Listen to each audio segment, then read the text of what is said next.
We're live. Welcome everybody to Theory Underground. I'm your host, David McCarricker. Today we are doing an exegetical, a live stream of Ivan Illich's Deschooling Society. It's a tiny little book. It's a cute little book, and it's the book that Brian Weeks did a public lecture here on the Theory Underground YouTube channel just last week. And so, he did it for this channel last week. And yeah, so we're joined right now by Mike and Luke. How's it going, you two? Doing well. I'm doing great. Thanks. Awesome. And Luke's going to be our scroller. He's doing the screen share right now, so give it up for Luke.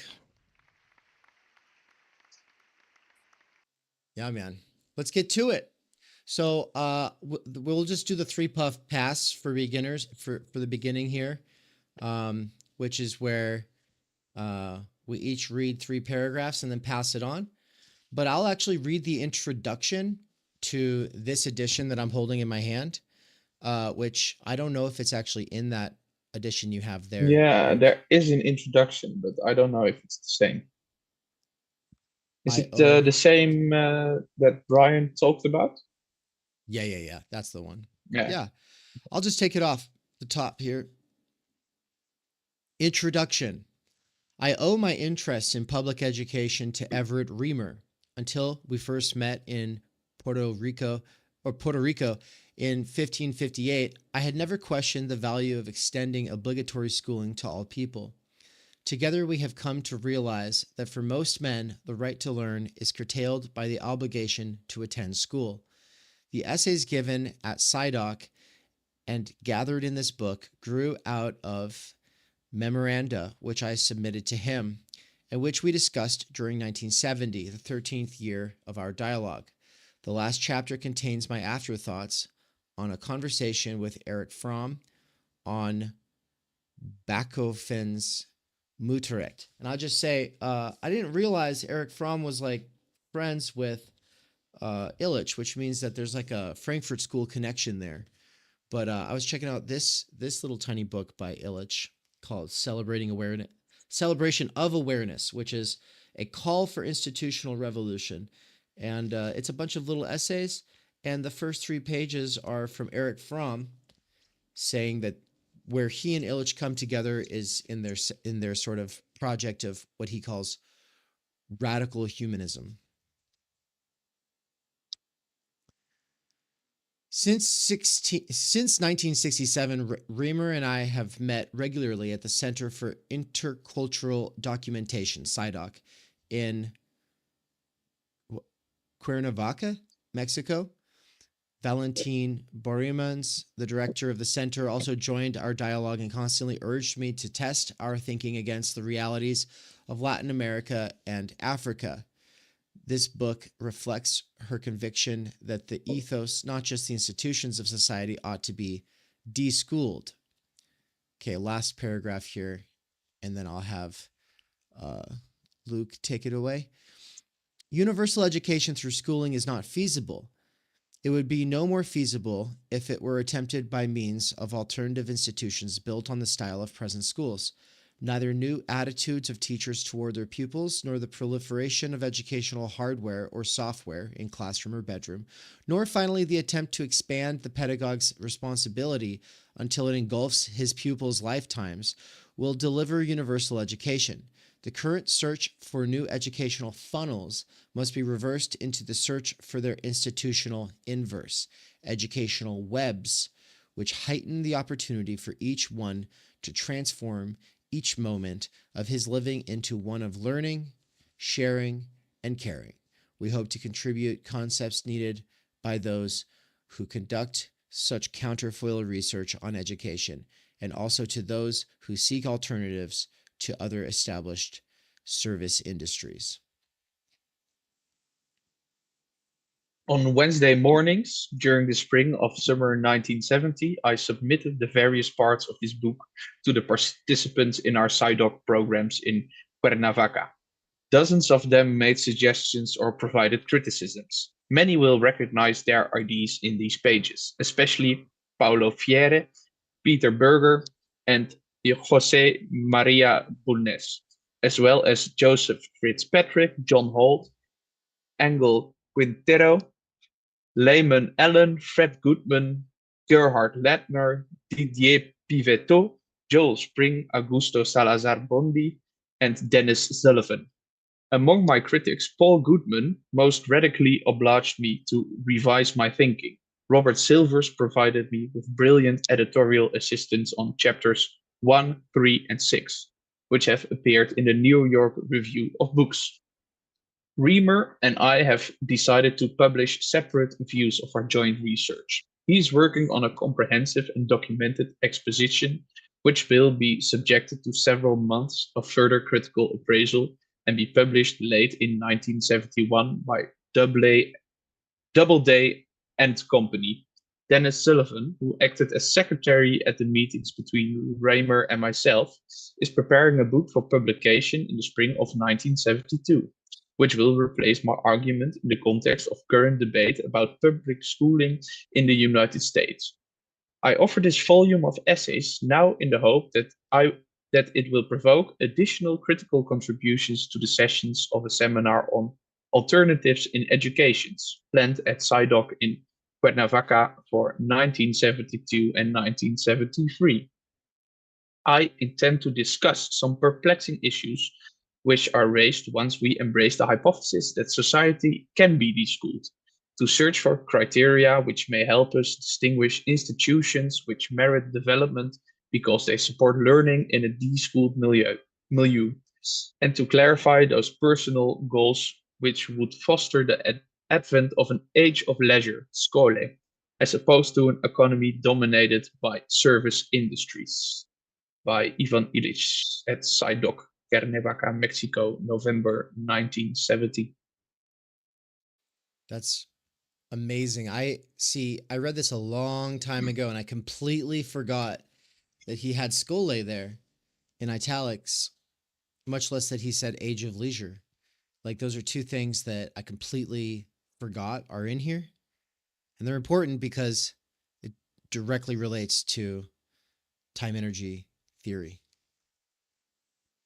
I talk about skole in the time energy book, and I don't even mention that this is part of Illich's, vision. But the idea is, the liberal arts come out of things people do because they're curious and they have the active leisure to be able to pursue what they want because they have large, rested, energy infused, repeatable blocks of time.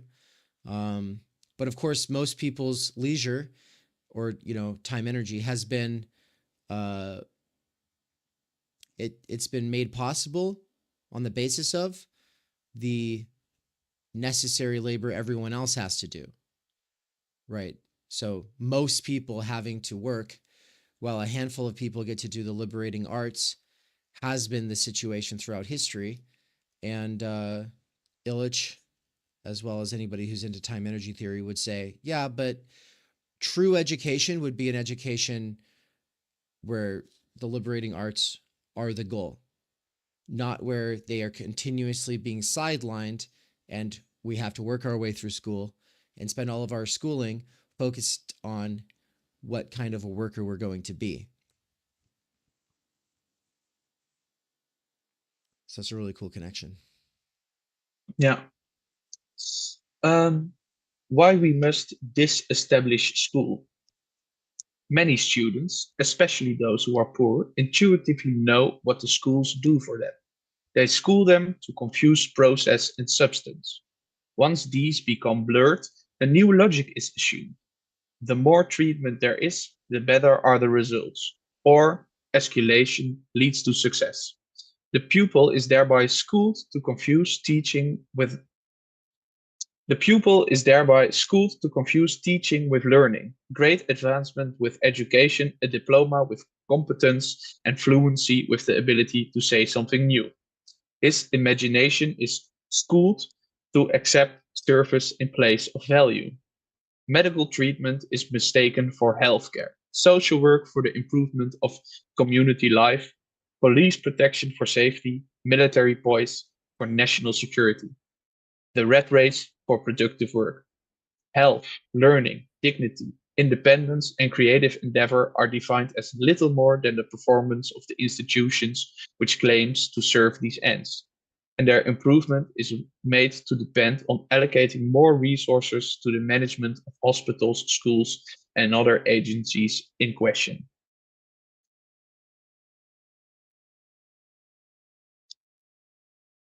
Is it my turn to hop in? Yeah. Awesome. In these essays, I will show that the institutionalization of values leads inevitably to the physical pollution, social polarization, and psychological impotence, three dimensions in a process of global degradation and modernized misery. I'll explain how this process of degradation is accelerated when non-material needs are transformed into demands for commodities, when health, education, personal mobility, welfare, or psychological healing are defined as the result of services or treatments.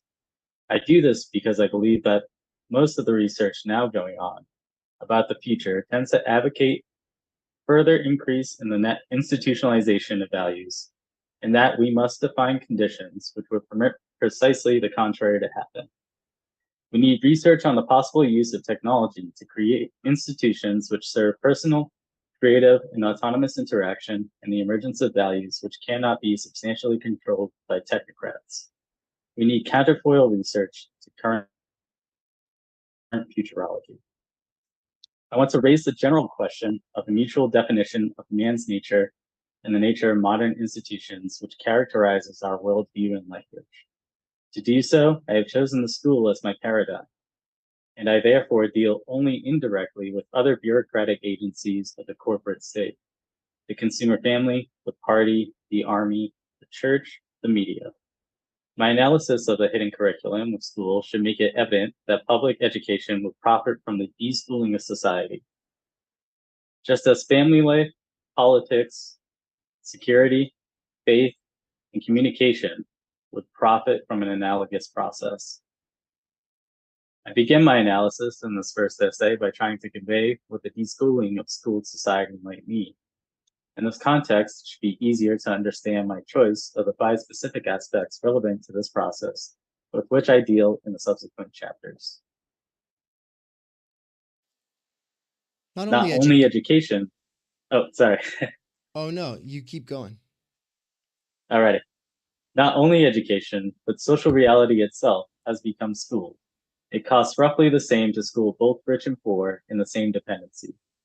The yearly expenditure per pupil in the slums, in the rich suburbs of any one of the 20 U.S. cities, lies in the same range and sometimes is favorable to the poor.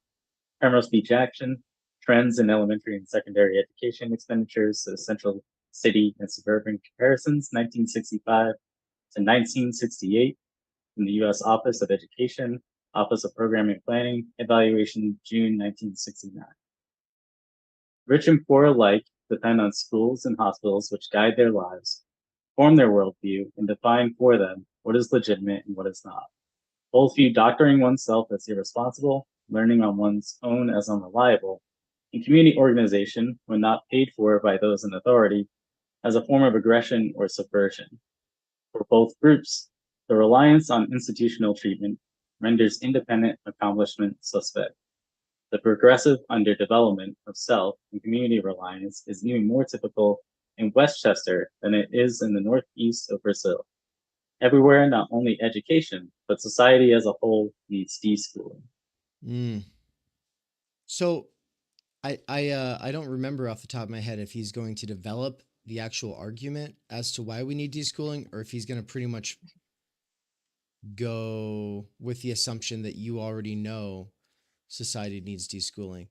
But I think that there will be plenty of both as we go. For now, I'll just say, he is kind of assuming an audience of people who more or less get it. And the thing that you want to get is that schooling is not the same as education or learning, right? That learning is something that you do your whole life if you are a curious human being. And that curiosity comes from people living enthusiastic, passion-filled lives, being able to find other people who are passionate about a subject matter and pursuing it. And yeah, I'm I'm fully on board with the idea that schooling is something that is built around discipline and punishment and using group hazing and peer pressure and humiliation tactics to make people feel inferior just because it takes them a bit longer to wrap their head around an idea. And that a lot of the time when it takes them a bit longer to wrap their head around an idea, it's because they're just more interested in something else at the time. And that's something else that they're interested in is something that they could be focusing on. But instead, because we're trying to mass standardize this education, people are forced to focus on things at times when they're not interested in those things, or taking instruction for those things from people that they don't like or work well with, and that they're forced to be there. And so ultimately, like, we spend the majority of our lives, most of us, at least the most formative years of our lives, in a system where we don't have any choice but to be there. And there are consequences for not playing along. And if you do play along, that doesn't necessarily mean that you'll become a good learner. Doesn't mean that you'll be able to take responsibility for your own learning throughout the rest of your life, which is ultimately what he wants people to be able to do. Welfare bureaucracies claim a professional, political, and financial monopoly over the social imagination, setting standards of what is valuable and what is feasible. This monopoly is at the root of the modernization of poverty. Every simple need to which an institutional answer is found permits the invention of a new class of poor and a new definition of poverty. 10 years ago in Mexico, it was the normal thing to be born and to die in one's home and to be buried by one's friends. Hold on, just double checking. Is this coming through fine? Like the volume? Volume on my side looks like it's actually really low. Yeah, you guys can hear me just fine? I can hear it fine. I don't know if this is also a question for the YouTube audience. Yeah, both. They can hear everything, but there is this weird thing where, okay, I turned original sound for musicians on so you guys can all hear what everyone else can hear. So yeah, the sounds fine. Sounds okay. Good. And shout out to Night of the World in the YouTube chat. Yes, Cadell and I have been doing some really cool things. Night of the World said, I'm glad y'all linked up. And I said, wait till you see the Oxford event. And Night of the World said, currently unreleased. Yes, absolutely. It is unreleased, but it's coming soon. So stay tuned. It was a really cool event. All right. 10 years ago in Mexico, it was the normal thing to be born and to die in one's own home and to be buried by one's friends. Only the soul's needs were taken care of by the institutional church. Now to begin and end life at home become signs either of poverty or of special privilege. Dying and death have come under the institutional management of doctors and undertakers. Once basic needs have been translated by a society into demands for scientifically produced commodities, poverty is defined by standards which the technocrats can change at will. Poverty then refers to those who have fallen behind an advertised ideal of consumption in some important respect. In Mexico, the poor are those who lack 3 years of schooling, and in New York, they are those who lack 12. The poor have always been socially powerless. The increasing reliance on institutional care adds a new dimension to their helplessness, psychological impotence, the inability to fend for themselves. Peasants on the high plateau of the Andes are exploited by the landlord and the merchant. Once they settle in Lima, they are, in addition, dependent on political bosses and disabled by their lack of schooling. Modernized poverty combines the lack of power over circumstances with a loss of personal potency. This modernization of poverty is a worldwide phenomenon and lies at the root of contemporary underdevelopment. Of course, it appears under different guises in rich and in poor countries. It is probably most intensely felt in the US cities. Nowhere else is poverty treated at a Nowhere else is poverty treated at greater cost. Nowhere else does the treatment of poverty produce so much dependence, anger, frustration, and further demands. And nowhere else should it be so violent that poverty, once it has become modernized, has become resistant to treatment with dollars alone and requires an institutional revolution.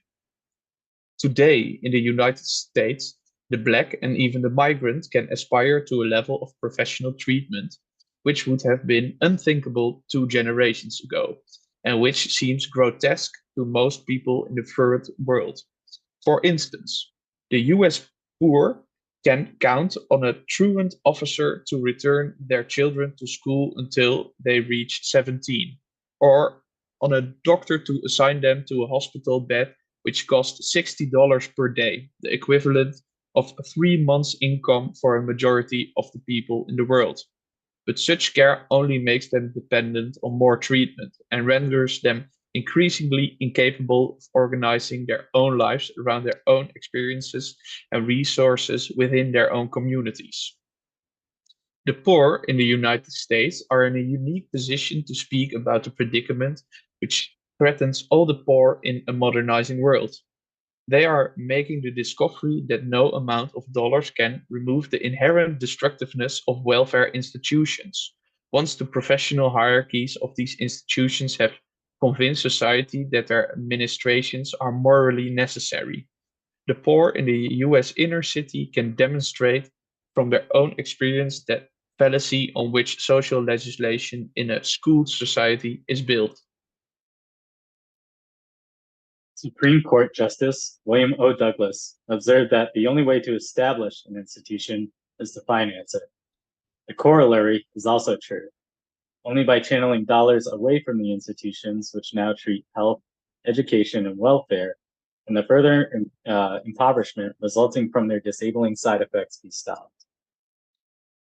This may be kept in mind when we evaluate federal aid programs, as a case in point between 1965 and 1968, over $3 billion were spent in US schools to offset the disadvantages of about 6 million children.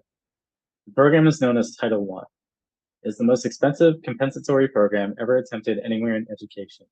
Yet no significant improvement can be detected in learning of these disadvantaged children. Compared with their classmates from middle-income homes, they have fallen further behind. Moreover, in the course of this program, professionals discovered an additional 10 million children laboring under economic and educational handicaps.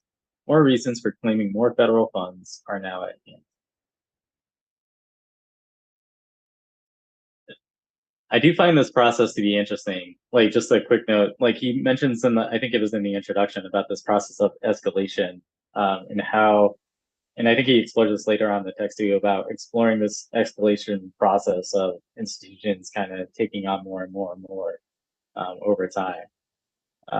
And I did kind of witness some of that in my own field when I was working in healthcare, with this kind of expanding programs that help support the community for deficiencies that were seen in other programs that were already being run. So it's just kind of interesting to have that kind of personal experience and see that play out. Just wanted to share that out there. Mm-hmm.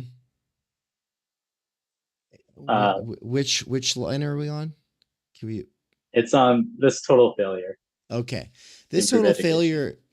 This total failure to improve the education of the poor, despite most more costly treatment, can be explained in 3 ways. 1, $3 billion are insufficient to improve the performance of 6 million children by a measurable amount. Or 2, the money was incompetently spent. Different curricula, better administration, further concentration of the funds on the poor child, and more research are needed and would do the trick.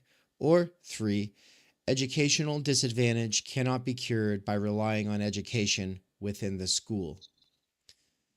The first is certainly true so long as the money has been spent through the school budget. The money indeed went to the schools which contained most of the disadvantaged children, but it was not spent on the poor children themselves. These children for whom the money was intended comprised only about half of those who were attending the schools that added the federal subsidies to their budgets.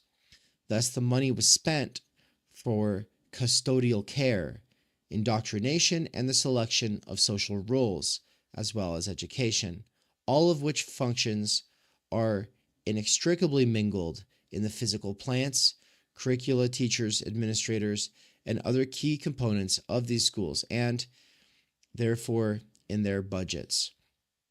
The added funds enabled schools to cater disproportionately to the satisfaction of the relatively richer children who were disadvantaged by having to attend school in the company of the poor. At best, a small fraction of each dollar intended to remedy a poor child's disadvantages in learning could reach the child through the school budget. It might be equally true that the money was incompetently spent, but even unusual incompetence cannot beat that of the school system. Schools, by their very structure, resist the concentration of privilege on those otherwise disadvantaged. Special curricula, separate classes, or longer hours only constitute more discrimination at a higher cost.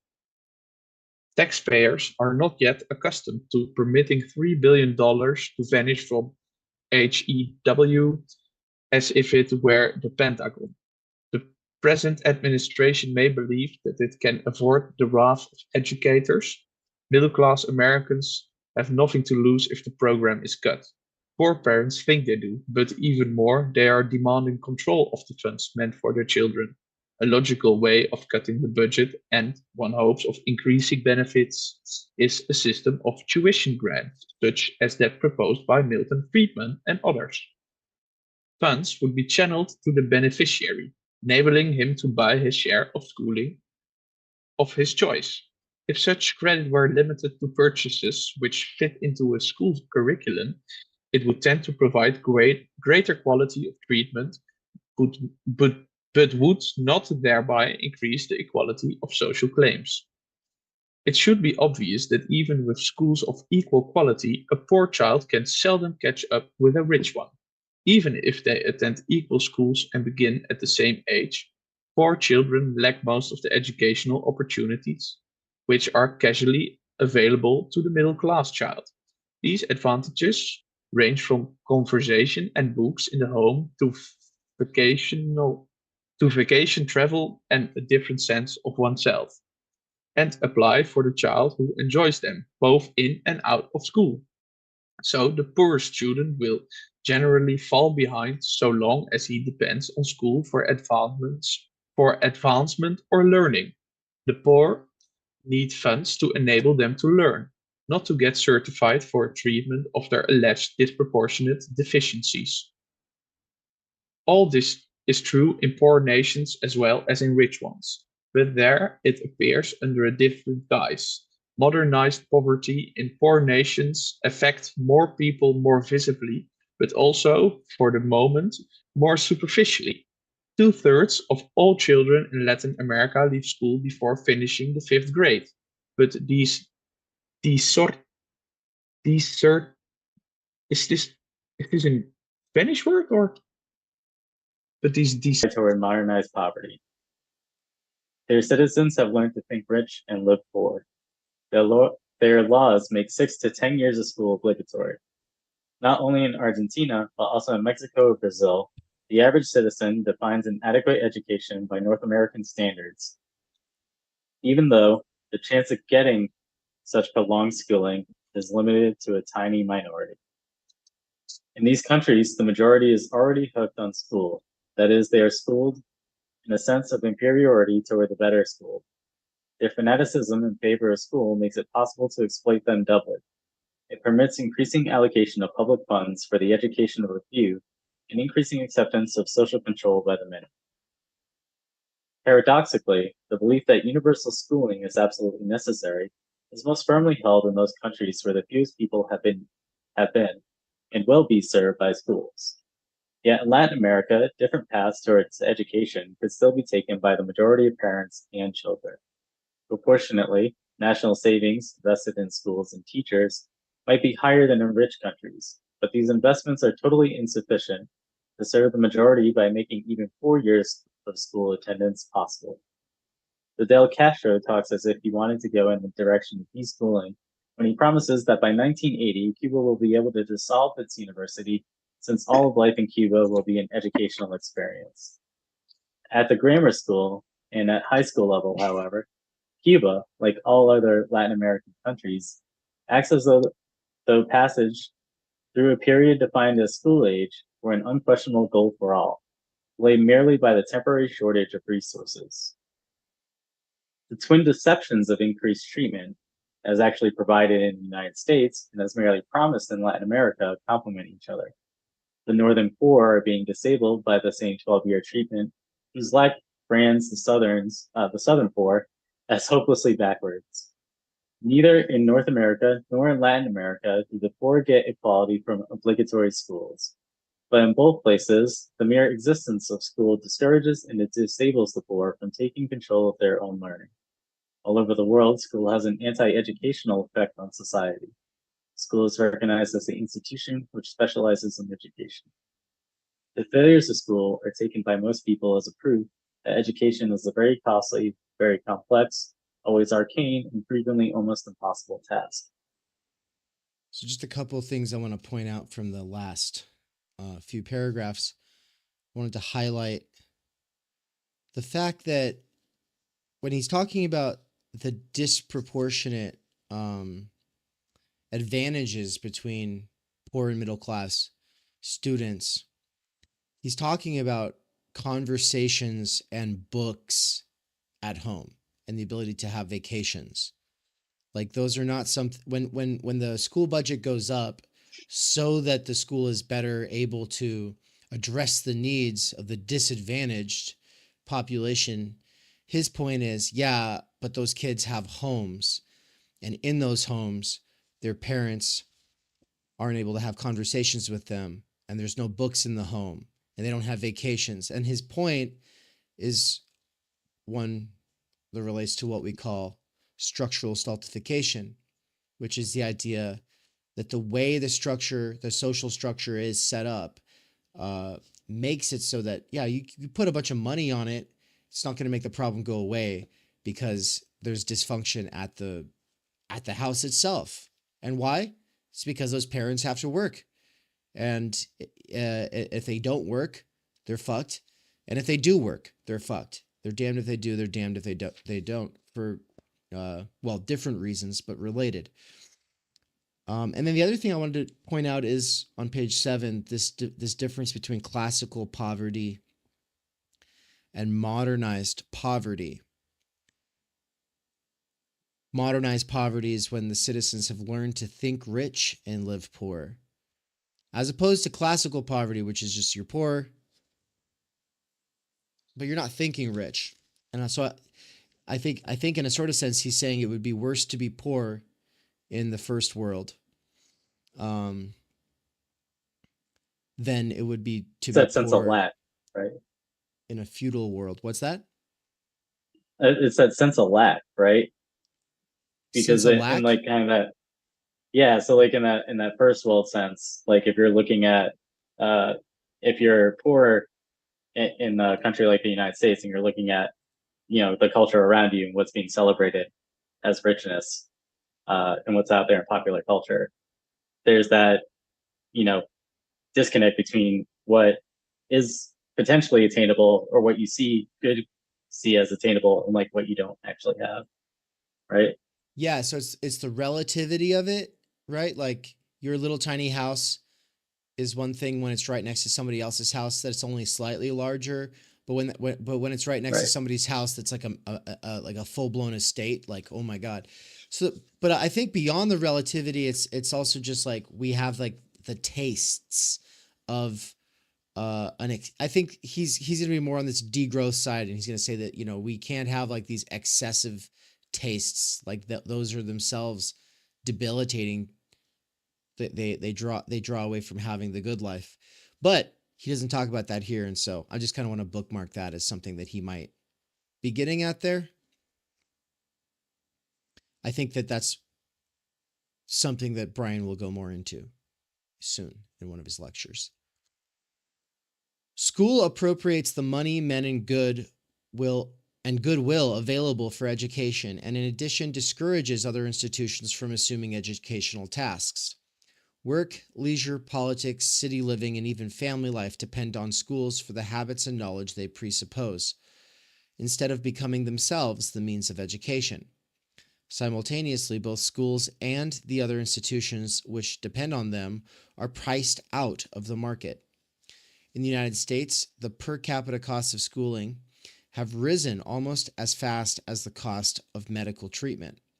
But increased treatment by both doctors and teachers has shown steadily declining results. Medical expenses, concentrated on those above 45, have doubled several times over a period of 40 years, with a resulting 3% increase in life expectancy in men. The increase in educational expenditures has produced even stranger results. Otherwise, President Nixon could not have been moved this spring to promise that every child shall soon have the right to read before leaving school. Bless you. In the United States, it would take $80 billion per year to provide what educators regard as equal treatment for all in grammar and high school. This is well over twice the $36 billion now spent. By the way, I'd like to know the updated numbers for all of this, and I kind of suspect that Brian's figured out some of that already. Independent cost projections prepared at HEW and the University of Florida indicate that by 1974, the comparable figures will be $107 billion as against the $45 billion now projected, and these figures wholly omit the enormous costs of what is called higher education, for which demand is growing even faster. The United States, which spent nearly $80 billion in 1969 for defense, including its deployment in Vietnam, is obviously too poor to provide equal schooling. The President's Committee for the Study of School Finance should ask not how to support or how to trim such increasing costs, but how they can be avoided. I'll read one more. Equal obligatory schooling must be recognized as at least economically unfeasible. In Latin America, the amount of public money spent on each graduate student is between 350 to 1,500 times the amount spent on the median citizen, that is, the citizen who holds the middle ground between the poorest and the richest. In the United States, the discrepancy is smaller, but the discrimination is keener. The richest parents, some 10%, can afford private education for their children and help them to benefit from foundation grants. But in addition, they obtain 10 times the per capita amount of public funds if this is compared with the per capita expenditure made on the children of the 10% who are poorest. The principal reasons for this are that rich children stay longer in school, that a year in a university is disproportionately more expensive than a year in high school, and that most private universities depend, at least indirectly, on tax-derived finances. Obligatory schooling inevitably polarizes a society. It also grades the nations of the world according to an international caste system. Countries are like castes whose educational dignity is determined by the average years of schooling of its citizens, a rating which is closely related to per capita gross national product and much more painful. The paradox of the schools is evident. Increased expenditure escalates their destructiveness at home and abroad. This paradox must be made a public issue. It is now generally accepted that the physical environment will soon be destroyed by biochemical pollution unless we reverse current trends in the production of physical goods. It should also be recognized that social and personal life is threatened equally by HEW pollution, the inevitable byproduct of obligatory and competitive consumption of welfare. The escalation of the schools is as destructive as the escalation of weapons, but less visibly so. Everywhere in the world, costs have risen faster than enrollments and faster than the gross national product. Everywhere, expenditures on school fall even further behind the expectation of parents, teachers, and pupils. Everywhere, this situation discourages both the motivation and the financing for large-scale planning for non-schooled learning. The United States is proving to the world that no country can be rich enough to afford a school system that meets the demands this same system creates simply by existing. Because a successful school system schools parents and pupils to the supreme value of a larger school system, the cost of which increases disproportionately as higher grades are in demand and become scarce. Rather than calling equal schooling temporarily unfeasible, we must recognize that it is, in principle, economically absurd, and that to attempt it is intellectually emasculating, socially polarizing, and destructive of the credibility of the political system which promotes it. The ideology of obligatory schooling admits of no logical limits. The White House recently provided a good example. Dr. Hutschnecker, the psychiatrist who treated Mr. Nixon, before he was qualified as a candidate, recommended to the president that all children between 6 and 8 be professionally examined to ferret out those who have destructive tendencies, and that obligatory treatment be provided for them. If necessary, their re-education in special institutions could be required. This memorandum from his doctor, the president sent for evaluation to HEW. Indeed, preventive concentration camps for pre-delinquents would be a logical improvement over the school system. Equal educational opportunity is indeed both desirable and feasible goal, but to equate this with obligatory schooling is to confuse salvation with the church. School has become the world religion of a modernized proletariat and makes futile promises of salvation to the poor of technological age. The nation state has adopted it, drafting all citizens into a graded curriculum, leading to sequential diplomas, not unlike the initiation rituals and hieratic promotions of former times. The modern state has assumed the duty of enforcing the judgment of its educators through well-meant truant officers and job requirements, much as did the Spanish kings who enforced the judgment of their theologians through the conquistadors and the Inquisition. 2 centuries ago, the United States led the world in a movement to disestablish the monopoly of a single church. Now we need the constitutional disestablishment of the monopoly of the school, and thereby a system which legally combines prejudice with discrimination. The first article of the Bill of Rights for a modern humanist society would correspond to the First Amendment to the U.S. Constitution. The state shall make no law with respect to the establishment of education. There should be no ritual obligatory for all. To make this disestablishment effective, we need a law forbidding discrimination in hiring, voting, or admission to centers of learning based on previous attendance at some curriculum.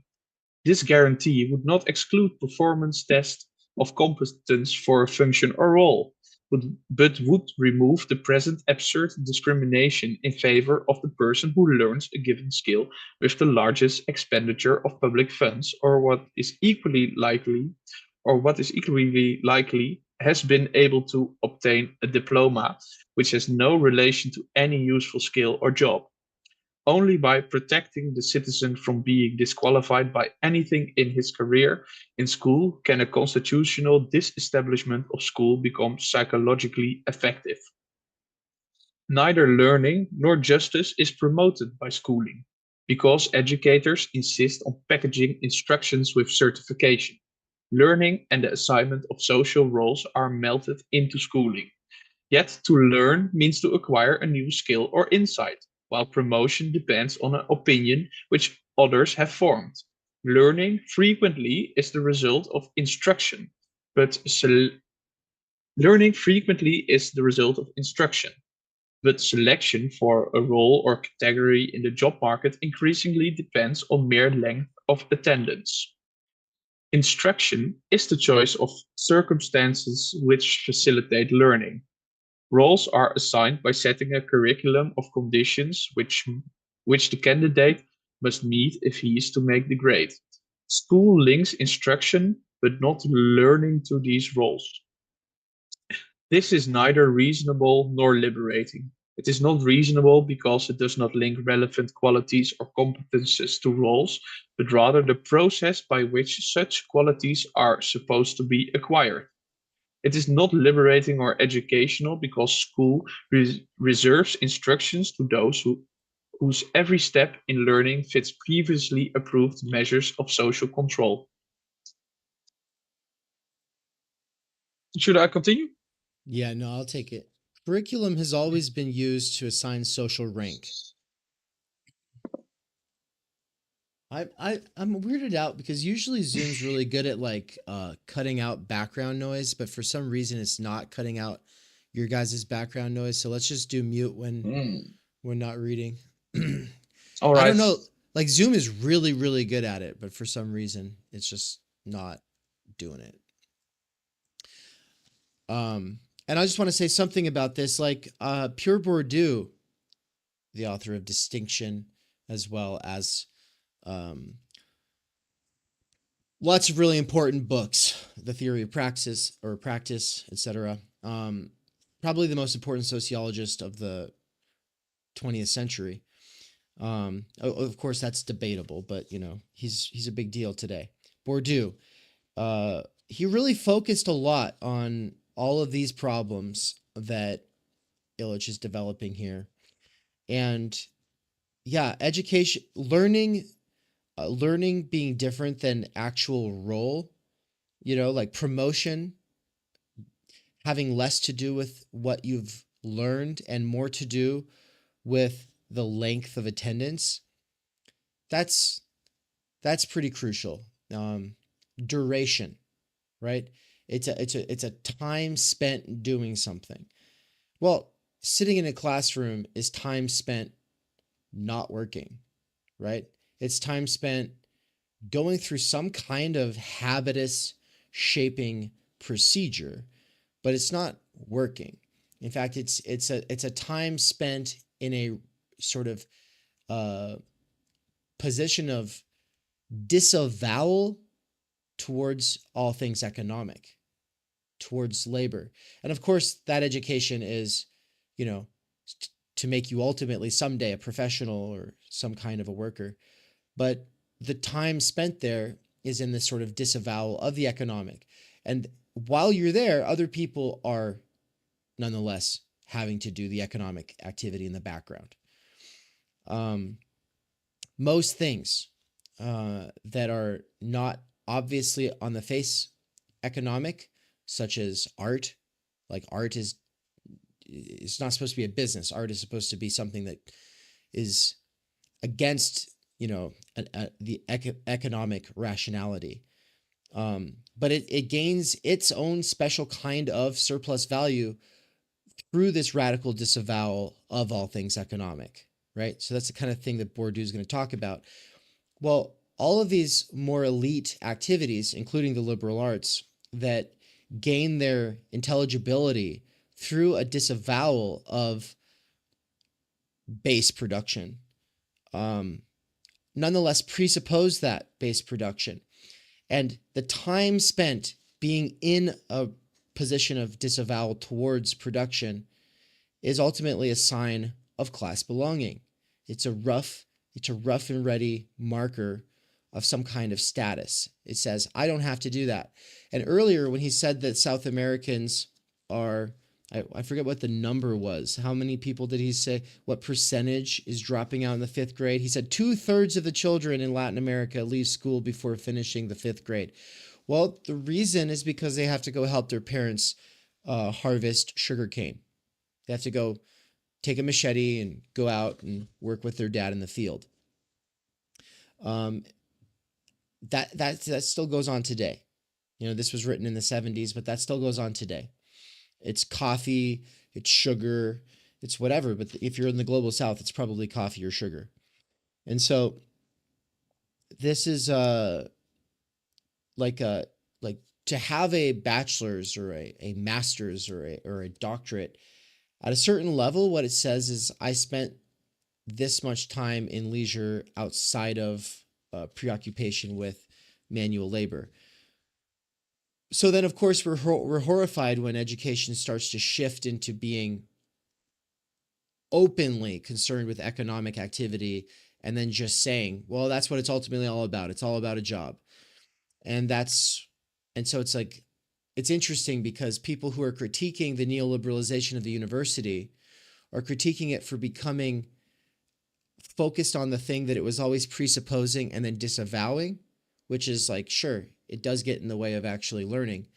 But I think what Illich wants to get at, in part, is that a society that presupposes a division of labor where most people have to work while a handful of people get to enjoy their leisure cannot provide universal education, because universal education, if it's to be real education, would be for its own sake and as a lifestyle, and not just something that's a step in a step along your path towards being either a regular worker or a professional or manager. Curriculum has always been used to assign social rank. At times, it could be prenatal. Karma ascribes you to caste and lineage to the aristocracy.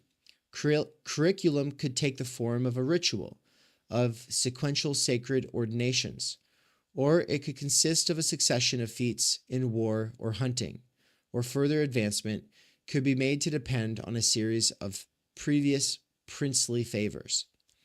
Universal schooling was meant to detach role assignment from personal life history. It was meant to give everybody an equal chance to any office. Even now, many people wrongly believe that school ensures the dependence of public trust on relevant learning achievements. However, instead of equalizing chances, the school system has monopolized their distribution. To detach competence from curriculum, inquiries into a man's learning history must be made taboo, like inquiries into his political affiliation, church attendance, lineage, sex habits, or racial background. Laws forbidding discrimination on the basis of prior schooling must be enacted. Laws, of course, cannot stop prejudice against the unschooled, nor are they meant to force anyone to intermarry with an autodidact, but they can discourage unjustified discrimination. A second major illusion on which the school system rests is that most learning is the result of teaching. Teaching, it is true, may contribute to certain kinds of learning under certain circumstances, but most people acquire most of their knowledge outside school, and in school only insofar as school, in a few rich countries, has become their place of confinement during an increasing part of their lives. Most learning happens casually, and even most intentional learning is not the result of programmed instruction. Normal children learn their first language casually, although faster if their parents pay attention to them. Most people who learn a second language will do so as a result of odd circumstances and not of sequential teaching. They go to live with their grandparents, they travel, or they fall in love with a foreigner. Fluency in reading is also more often than not a result of such extracurricular activities. Most people who read widely and with pleasure merely believe that they learned to do so in school. When challenged, they easily discard the solution. But the fact that a great deal of learning, even now, seems to happen casually and is a byproduct of some other activity, defined as work or leisure, does not mean that planned learning does not benefit from planned instruction, and that both do not stand in need of improvement. A strongly motivated student who is faced with the task of acquiring a new and complex skill may benefit greatly from the discipline now associated with the old-fashioned schoolmaster who taught reading, Hebrew, catechism, or multiplication by rote. School has now made this kind of drill teaching rare and disreputable. Yet there are many skills which a motivated student with a normal aptitude can master in a matter of a few months. If taught in this traditional way, this is as true of codes as of their decipherment, of second and third languages as of reading and writing, and equally of special languages such as algebra, computer programming, chemical analysis, or manual skills like typing, watchmaking, plumbing, wiring, TV repair, or for that matter, dancing, driving, and diving. In certain cases, acceptance into a learning program aimed at a specific skill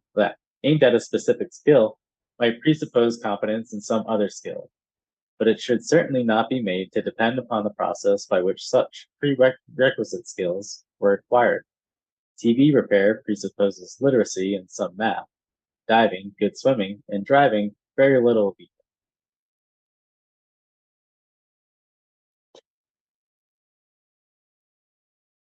Oh, do one more. Oh, Progress in and learning skills is uh, measurable. Oh, sorry. are we bringing me back into my place in the order, Luke? Okay. I don't know what the order is anymore. Okay, I'll go. I'll go, and then that brings it back to how things were before. Yeah. Okay, All progress right. in learning skills is measurable. The optimum resources and time and materials needed by an average motivated adult can be easily estimated. The cost of teaching a second Western European language to a high level of fluency ranges between $400 and $600 in the United States. And for an nowadays that would probably be like 4,000 and 6,000, who knows. And for an Oriental tongue, the time needed for instruction might be doubled. This would still be very little compared with the cost of 12 years of schooling in New York City, a condition for acceptance of a worker into the sanitation department. Almost $15,000. No doubt, not only the teacher but also the printer and the pharmacist protect their trades through the public illusion the training for them is very expensive. At present, schools preempt most educational funds. Drill instruction, which costs less than comparable schooling, is now a privilege of those rich enough to bypass the schools and those whom either the army or big business sends through in-service training. In a program of progressive deschooling of U.S. education, at first the resources available for drill training would be limited, but ultimately there should be no obstacle for anyone at any time of his life to be able to choose instruction among hundreds of definable skills at public expense. Right now, educational credit good at any skill center could be provided with limited amounts for people of all ages, and not just to the poor. I envisage such credit in the form of an educational passport or an edu-credit card provided to each citizen at birth. In order to favor the poor, who probably would not use their yearly grants early in life, a provision could be made that interest accrued to later users of accumulated entitlements. Such credits would permit most people to acquire the skills most in demand at their convenience, better, faster, cheaper, and with fewer undesirable side effects than in school. He'll bring back this idea of the edu-card later in the book when he's talking about learning webs, but that's a few hours away, so just bookmark that. But basically this edu-card, it's saying, oh, there's a course at Theory Underground. You want to attend? Well, good thing you have an edu-card and you've had it since birth, and it just has this big fund of money that you can spend on educational activities. Oh, you want to learn the violin? You have an edu-card. Oh, you want to learn to bake bread? There you go. Mathematics? Let's go. Whatever it is, we got you with your edu-card. I don't know, there's probably a bunch of ways of complicating the issue, but I don't think he's in the business of providing solutions so much as this idea of deschooling, but I don't know, something like it does seem to be where we're kind of headed anyway, which I talk about in a piece that will be coming out on the Substack pretty soon.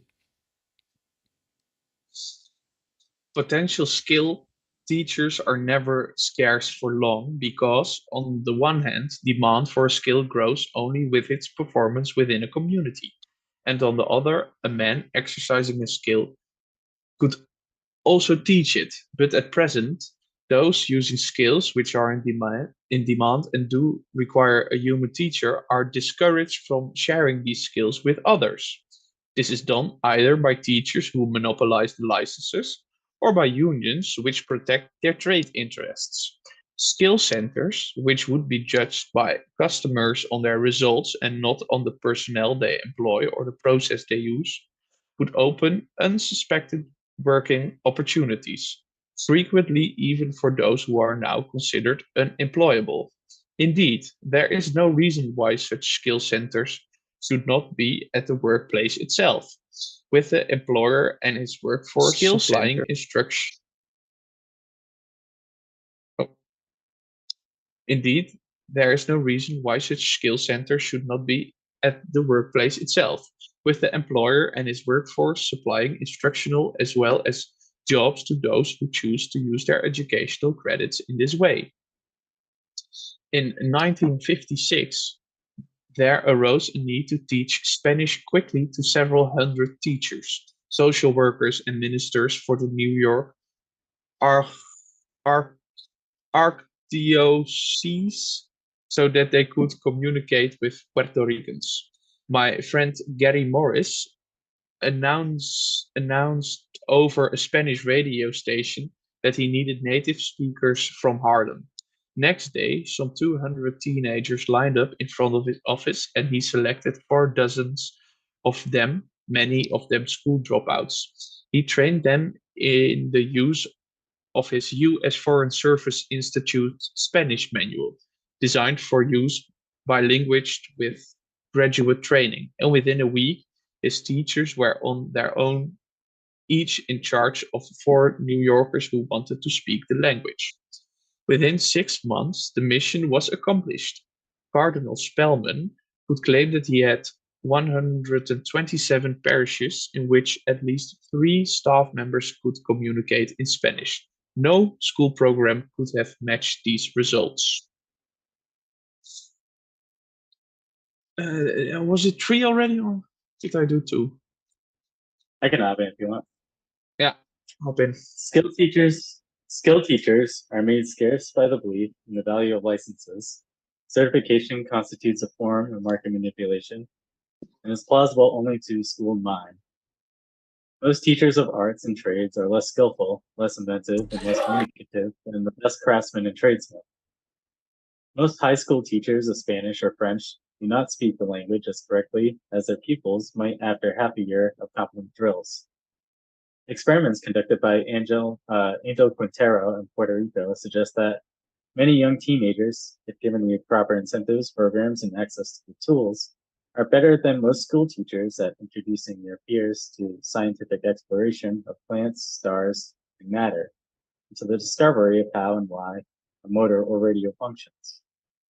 Opportunities for skill learning can be vastly multiplied if we open the market. This depends on matching the right teacher with the right student when he's highly motivated in an intelligent program without the constraint of curriculum. Free and competing drill instruction is a subversive blasphemy to the orthodox educator.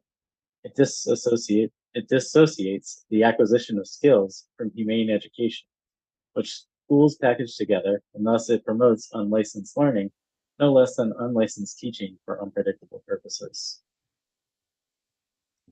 There's currently a proposal on record which seems at first to make a great deal of sense. It has been prepared by Christopher Jennings of the Center for the Study of Public Policy and is sponsored by the Office of Economic Opportunity. It proposes to put educational entitlements on or tuition grants into the hands of parents and students for expenditure in the schools of their choice. Such individual entitlements could indeed be an important step in the right direction. We need a guarantee of the right of each citizen to an equal share of tax-derived educational resources, the right to verify this share, and the right to sue for it if denied. It is one form of a guarantee against regressive taxation. And by the way, right now, the way that taxation usually works in the United States is that a school district's funding comes from the property taxes of the houses in the area, which means obviously that high income neighborhoods result in privileged schools, and low-income areas result in underfunded schools. So this is, I mean, the current situation couldn't be the furthest thing from what Illich is proposing here. And it's interesting because what he's talking about also kind of sounds like something some Republicans and libertarians will talk about, which is the idea of, I'm forgetting the word in the moment here, but like a charter system. That's the term, right? It's like, oh, parents will just get money and then they can put that money with their kid towards whatever school they want to.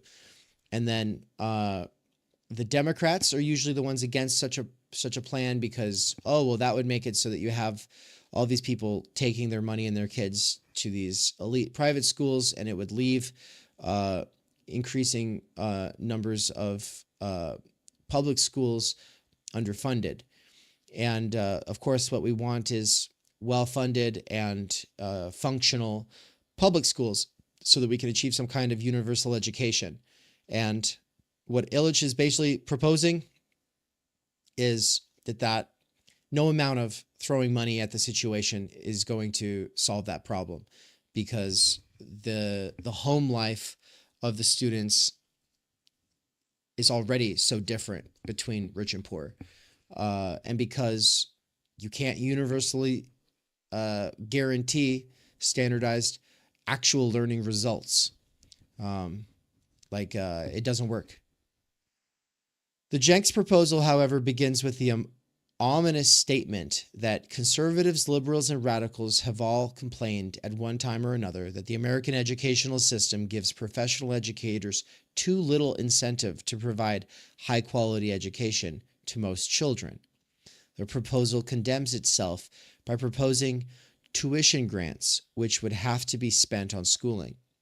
This is like giving a lame man a pair of crutches and stipulating that he use them only if the ends are tied together. As a proposal for tuition grants now stands, it plays into the hands not only of the professional educators, but of racists, promoters of religious schools, and others whose interests are socially divisive. Above all, educational entitlements restricted to use within schools play into the hands of all those who want to continue to live in a society in which social advancement is tied not to proven knowledge, but to the learning pedigree by which it is supposedly acquired. This discrimination in favor of schools, which dominates Jenks' discussion on refinancing education, could discredit one of the most critically needed principles for educational reform, the return of initiative and accountability for learning to the learner or his most immediate tutor.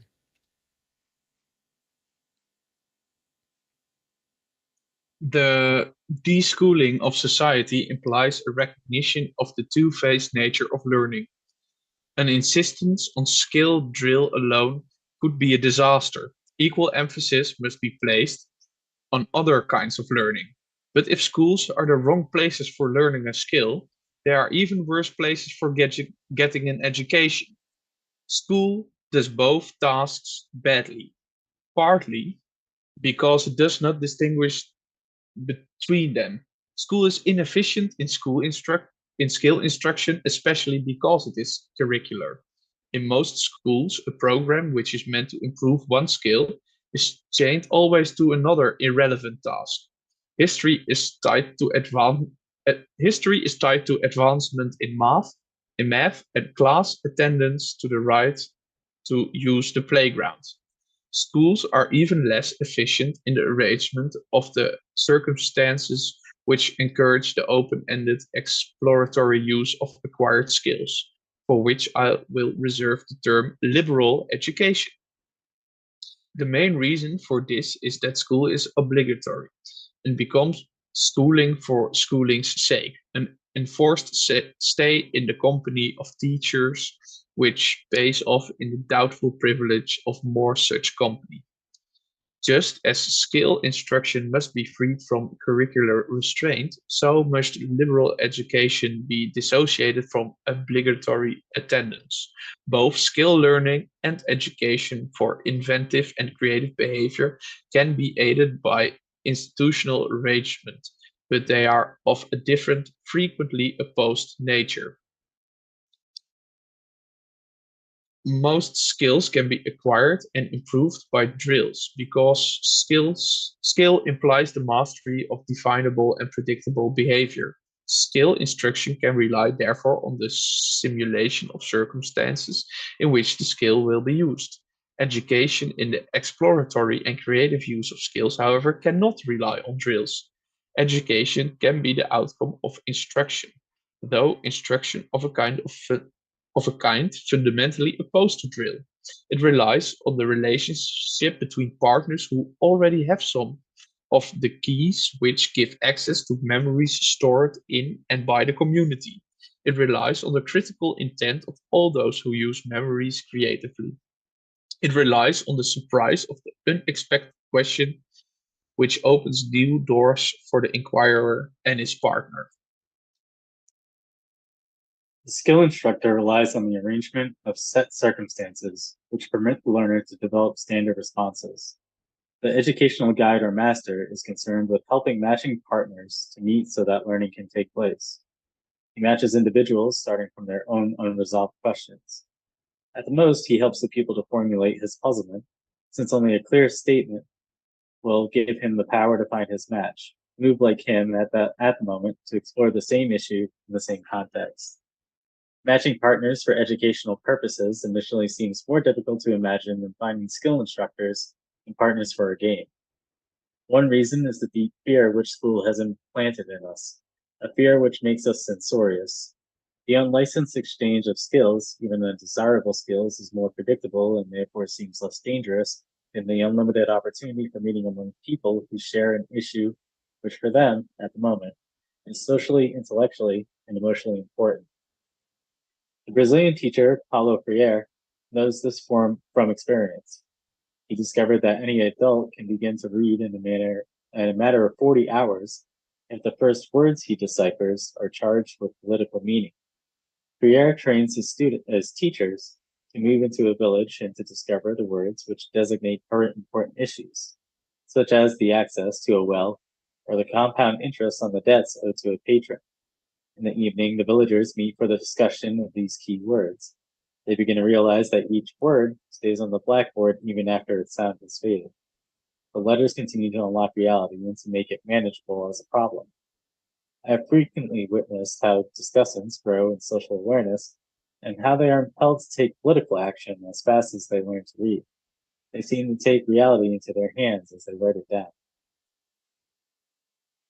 I really love that paragraph. Like that paragraph right there is probably one I'm going to use soon. And I've looked for it before and I couldn't find it. So I'm really happy to have refound it in a sort of sense. But basically, yeah, Paulo Freire would be able to teach full grown adults who never learned how to read a language in 40 hours, just using politically charged words and specifically words that relate to, things in their practical daily lives. Now, that, yeah, Tyler Murphy said that paragraph is amazing. Yeah, that, I mean, I get that everything's political now and that there's like this sort of argument over how politicized or explicitly politicized education should be in the schoolroom for a child. Like at what age should the child become politically active, or should teachers start speaking to that child as though that child is a political actor or a political actor in training? But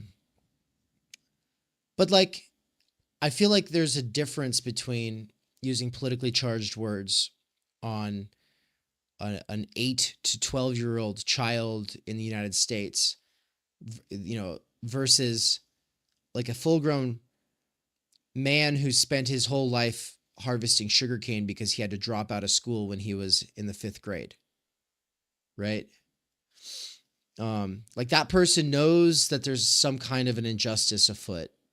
They know that the situation is fucked. And so to finally have words to make sense of a situation is empowering because you've spent so long feeling it like this visceral sense for it.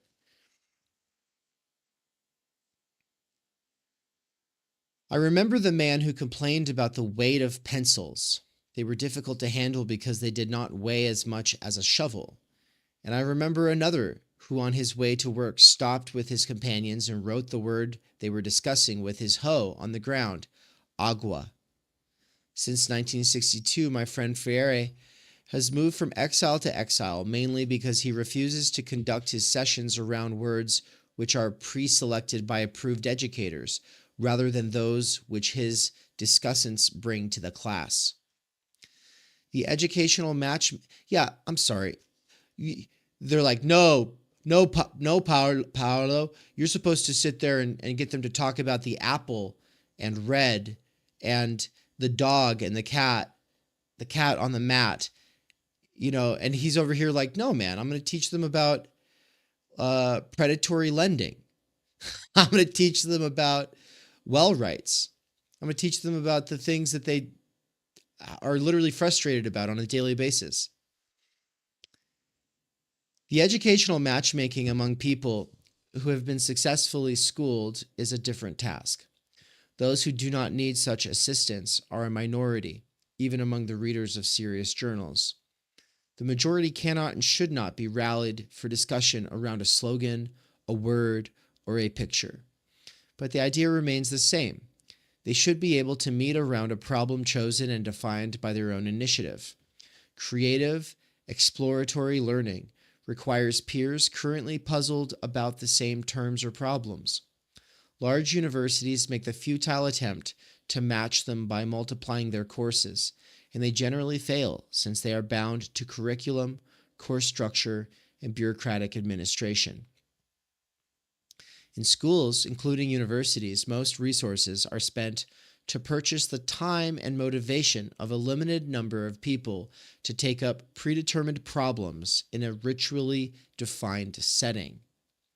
The most radical alternative to school would be a network or service which gave each man the same opportunity to share his current concern with others motivated by the same concern, which would, in that case, look something like people going, oh my God, I just want to study Being in Time, or Totality and Infinity, or Plato's Republic, or Kant's Critique of Pure Reason. I just want to study it.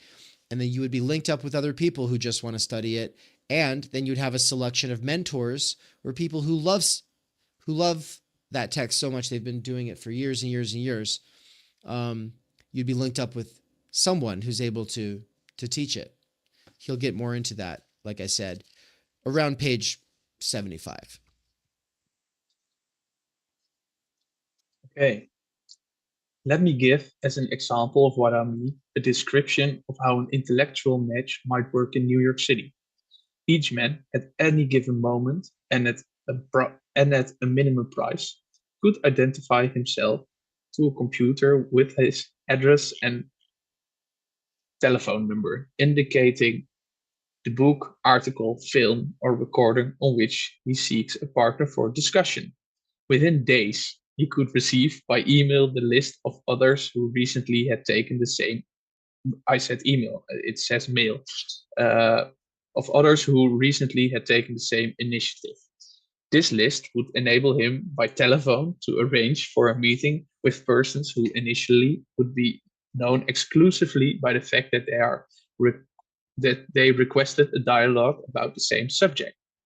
Matching people according to their interest in a particular title, a statement recorded by a third person, and it leaves the initiative of arranging the meeting to the individual.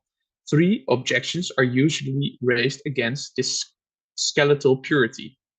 I take them up not only to clarify the theory that I want to illustrate by my proposal, for they highlight deep-seated resistance to deschooling education, to separating learning from social control, but also because they may help to suggest existing resources which are not now used for learning purposes.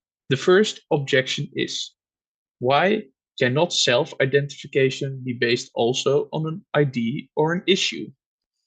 Certainly, such subjective terms could also be used in a computer system. Political parties, churches, unions, clubs, neighborhood centers, and professional societies already organize their educational activities in this way, and in effect, they act as schools. They all match people in order to explore certain themes, and these are dealt with in courses, seminars, and curricula in which presumed common interests are prepackaged. Such theme matching is by definition research, teacher centered. It requires an authoritarian presence to define for the participants the starting point for their discussion. By contrast, matching by title of a book, film, etc., in its pure form leaves it to the author to define the special language, the terms, the framework within which a given problem or fact is stated, and it enables those who accept this starting point to identify themselves to one another. For instance, matching people around the idea of cultural revolution usually leads either to confusion or to demagoguery. On the other hand, matching those interested in helping each other understand a specific article by Mao, Marcuse, Freud, or Goodman stands in the great tradition of liberal learning from Plato's dialogues, which are built around the presumed statements by Socrates to Aquinas' commentaries on Peter the Lombard. The idea of matching by title is thus radically different from the theory on which the great book clubs, for example, were built. Instead of relying on the selection by some Chicago professors, any two partners can choose any book for further analysis. The second objection asks, why not let the identification of match seekers include information on age, background, worldview, competence, experience, or other defining characteristics? Again, there is no reason why such discriminatory restrictions cannot and should not be built into some of the many universities with or without laws which could use title matching as their basic organizational device. I could conceive of a system designed to encourage meetings of interested persons in which the author of the book chosen would be present or represented, or a system which guaranteed the presence of a competent advisor, or one to which only students registered in a department or school had access, or one which permitted meetings only between people who defined their special approach to the title under discussion. Advantages for achieving specific goals of learning could be found for each of these restrictions, but I fear that, more often than not, the real reason for proposing such restrictions is contempt arising from the presumption that people are ignorant. Educators want to avoid the ignorant meeting the ignorant around a text which they may not understand and which they read only because they are interested in it. The third, good. I just wanted to highlight the part. I could conceive of a system designed to encourage meetings of interested persons at which the author of the book chosen would be present or represented, or a system which guaranteed the presence of a competent advisor, or one to which only students registered in a department or school had access. I think the internet has made this so much easier than, like, at the time he's thinking, like, people would use the newspaper and they'd do this like mail order thing in New York City.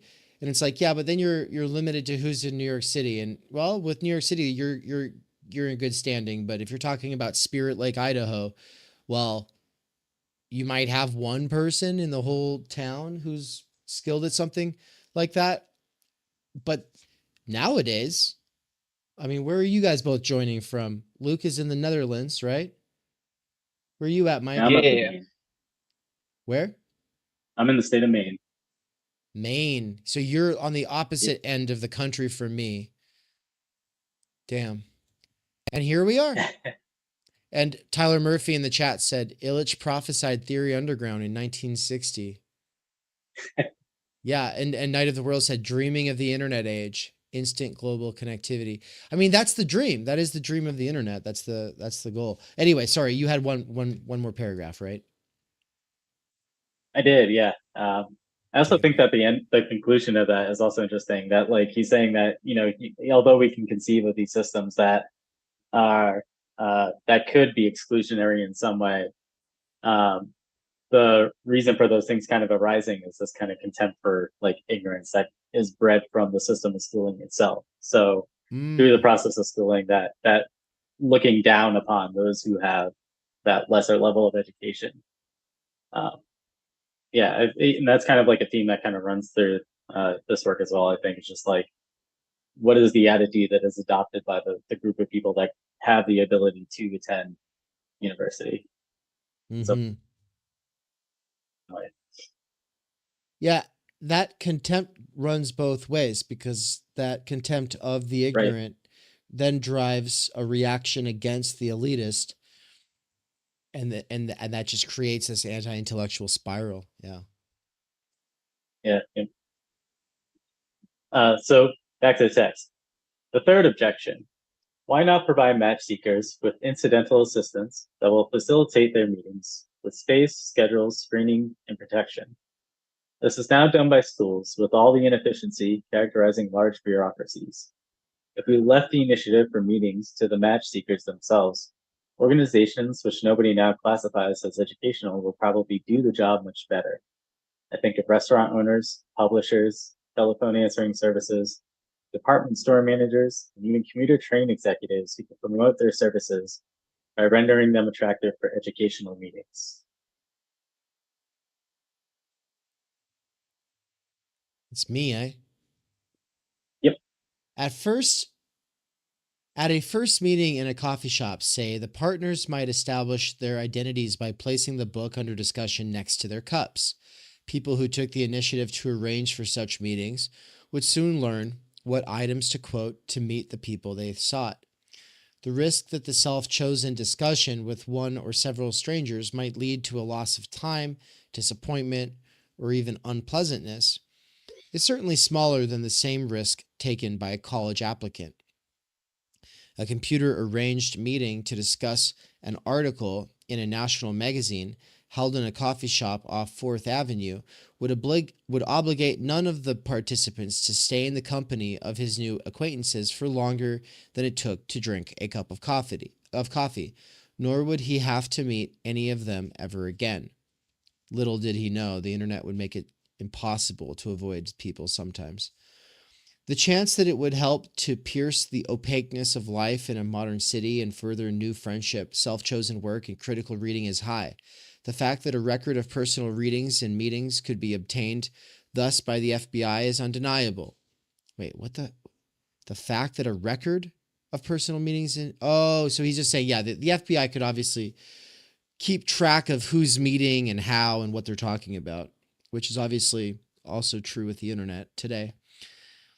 That this should still worry anybody in 1970 is only amusing to a free man who willy-nilly contributes his share in order to drown snoopers in the irrelevancies they gather. Do either of you know what he's saying in the second half of that parenthetical? I'm going to be honest, I was also confused by that when I first read it. It sounds like to me what he's trying to say is that, like, uh it seems like it's contradictory in a way, because I thought he was trying to say that like only people who'd be concerned about their information being obtained by the FBI is a free man who is already trying to put out deceptions to throw off the FBI from their tail in a way. But I was also somewhat confused by how I read that, so I could be misinterpreting it. Yeah, interesting. Uh, I I don't know what this. So the free man willy-nilly contributes his share in order to drown snoopers in the irrelevancies they gather. So he's saying that the Oh, it's the inverse almost. Sorry, the word popped into my head. Instead of amusing, it's like, so he's talking about like operational security of someone who's kind of like on edge about the FBI looking at them already. This, yeah, that's another way of stating it. That's how I'm reading it. But I feel like Illich has this sort of sarcastic way of writing, and it doesn't always kind of come across. And I feel like he's trying to get at that, I don't know, kind of like sarcasm of like this quote unquote free man who's so concerned about the presence of the FBI that he's doing everything he can to throw them off his trace, kind of thing. so he's saying that only a free man would find it funny that that all of this would be kept track of. I think he might also be saying like well, basically nobody's free and has this leisure to throw them off of their tracks. That I think he might just be saying, well, yeah, they are collecting a record, and yes, that worries people. Let's move on. Like he's kind of just saying, well, that is the Yeah. situation. We have to be realists about the situation. Now let's keep. It's kind of like what it's the actual Theory Underground position, which is we're not anonymous people. We don't pretend that we're anonymous because we know that the internet is the CIA's like construction for keeping track of everybody anyway, and that the VPN doesn't get you out of that. We know that we're all like permadoxed and tracked, and we're just gonna say whatever, let's carry on and do what we can with it. Okay, both the exchange of skills and matching of partners are based on the assumption that education for all means education by all, not the draft into a specialized institution, but only the mobilization of the whole population can lead to popular culture. The equal right of each man to exercise his competence to learn and to instruct is now preempted by certified teachers. The teacher's competence, in turn, is restricted to what may be done in school. And further, work and leisure are alienated from each other as a result. The spectator and the worker alike are supposed to arrive at the workplace all ready to fit into a routine prepared for them. Adaptation, in the form of a product's design, instruction, and publicity, shapes them for their role as much as formal education by schooling. A radical alternative to a schooled society requires not only new formal mechanisms for the formal acquisition of skills and their educational use. A deschooled society implies a new approach to incidental or informal education. I'll read one more. Incidental education cannot any longer return to the forms which learning took in the village or the medieval town. Traditional society was more like a set of concentric circles of meaningful structures, while modern man must learn how to find meaning in many structures to which he is only marginally related. In the village, language and architecture and work and religion and family customs were consistent with one another, mutually explanatory and reinforcing. To grow into one implied a growth into the others. Even specialized apprenticeship was a byproduct of specialized activities such as shoemaking or the singing of psalms. If an apprentice never became a master or a scholar, he still contributed to making shoes or to making church services solemn. Education did not compete for time with either work or leisure. Almost all education was complex, lifelong, and unplanned. Contemporary society. Oh, there we go. And then we're almost done. Yeah, actually, I want Luke to read the last few paragraphs because Luke's about to take off. How about we have Mike? You can read like the next 3 to 4 paragraphs, and then Luke will finish it out. Alrighty.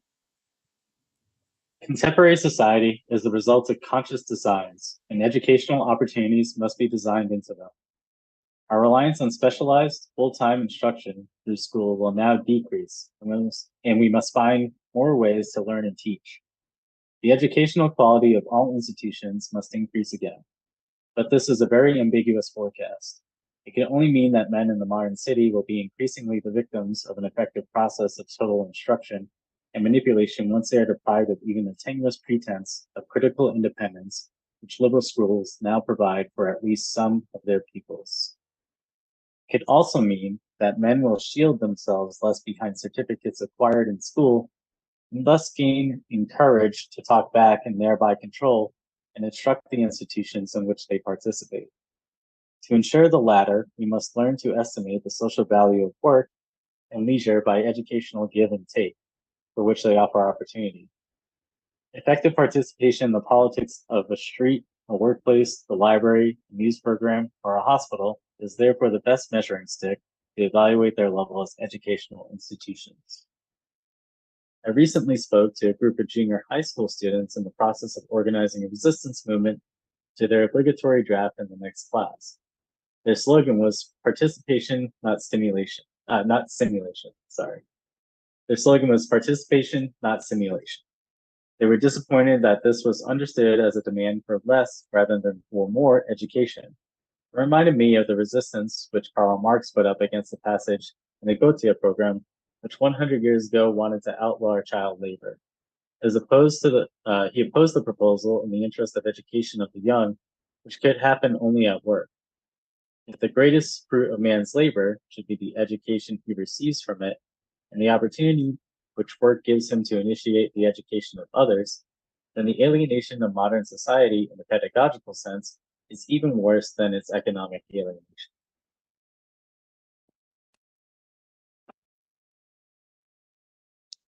The major obstacle on the way to a society that truly educates was well defined by a black friend of mine in Chicago, who told me that our imagination was all schooled up.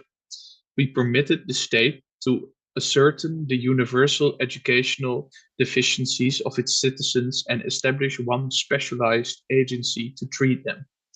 We thus share in the delusion that we can distinguish between what is necessary education for others and what is not, just as former generations established laws which defined what was sacred and what was profane. Durkheim recognized that this ability to divide social reality into two realms was the very essence of formal religion. There are, he reasons, religions without the supernatural and without God, but none which do not subdivide the world into things and persons that are sacred and others that are a consequence of and others that as a consequence are profane. Durkheim's insight can be applied to the sociology of education, for school is radically divisive in a similar way. The very existence of obligatory schools divides any society into two realms. Sometimes, some time spans and processes and treatments and professions are academic or pedagogic, and others are not. The power of school, thus to divide social reality, has no boundaries. Education becomes unworldly, and the world becomes non-educational. Since Bonhoeffer, contemporary theologians have pointed to the confusion now reigning within the biblical message and institutionalized religion. They point to the experience that Christian freedom and faith usually gain from secularization. Inevitably, their statement sounds blasphemous to many churchmen. Unquestionably, the educational process will gain from the deschooling of society, even though this demand to sounds to many schoolmen like treason to the enlightenment. But it is enlightenment itself that is now being snuffed out in the schools. The secularization of the Christian faith depends on the dedication to it on the part of Christians rooted in the church. In much the same way, the deschooling of education depends on the leadership of those brought up in the schools. Their curriculum cannot serve them as an alibi for the task. Each of us remains responsible for what has been made of him, even though he may be able to do no more than accept this responsibility and serve as a warning to others.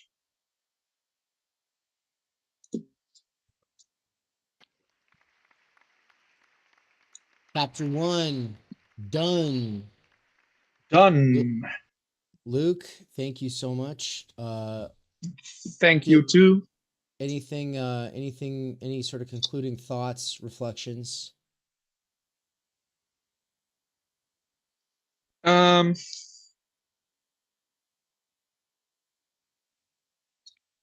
Not anything concrete, just some lines that I thought were interesting. Like his whole idea of how investing only makes the problem worse, and how also the rate of return on investment lessens the more you increase your spending on it, and etc. I thought that was really on point.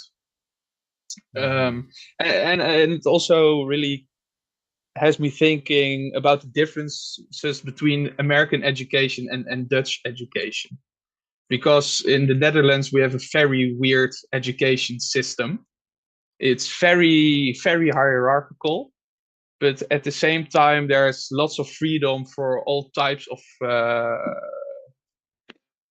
of education to emerge. Like we have Montessori schools and Jena Plan schools, and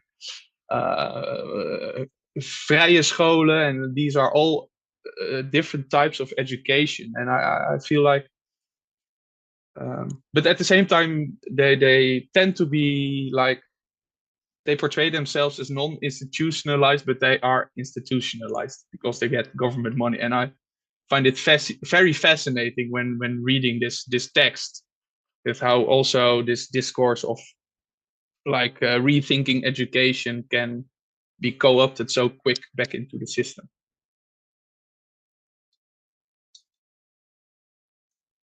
But maybe that's just my general skepticism speaking. Sorry, what your skepticism is of what aspect? Sorry, could you restate that?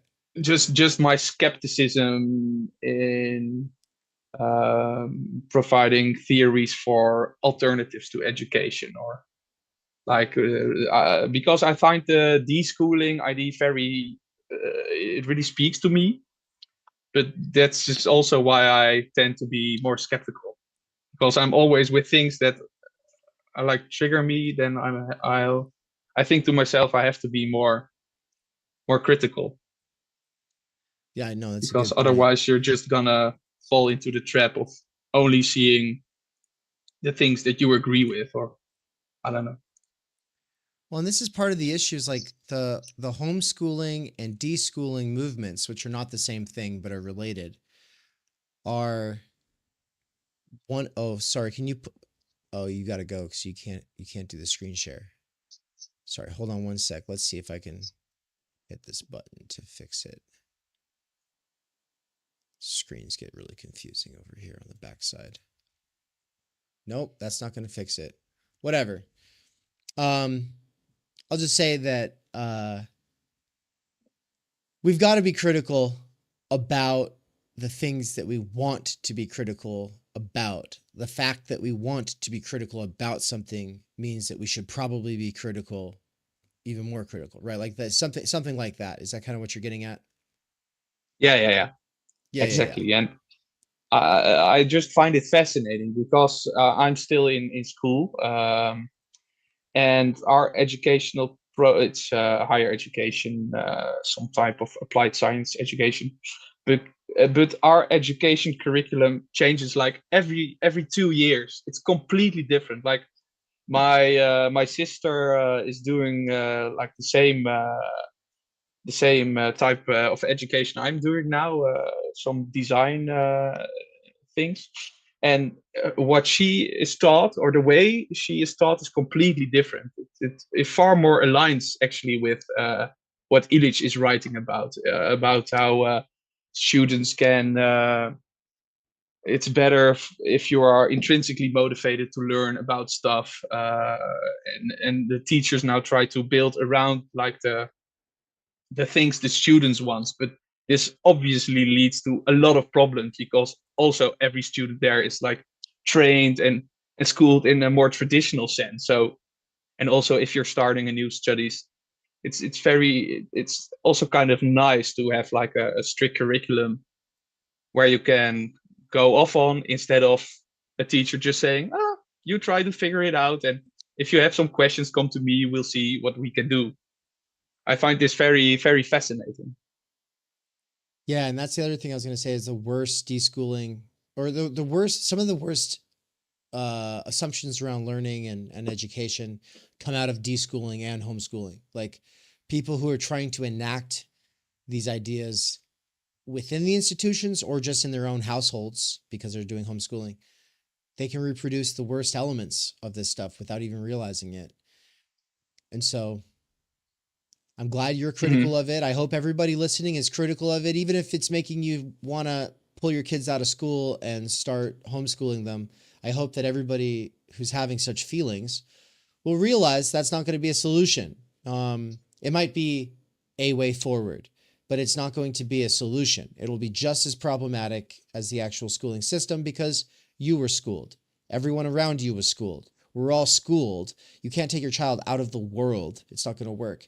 And so what often happens is that the schooling, even when you're trying to deschool, reimposes itself there within the household, except that now there are additional problems brought by that child not having a bunch of different kinds of adults in its life, but instead just like the parent is the principal, is the teacher.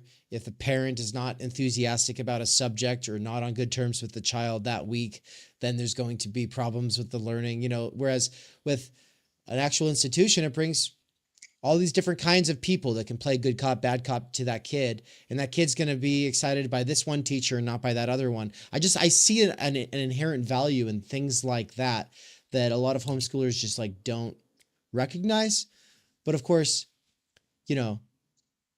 negatives and positives come with both decisions. All we can do is try to understand what are the effects of schooling, and what might be strategies for countering some of the worst effects. But I know you got to go, Luke. And so we'll be right back in a moment after this with David. The two of us will be reading The Phenomenology of Schooling by Ivan Illich from Deschooling Society. Thank you so much. Hope to see you again soon. Take care. Take care. We cannot do direct revolution, but the only way to lay the foundation for it is to do what you are doing to move the underground. It's a theoretically correct title. Welcome to Theory Underground, a place for workers with earbuds who are tired of the bullshit and just want to get down to it. Big ideas, rigorous thinking, and ultimately liberation from necessity. Research at Theory Underground focuses on what is most important for understanding our current situation. Theory of the subject, capital, time-energy theory, critical media theory, CMT, and the most essential critiques necessary for understanding why the theory, ideology, and common sense of influencers left to right misses the mark. Theory Underground is coming to a city near you. Besides a commitment to publishing certain underground theorists and popularizing certain fundamental concepts, we have toured the United States and are touring Europe to promote our ideas, courses, and publications. You've been reading Underground Theory. Amazing book. I'm a publisher and an editor. I run a review of books. Literally, it's my living. This is the best edited collection I've ever read. Okay, picture this scene. America, early 2021. An Amazon warehouse worker arises from the emerging underground theory internet scene to create spaces for untimely topics and concerns that are too often neglected or kept in isolation today. Joined by a revolving cast of underground theorists, academics, and critics, he establishes what will become Theory Underground, a teaching, research, and publishing platform by and for working-class intellectuals, autodidacts, and academics who want to do more than they're able to do within the confines of academia. That warehouse worker's name is David McKerracher, and his book Time Energy is his first major contribution to the world of theory. It was recently reprinted with a foreword by none other than Slavoj Žižek, who also contributed to Theory Underground's latest book. My Bible, it's an excellent book. A collection of essays called Underground Theory. What you just heard is an excerpt from the Strange Exiles podcast, episode 23, where Bram from Strange Exiles interviewed me and Mikey. For those who don't know, Mikey is the author of the Dangerous Maybe blog. We are publishing one of his books here shortly at Theory Underground. He's also a lecturer at Theory Underground, and he's someone I've been friends and a collaborator with for over 10 years. But most importantly for you all, he's a fantastic lecturer, and it's a crime that he has to do wage labor right now. One of the long-term goals of Theory Underground has been now for a couple of years to hashtag free Mikey. That is something that I've been really pushing, but first, obviously, I have to get freed myself, so the two of us are able to do this because, as Mikey said, build it and they will come. Well, I tried, and I built a website and platform. I had my own app and everything, but it's been really buggy, and it's more than one person can handle, and that's, a really good lesson for me. And so for now, what we're doing is moving it to a temporary intermediary platform until we are able to get some more serious funding. And ultimately, we want to be in a place like this, a real brick and mortar digital nomadic mecca where people can come from all over the world. But also, the app was really expensive, and so by quitting it, I am now able to save a lot of money, and with the help of my patrons and the students at Theory Underground, especially the monthly subscribers, I am officially able to quit Amazon and do Theory Underground full time. So thank you so much, everybody. This is one huge step forward. With that said, several subscribers did not migrate from the now defunct app to the new setup, and I'm guaranteed to lose people over time. So please, if you want to get involved, become a subscriber. If you're not even sure what this is all about but are just curious, then I've added tier 0 and tier 1 for very basic kinds of access to what we are doing behind the scenes. If you don't have any time or energy to get involved, but you do have some money to help support this project from afar, then please check out the Patreon. My patrons over at Patreon make the podcast and public YouTube possible. Thank you. As for once-in-a-lifetime events, check out the new poster for the American Idiots Theory Underground European Book Tour. Paris, Brussels, Berlin, Vienna, Linz, Krakow, Glasgow, London, and Oxford from April 27th to May 25th, 2024. 2 events are already fully booked out. Save a seat at an event by getting in contact with us ASAP. Finally, the call for proposals to our conference in Mexico. What's up, everybody? TUCon 2024 update here. It's not happening in Mexico anymore, but it is still happening on October 24th through the 27th. The change was made because a lot of the people that wanted to attend and that were expected to attend said they could probably afford to travel if they had more time advance notice. So save up for June 2025.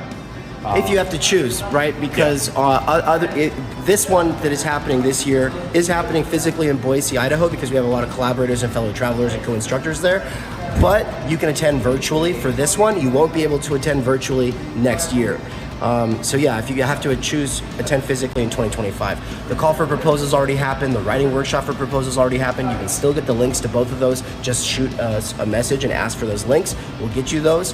And the form goes live on June 1st, and the deadline is June 15th.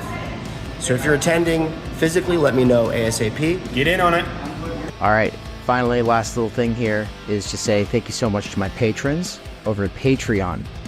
The Patreon is for people who are too busy to be students or subscribers at Theory Underground, but who want to see more of this free content on the podcast and YouTube channel for Theory Underground. You are the ones who see something of value in the free content being made available here, and you want to see more of it. Your patron pledges at Patreon are a real motivator for me. So thank you so much, especially to Marilyn Lawrence, Bert Vanderkar, Carl Vanderlip, Nikolai, Sakil, Zoxandra, Darian, Max, Al, Alagiri, Ben, as well as several others including Core Atlantic, Louis or Louise, Matt Payne, Neil, Simon, and Yiz.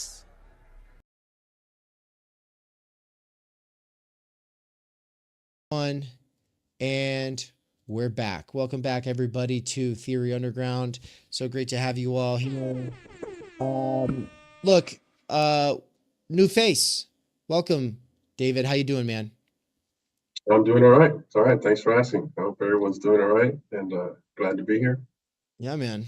So we're going to be diving into the phenomenology of school, and you'll be my glorified scroller. I think because these paragraphs are pretty short and easy, and there's only 2 of us, let's like read 5 and then pass, Okay. and I'll start, and then I've got to run and put something away in the other room. And so, but I'll be listening on my headphones whenever I duck out. Also, everybody in the chat, if you are in the chat and you're listening to this now, and if you have a free pair of thumbs or fingers, go ahead and let us know where you're coming at this from, when, if you're catching up on this, let us know if you're catching up. If you are at work, let us know.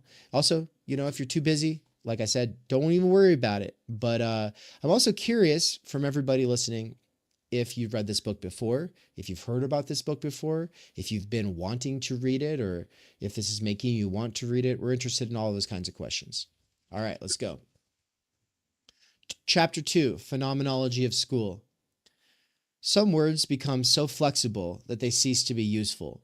School and teaching are such terms. Like an amoeba, they fit into almost any interstice of the language. ABM will teach the Russians, IBM will teach Negro children, and the army can become the school of a nation. The search for alternatives in education must therefore start with an agreement on what it is we mean by school. This might be done in several ways. We could begin by listing the latent functions performed by modern school systems, such as custodial care, selection, indoctrination, and learning. We could make a client analysis and verify which of these latent functions render a service or a disservice to teachers, employers, children, parents, or the professions. We could survey the history of Western culture and the information gathered by anthropology in order to find institutions which played a role like that now performed by schooling. We could finally recall the many normative statements which have been made since the time of Comenius, or even since Quintilian, and discover which of these the modern school system most closely approaches. But any of these approaches would oblige us to start with certain assumptions about a relationship between school and education. To develop a language in which we can speak about school without such constant recourse to education, I have chosen to begin with something that might be called a phenomenology of public school. For this purpose, I shall define school as the age-specific, teacher-related process requiring full-time attendance at an obligatory curriculum. 1. Age. School groups people according to age. This grouping rests on 3 unquestioned premises. Children belong in school. Children learn in school. Children can be taught only in school. I think these unexamined premises deserve serious questioning. We have grown accustomed to children. We have decided that they should go to school, do as they are told, and have neither income nor families of their own. We expect them to know their place and behave like children. We remember, whether nostalgically or bitterly, a time when we were children too. We are expected to tolerate the childish behavior of children. Mankind, for us, is a species both afflicted and blessed with the task of caring for children. We forget, however, that our present concept of childhood developed only recently in Western Europe and more recently still in the Americas. Childhood as distinct from infancy, adolescence, or youth was unknown to most historical periods. Some Christian centuries did not even have an eye for its bodily propositions.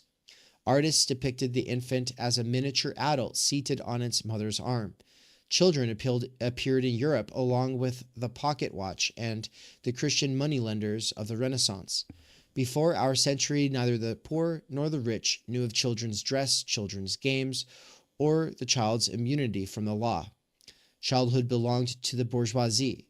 The worker's child, the peasant's child, and the nobleman's child all dressed the way their fathers dressed, played the way their fathers played, and were hanged by the neck as were their fathers.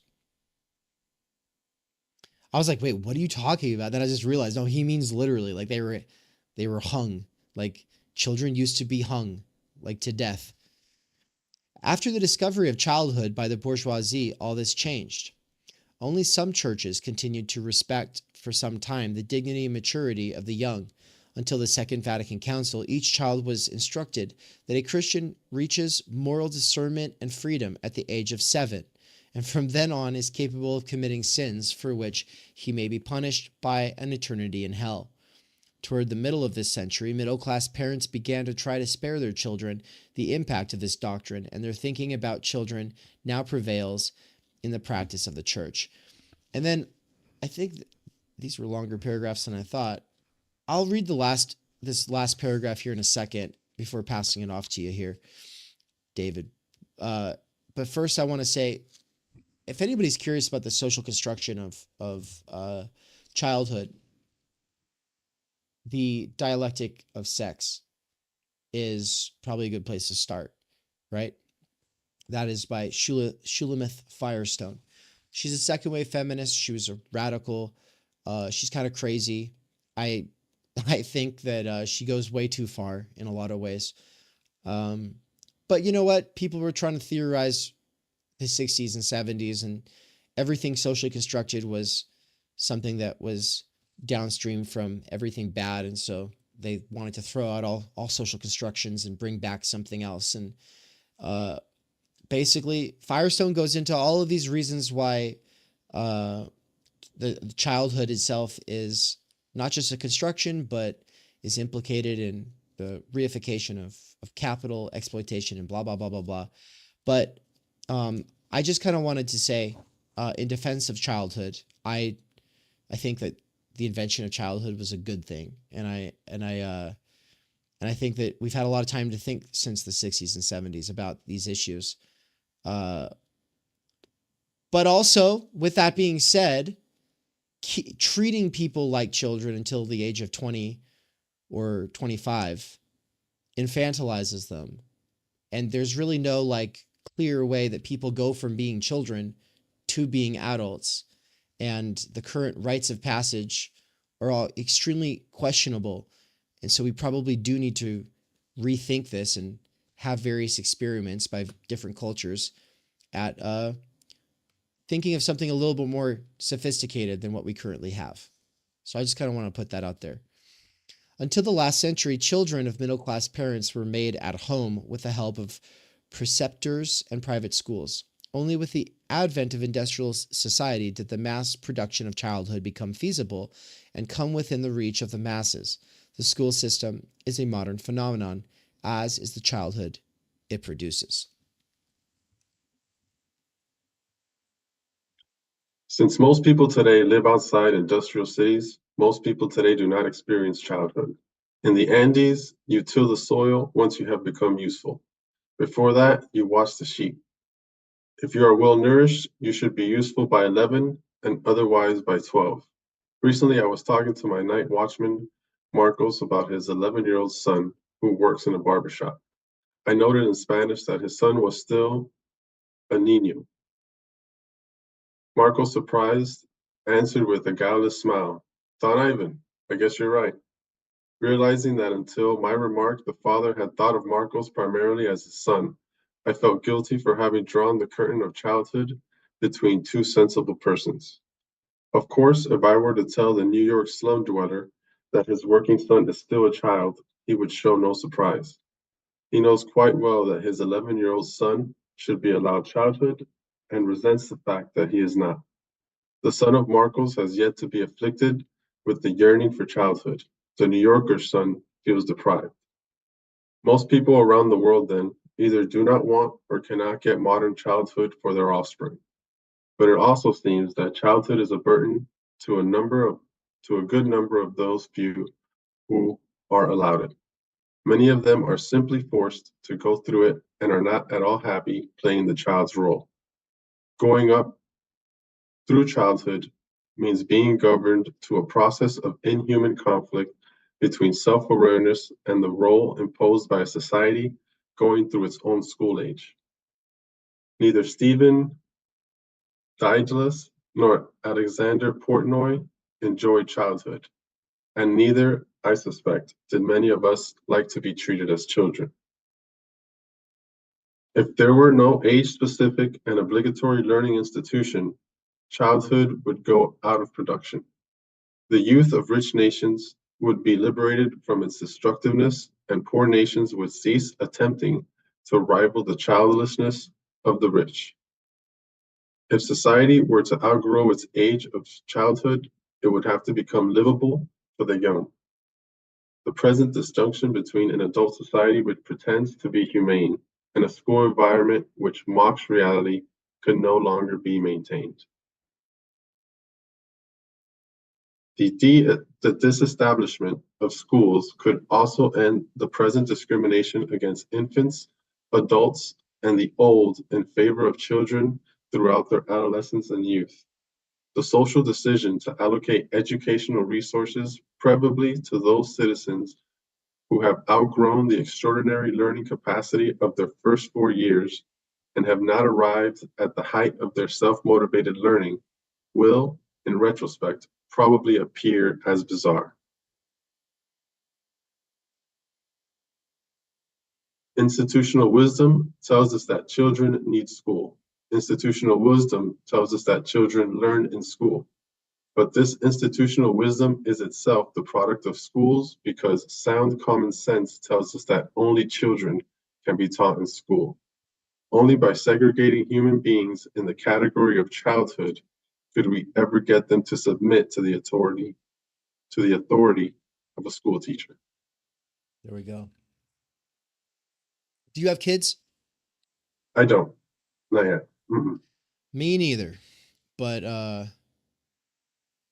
it's interesting, like, yeah, so he talks about like basically the privilege of being able to have a childhood, right? This is something that only some people have in the first place. And then second of all, that privileged childhood is a huge burden because it means people look down on you and treat you in a way that's different than just treating you like a little adult. Now, I have to defend myself because I said that I'm pro childhood, and that just means, yeah, like not forcing children into the workplace. Now, he did use that argument from Marx in the Gotha program, critique of the Gotha program earlier, to say that even Marx was against this taking kids out of the factories idea because that is where their education was taking place, and that a proper education does educate you in the workplace. That's an interesting position. I think the progressive education, the vision of the progressive vision for public education was one where you get to have a childhood, and in that childhood, you get to gain literacy in a variety of subjects. And I think that most people could be on board with that. But there are weird results that come from the social construction of peer groups, where you might be a year different from somebody, but you feel like you're in some other reality from them, that you're above or below them. That's already interesting. But then also like on the basis of like these socially constructed peer groups, you are being ranked and evaluated vis-a-vis these others. So it's like you're either smart or stupid for an 11-year-old. That's really interesting because if there's being stupid, like, okay, you're just not the sharpest. Well, that it traditionally not being the sharpest wasn't as humiliating because you're still part of the tribe. You're still part of the pack. You still have a useful place in society. You still do most of the things that most people do most of the time. You might not be as gifted when it comes to most of those things, and maybe you just don't care. But then today, if you don't learn to read at the rate of the other people who are in your age group, then you're considered to be like way inferior, right? And of course you feel it, and it is humiliating. I have formative experiences with this of not being able to read at the level I was supposed to be able to at the time that I was supposedly supposed to be able to. And one of the things that I like that a different thinker who's a critic of public schooling today, really schooling the system itself, not just public schooling, but schooling itself, John Taylor Gatto, who's very inspired by Illich and Paulo Freire, he says, look, if it takes Susan 12 years to get to the reading level of Paul, it shouldn't matter because they're at the same level now, right? Like if she eventually gets to that level, then great, right? Like today I'm at a reading level far beyond the people that I was behind at the age of 12.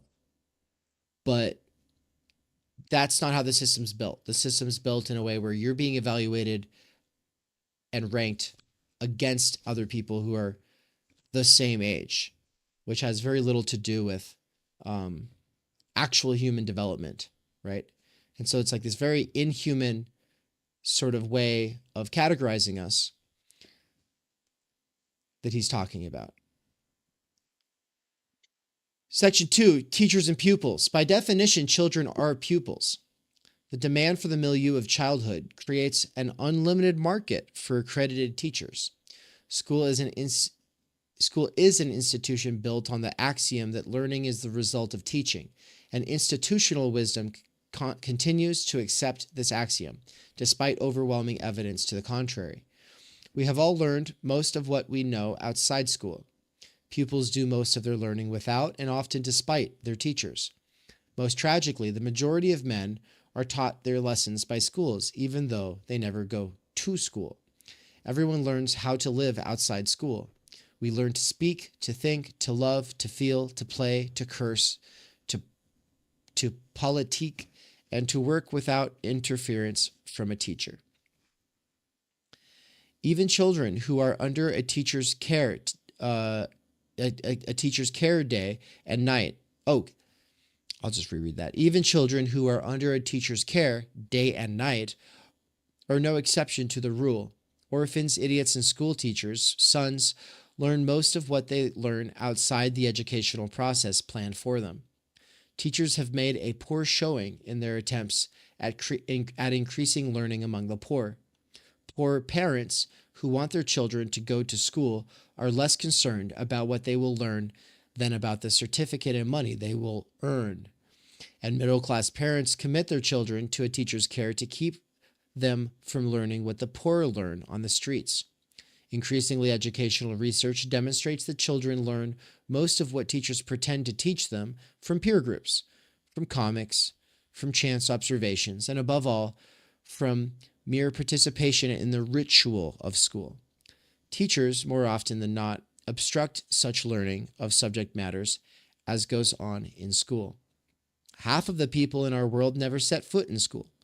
They have no contact with teachers, and they are deprived of the privilege of becoming dropouts. Yet they learn quite effectively the message which school teaches, that they should have school and more of it. School instructs them in their own inferiority through the tax collector who makes them pay for it, or through the demagogue who raises their expectations of it, or through their children once the latter are hooked on it. So the poor are robbed of their self-respect by subscribing to a creed that grants salvation only through the school. At least the church gave them a chance to repent at the hour of death. School leaves them with the expectation, a counterfeit hope, that their grandchildren will make it. That expectation is, of course, still more learning which comes from school, but not from teachers. Pupils have never credited teachers for most of their learning. Bright and dull alike have always relied on rote, reading, and wit to pass their exams, motivated by the stick or by the carrot of a desired career. I'll read this last paragraph. Adults tend to romanticize their schooling. In retrospect, they attribute their learning to the teacher whose patience they learned to admire. But the same adults would worry about the mental health of a child who rushed home to tell them what he learned from his every teacher. Schools create jobs for school teachers, no matter what their pupils learn from them.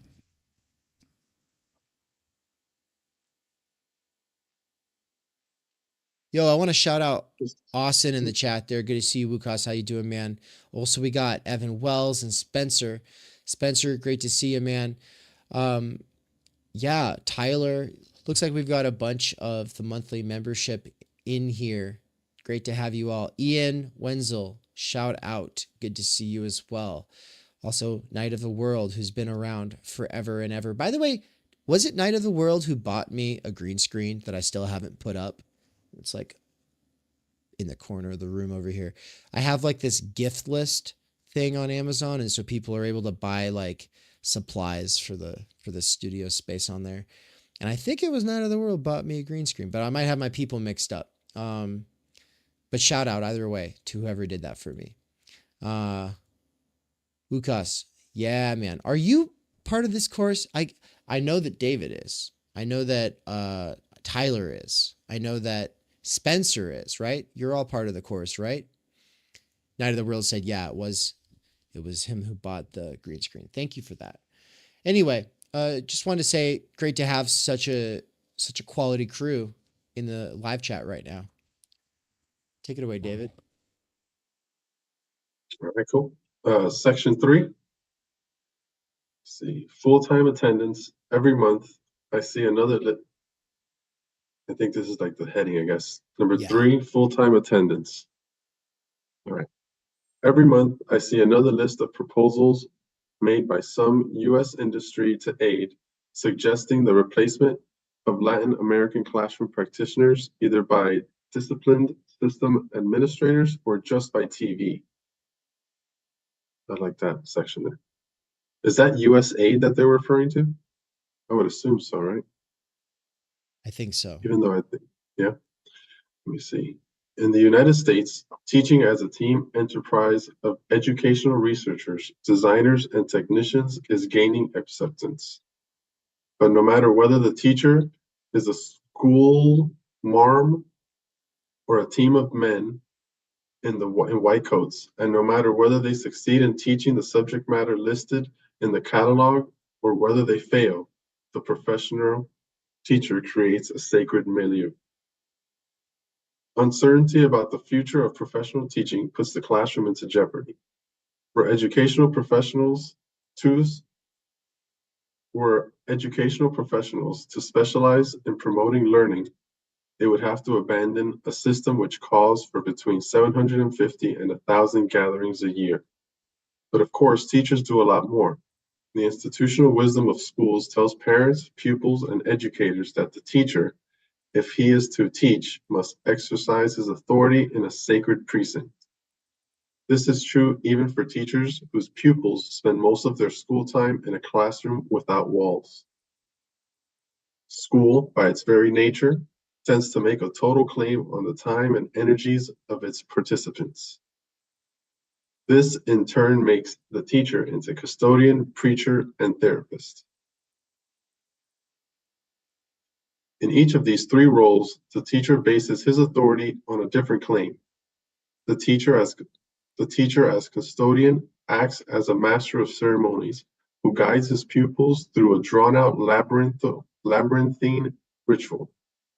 He arbitrates the observance of rules and administers the intricate rubrics of initiation to life. At his best, he sets the stage for the acquisition of some skill, as schoolmasters always have. Without illusions of producing any profound learning, he drills his pupils in some basic routines. The teacher as moralist substitutes for parents, God, or the state. He indoctrinates the pupil about what is right or wrong, not only in school, but also in society at large. He stands in loco parentis to each one and thus ensures that all feel themselves children of the same state. The teacher as therapist feels authorized to delve into the personal life of his pupil in order to help him grow as a person. When this function is exercised by a custodian and preacher, it usually means that he persuades the pupil to submit to a domestication of his vision of truth and his sense of what is right. The claim that a liberal society can be founded on the modern school is paradoxical. The safeguards of individual freedom are all canceled in the dealings of a teacher with his pupil. When the school teacher fuses in his person the function of judge, ideologue, and doctor, the fundamental style of society is perverted by the very process which should prepare for life. A teacher who combines these 3 powers contributes to the warping of the child much more than the laws which establish his legal or economic minority, or restrict his right to free assembly or abode. Teachers are by no means the only professionals who offer therapy. Psychiatrists, guidance counselors, and job counselors, even lawyers, help their clients to decide, to develop their personalities, and to learn. Yet common sense tells the client that such professionals should abstain from imposing their opinion of what is right or wrong, or from forcing anyone to follow their advice. Schools, teachers, and ministers are the only professionals who feel entitled to pry into the private affairs of their clients at the same time as they preach to a captive audience. Dude. Children are protected. I think that's so interesting. Like, and it's kind of just crazy how it's taken for granted, right? It's like, well, of course. And it's like, it's like one profession where, I mean, like, cops don't come along and like evaluate me on the level of my opinion or like judge my family life. Like, no, that's the school teacher who does that. So it's small wonder that the school has become such a dramatic and obscene sort of battleground for the left versus right today, right? It's small wonder that the parent teacher conferences, right? Like that those can often become the site of a lot of stress that makes it almost not worth it for a lot of the teachers, you know?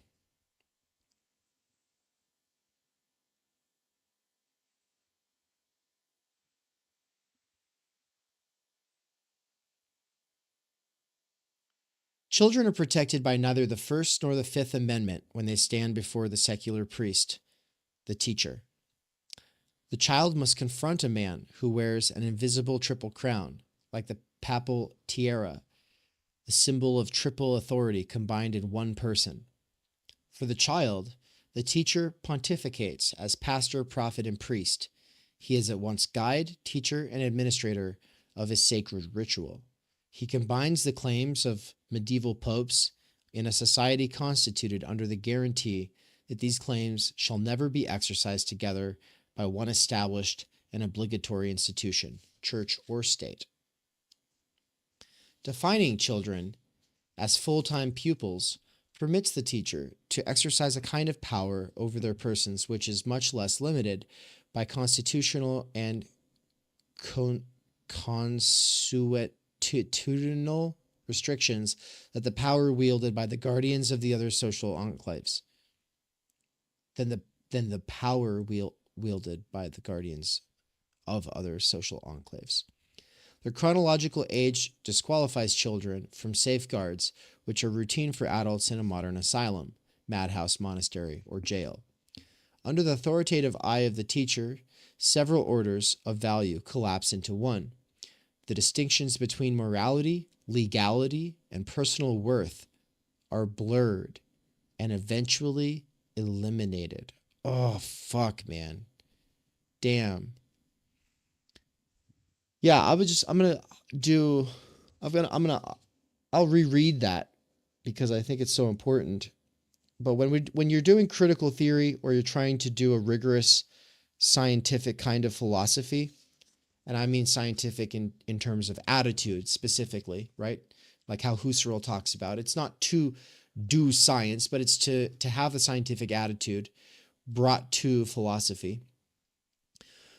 It means taking anything that seems normal, anything that you take for granted, and putting that into question, right? Because what's considered normal is often a result of its naturalization, the fact that it had to be made to seem natural. And so morality, legality, and personal worth all being blurred and eventually the distinctions between these three things eliminated is really important for thinking about how the subjectivization process in the schooling institution, the act of making us into a subject, part of it means making the distinctions between morality, legality, and personal worth blur into just, oh, it's just good versus bad. Good versus bad. They're like legality has very little to do with morality. And how you do in school has very little to do with, at least to the level of the grading, has very little to do with your actual moral worth as a person. But all of those things are being collapsed.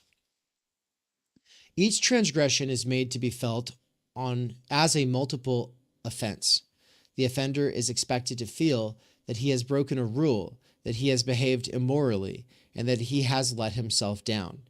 A pupil who adroitly obtains assistance on an exam is told that he is an outlaw, morally bankrupt, and personally worthless. Also, that's brought right into the meritocratic capitalist, overall situation, which is to say, if you are considered outlaw, morally corrupt, or personally worthless by the standards of the schooling system, then of course you deserve poverty. Of course you deserve low-wage jobs. But if you did a good job, if a teacher thought you were a good person, well then of course you deserve a six-figure salary. Classroom attendance removes children from the everyday world of Western culture and plunges them into an environment far more primitive, magical, and deadly serious. Schools should not create such an enclave within which the rules of ordinary reality are suspended, unless it physically incarcerated the young during many successive years on sacred territory. The attendance rule makes it possible for the schoolroom to serve as a magic womb, from which the child is delivered periodically at the school days and school year's completion until he is finally expelled into adult life. Neither universal extended childhood nor the smothering atmosphere of the schoolroom could exist without schools.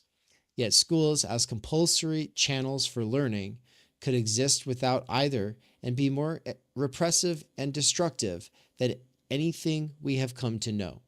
To understand what it means to deschool society, and not just to reform the educational establishment, we must now focus on the hidden curriculum of schooling.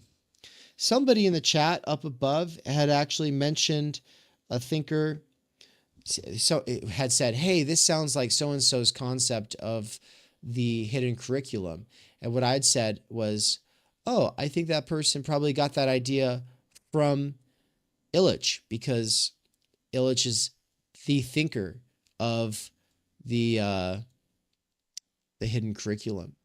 And so that person's name is Jean Agnon. Jean Agnon is I think she died in 2013, but she wrote a whole bunch of books between, I think, 1999 and 2009, something like in that span of time. And she talks about the hidden curriculum. And she wrote a book that looks really interesting called Ghetto Schooling.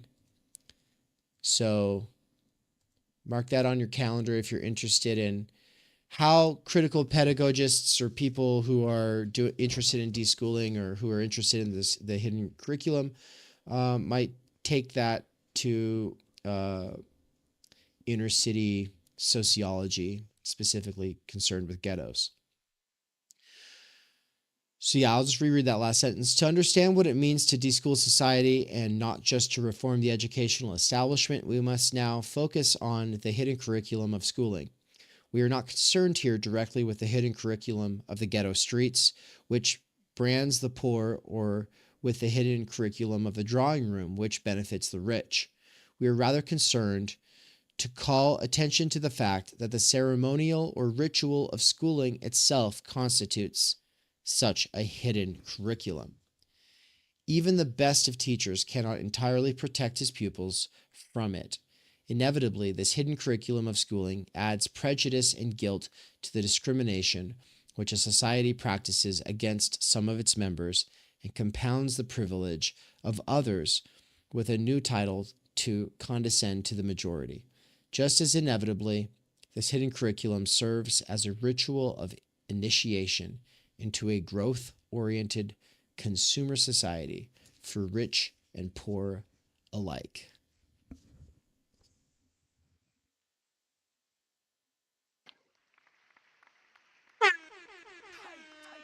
Yeah.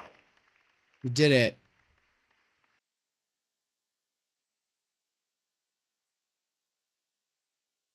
Thoughts, questions, favorite parts, anything you want to add before we move into chapter 3? And do you have to go in a sec, or are you good for another one? I can keep going. Yeah. Sweet. The hidden curriculum. I just jotted something down to kind of take a look at that, because I've heard something about hidden curriculum, but I can't remember from who exactly it was. But I'm gonna check it out. I took down that Gene Anion person as well. So Yeah. I'm probably gonna have to dive into some of her work soon. cool. But yeah, when I think of the hidden curriculum, I think of the fact that it doesn't matter if you're really good at math and you're really bad at English, or if you're really good at English and you're really bad at science, or it doesn't matter. At the end of the day, what's really being taught in all of the classrooms is this basic collapse of the distinction between morality, legality, and personal worth, and the ways that those are integrated into the meritocracy, where you are, even whether you will earn a 6-figure salary or not, you are taught that you are made of a better stuff, that you really do deserve that salary. Of course, a lot of people who deserve that salary within the system go on to not earn that salary. And in that sense, they are fallen professionals, right? And Benjamin Studebaker makes a distinction between rump professionals and fallen professionals in the chronic case of, it's called the chronic crisis of, is it called the chronic crisis of democracy? Anyway. I think it is. You guys recommended that one recently, right? That it was like on special, I think. Yeah. So the chronic crisis of American democracy. Yeah. So in that one, he talks about the rump professionals being the ones who are established. They write the literature, the bestsellers, for an audience of fallen professionals, so that those fallen professionals can feel like they really are made of a special stuff, because even though they are also working at these shitty jobs, at least they went to college, or at least they did well in school, or at least they read how to be anti-racist. So even if they aren't making a better salary, they're still worth more as a human being. And so the real injustice is that as an educated person, they're not making more, not the actual injustice of the fact that this is a world where at least 5 billion of us have to spend our entire lives being reduced to nothing but a standing reserve of labor power that has to constantly refine itself in competition with one another just to be able to get by. So the hidden curriculum, I also think of the bells and whistles section 3 of Discipline and Punish by Michel Foucault.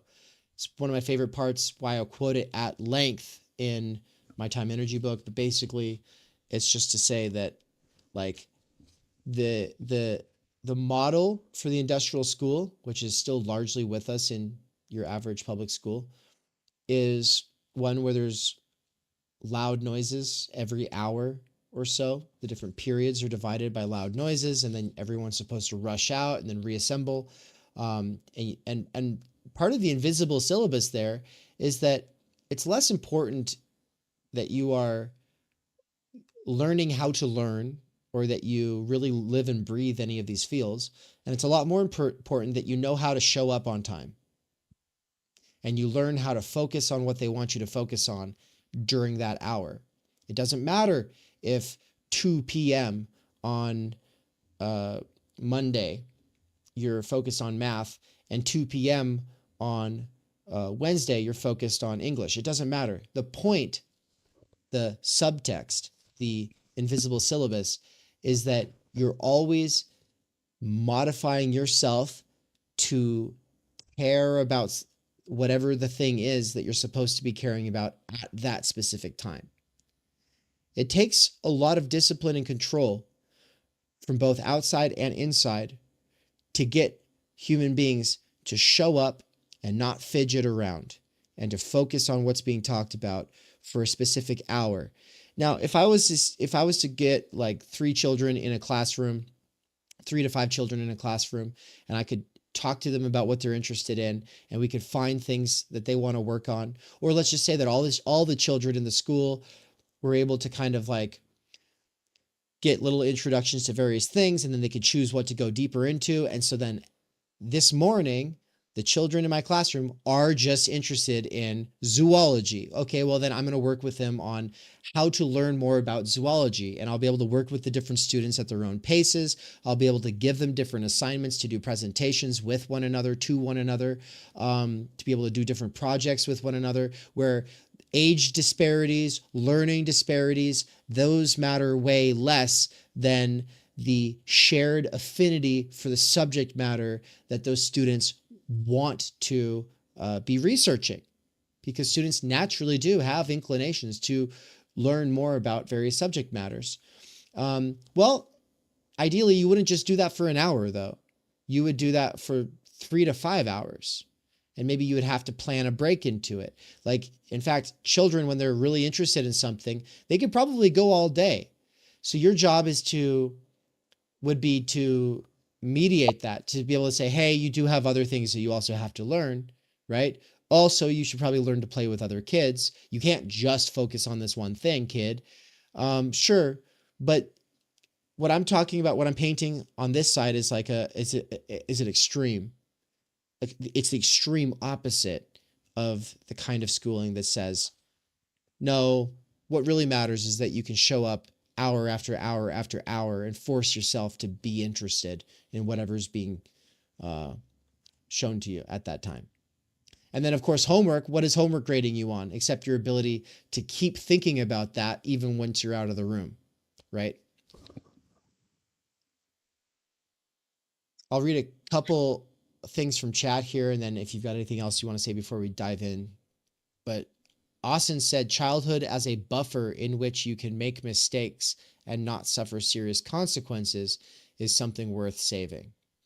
I agree. And I also think that childhood as a buffer between when people can't and can make sexual advances on you is very important as well. And so it's like this idea that like, oh yeah, well, we can hang a child, or that child can burn eternally in hell because they're 7 years old and they did something, is obviously pretty extreme. But like, were those children being sexualized? In which cases were they? In which cases weren't they? Well, if you go to the work of Lloyd Demas, he's one of the most staunch defenders of childhood, and he wrote this book called The History of Childhood. He also wrote a book called The Psychic Life of Nations. And those two books are basically just about the history of humanity being one of absolute cruelty to children, and often of sexual abuse.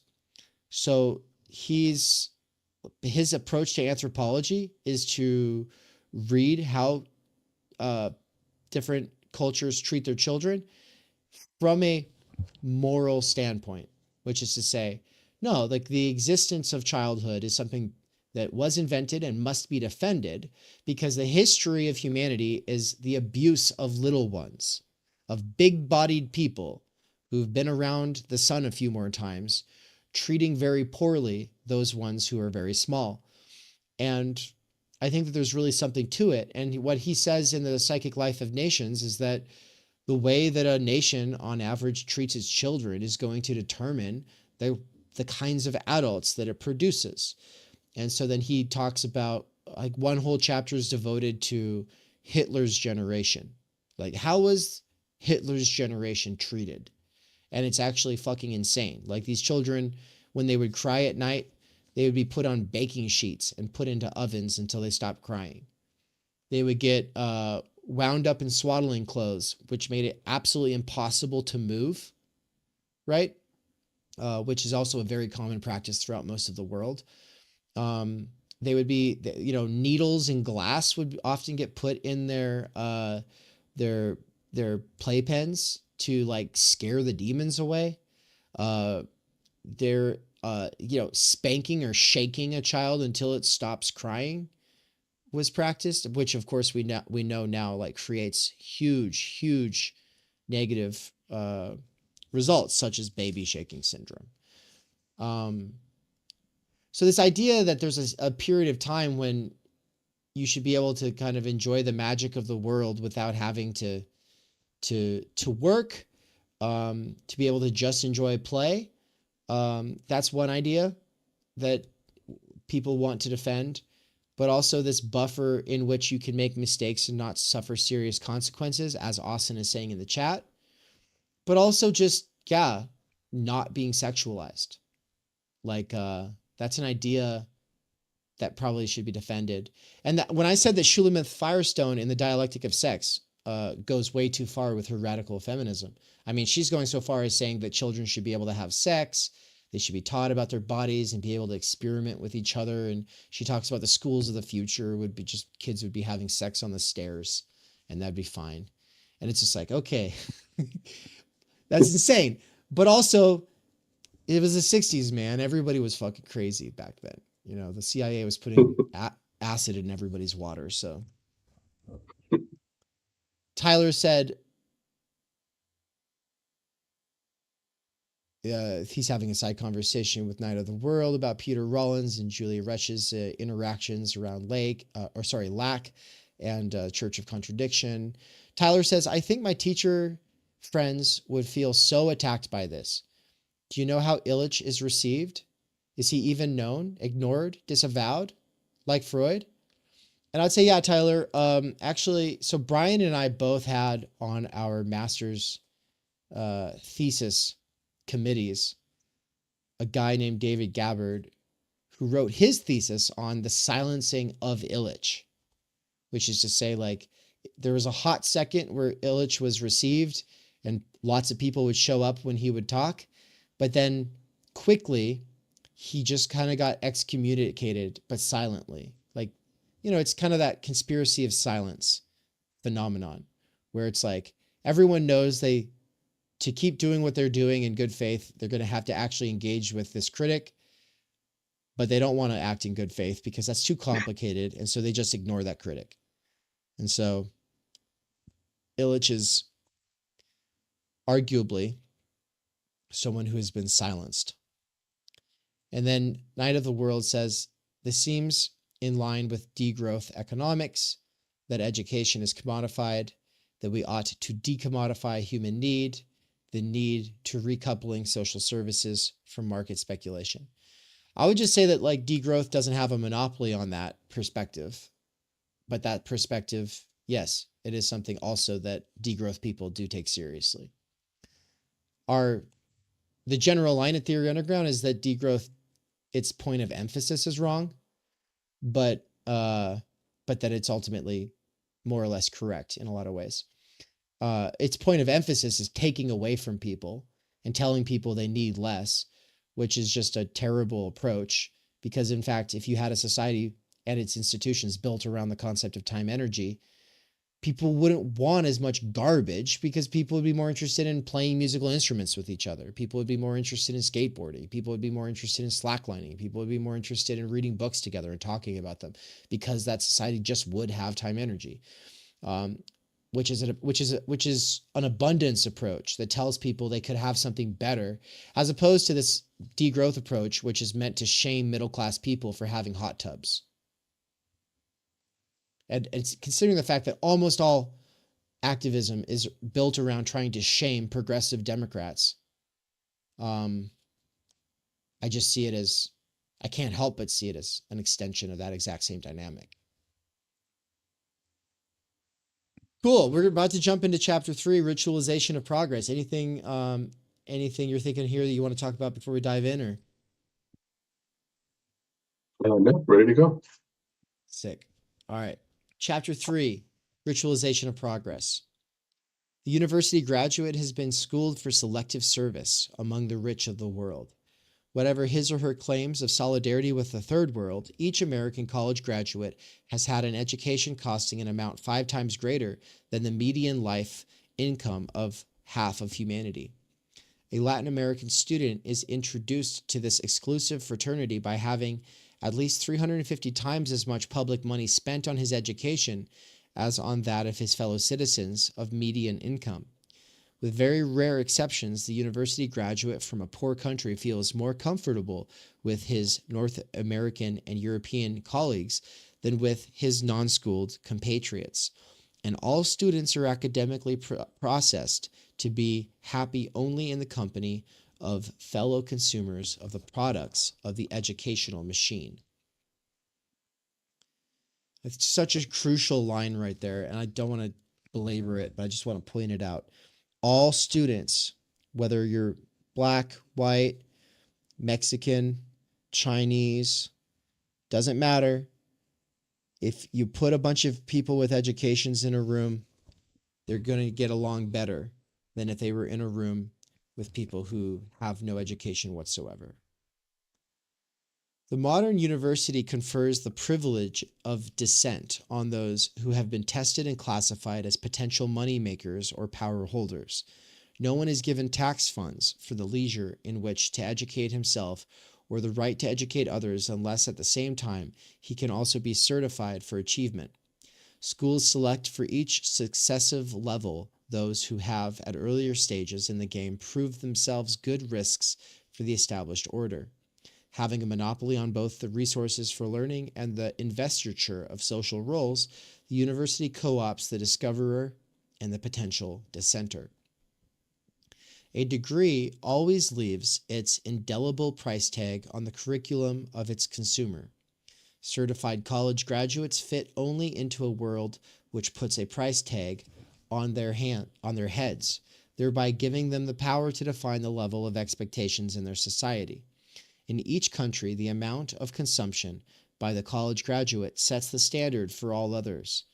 If they would be civilized people on or off the job, they will aspire to the style of life of college graduates.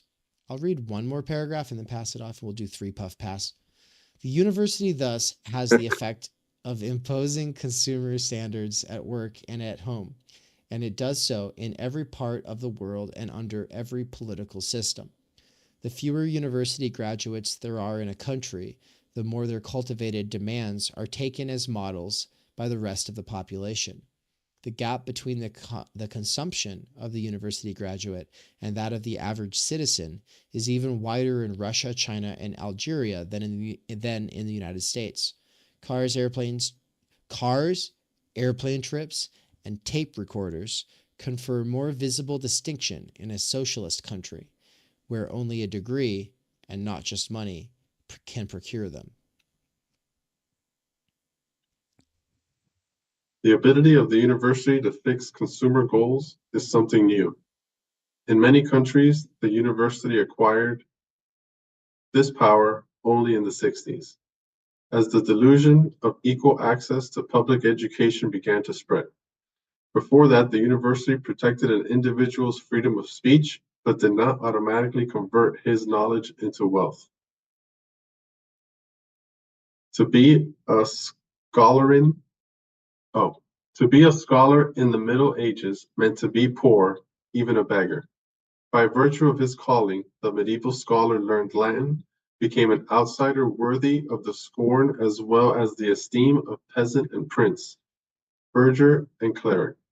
To get ahead in the world, the scholastic first had to enter it by joining the civil service, preferably that of the church. The old university was a liberated zone for discovery and the discussion of ideas both new and old. Masters and students gathered to read the text of other masters, now long dead, and in the living words of the dead masters gave new perspective to the fallacies of the present day. The university was then a community of academic quest and endemic unrest. In the modern multiversity, this community has fled to the fringes, where it meets in a pad, a professor's office, or the chaplain's quarters. The structural purpose of the modern university has little to do with the traditional quest. Since Gutenberg, the exchange of disciplined critical inquiry has, for the most part, moved from the chair into print. The modern university has forfeited in its chance to provide a simple setting for encounters which are both autonomous and anarchic, focused yet unplanned and ebullient, and has chosen instead to manage the process by which so-called research and instruction are produced. The American university, since Sputnik, has been trying to catch up with the body count of Soviet graduates. Now the Germans are abandoning their academic tradition and are building campuses in order to catch up with the Americans. During the present decade, they want to increase their expenditure for grammar in high schools from 14 to 59 billion DM, and more than triple expenditures for higher learning. The French proposed by 1980 to raise 10% of their GMP, the amount, let me start over with that one. The French proposed by 1980 to raise to 10% of their GMP the amount spent on schools, and the Ford Foundation has been pushing poor countries in Latin America to raise per capita expenses for respectable graduates toward North American levels. Students see their studies as the investment with the highest monetary return, and nations see them as a key factor in development. Before I go on, I think I'm getting a message here that someone is in the waiting room. Let's let them in. Oh yeah. All right, cool. Cesar. Sweet. Nice. We will be joined soon. All right, cool. Let's see. So let me see. Let's go on. For the majority who primarily seek a college degree, the university has lost no prestige. But since 1968, it has visibly lost standing amongst its believers. Students refuse to prepare for war, pollution, and the perpetuation of prejudice. Teachers assist them in their challenge to the legitimacy of the government, its foreign policy, education, and the American way of life.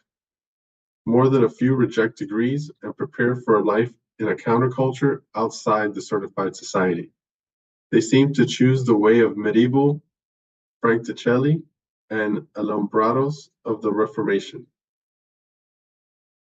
the hippies and dropouts of their days. Others recognize the monopoly of the schools over the resources which they need to build a counter society.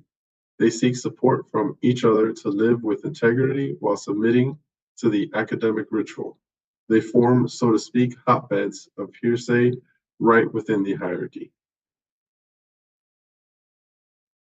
Large parts of the general population, however, regard the modern mystic and the modern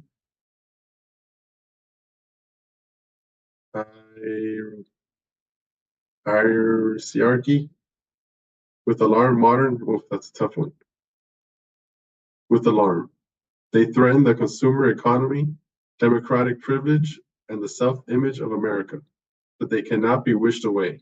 Fewer and fewer can be reconverted by patience or co-opted by subtlety, for instance, by appointing them to teach their hearsay.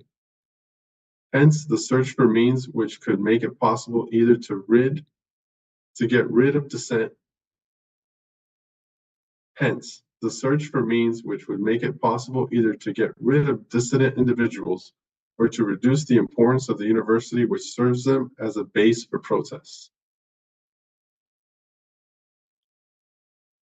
The students and faculty who question the legitimacy of the university and do so at a high personal cost certainly do not feel that they are setting consumer standards or abetting a production system.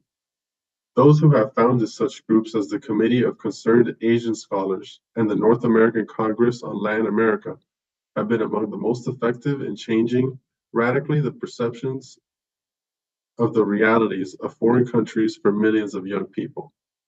Still, others have tried to formulate Marxian interpretations of American society or have been among those responsible for the flowering of communes. Their achievements add new strength to the argument that the existence of the university is necessary to guarantee continued social criticism. Sweet. Still others, I want to reread that. Still others have tried to formulate Marxian interpretations of American society, or have been among those responsible for the flowering of communes. These achievements add new strength to the argument that the existence of the university is necessary to guarantee continued social criticism. Right? This idea being what? That critics, in order to have critics, like critical thinkers can only really come out of this education system. Is that the point? That's what I'm getting from it as well.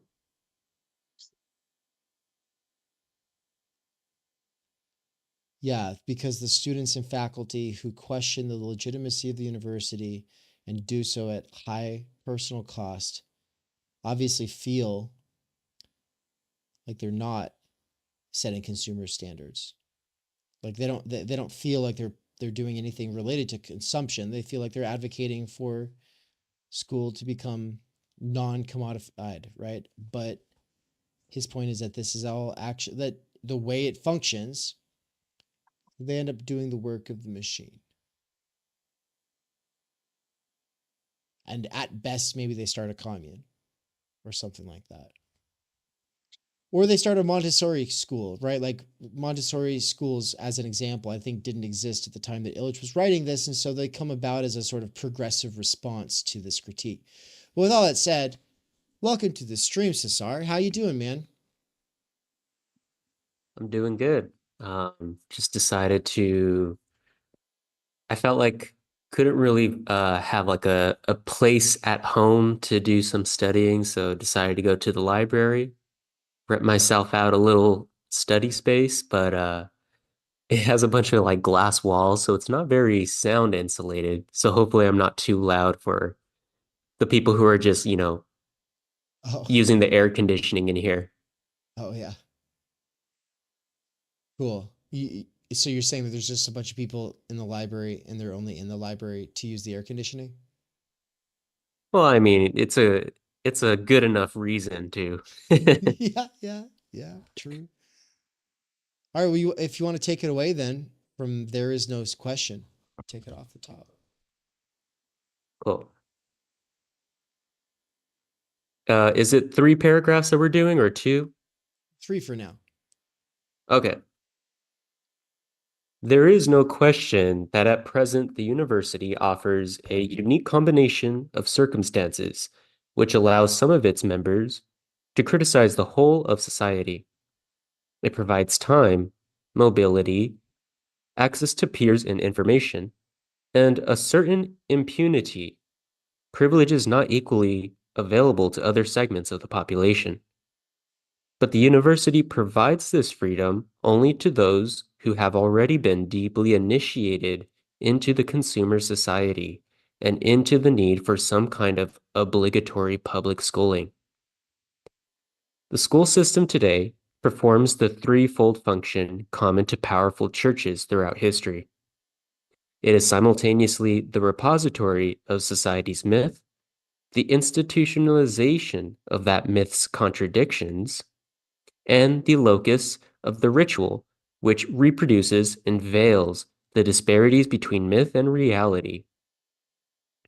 Today, the school system, and especially the university, provides ample opportunity for criticism of the myth and for rebellion against its institutional perversions. But the ritual, which demands tolerance of the fundamental contradictions between myth and institution, still goes largely unchallenged, for neither ideological criticism nor social action can bring about a new society. Only disenchantment with and detachment from the central social ritual and reform of that ritual can bring about radical change. The American university has become the final stage of the most all-encompassing initiation rite the world has ever known. No society in history has been able to survive without ritual or myth, but ours is the first which has needed such a dull, protracted, destructive, and expensive initiation into its myth. The contemporary world civilization is also the first one which has found it necessary to rationalize its fundamental initiation ritual in the name of education. We cannot begin a reform of education unless we first understand that neither individual learning nor social equality can be enhanced by the ritual of schooling. We cannot go beyond the consumer society unless we first understand that obligatory public schools inevitably reproduce such a society, no matter what is taught in them. I'll go ahead and just finish this last paragraph. Mhm.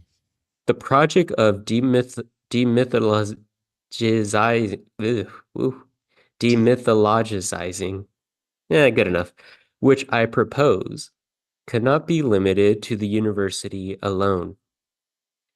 Any attempt to reform the university without attending to the system of which it is an integral part is like trying to do urban renewal in New York City from the 12th story up. Most current college level reform looks like the building of high-rise slums. Only a generation which grows up without obligatory schools will be able to recreate the university.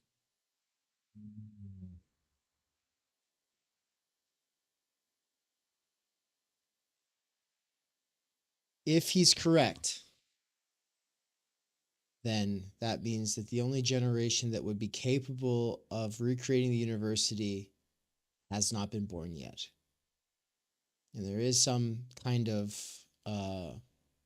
affinity there with the idea that Theory Underground is not developing ourselves to be the ones who make all the changes that need to be made in this world, but is actually developing ourselves to be able to develop the tools for the generations that would do that kind of work, right? Like this, we're fucked up, we're fucking stupid, we're fucking broken, we're trying our best, we're trying to figure it out, but we're not trying to figure it out so that we can then provide all the solutions. We're trying to figure out, like, what would it mean to have that idea of the university operative between us, right? Like, well, he's proposing that part of what it would mean is a generation that didn't go through that process would be necessary for bringing us back to the idea of the university. And that's because the 20 to 25 years that you spend in schooling turns you into someone who has a really hard time just learning to learn because you love it, right? It makes most people hate learning. And when you have a person come along and they get upset because they don't understand a word immediately, or when you have people get upset because something's too hard, or it's status anxiety, but it's also exam anxiety, right? Because people have been punished by this system. And so that when people are immediately put off by not knowing the answer to something, it's because that exam anxiety was trained into their bones. They're not comfortable with thinking in a question, or as Rilke says, living in the question, you know? I just want to bring up just what we've been reading so far.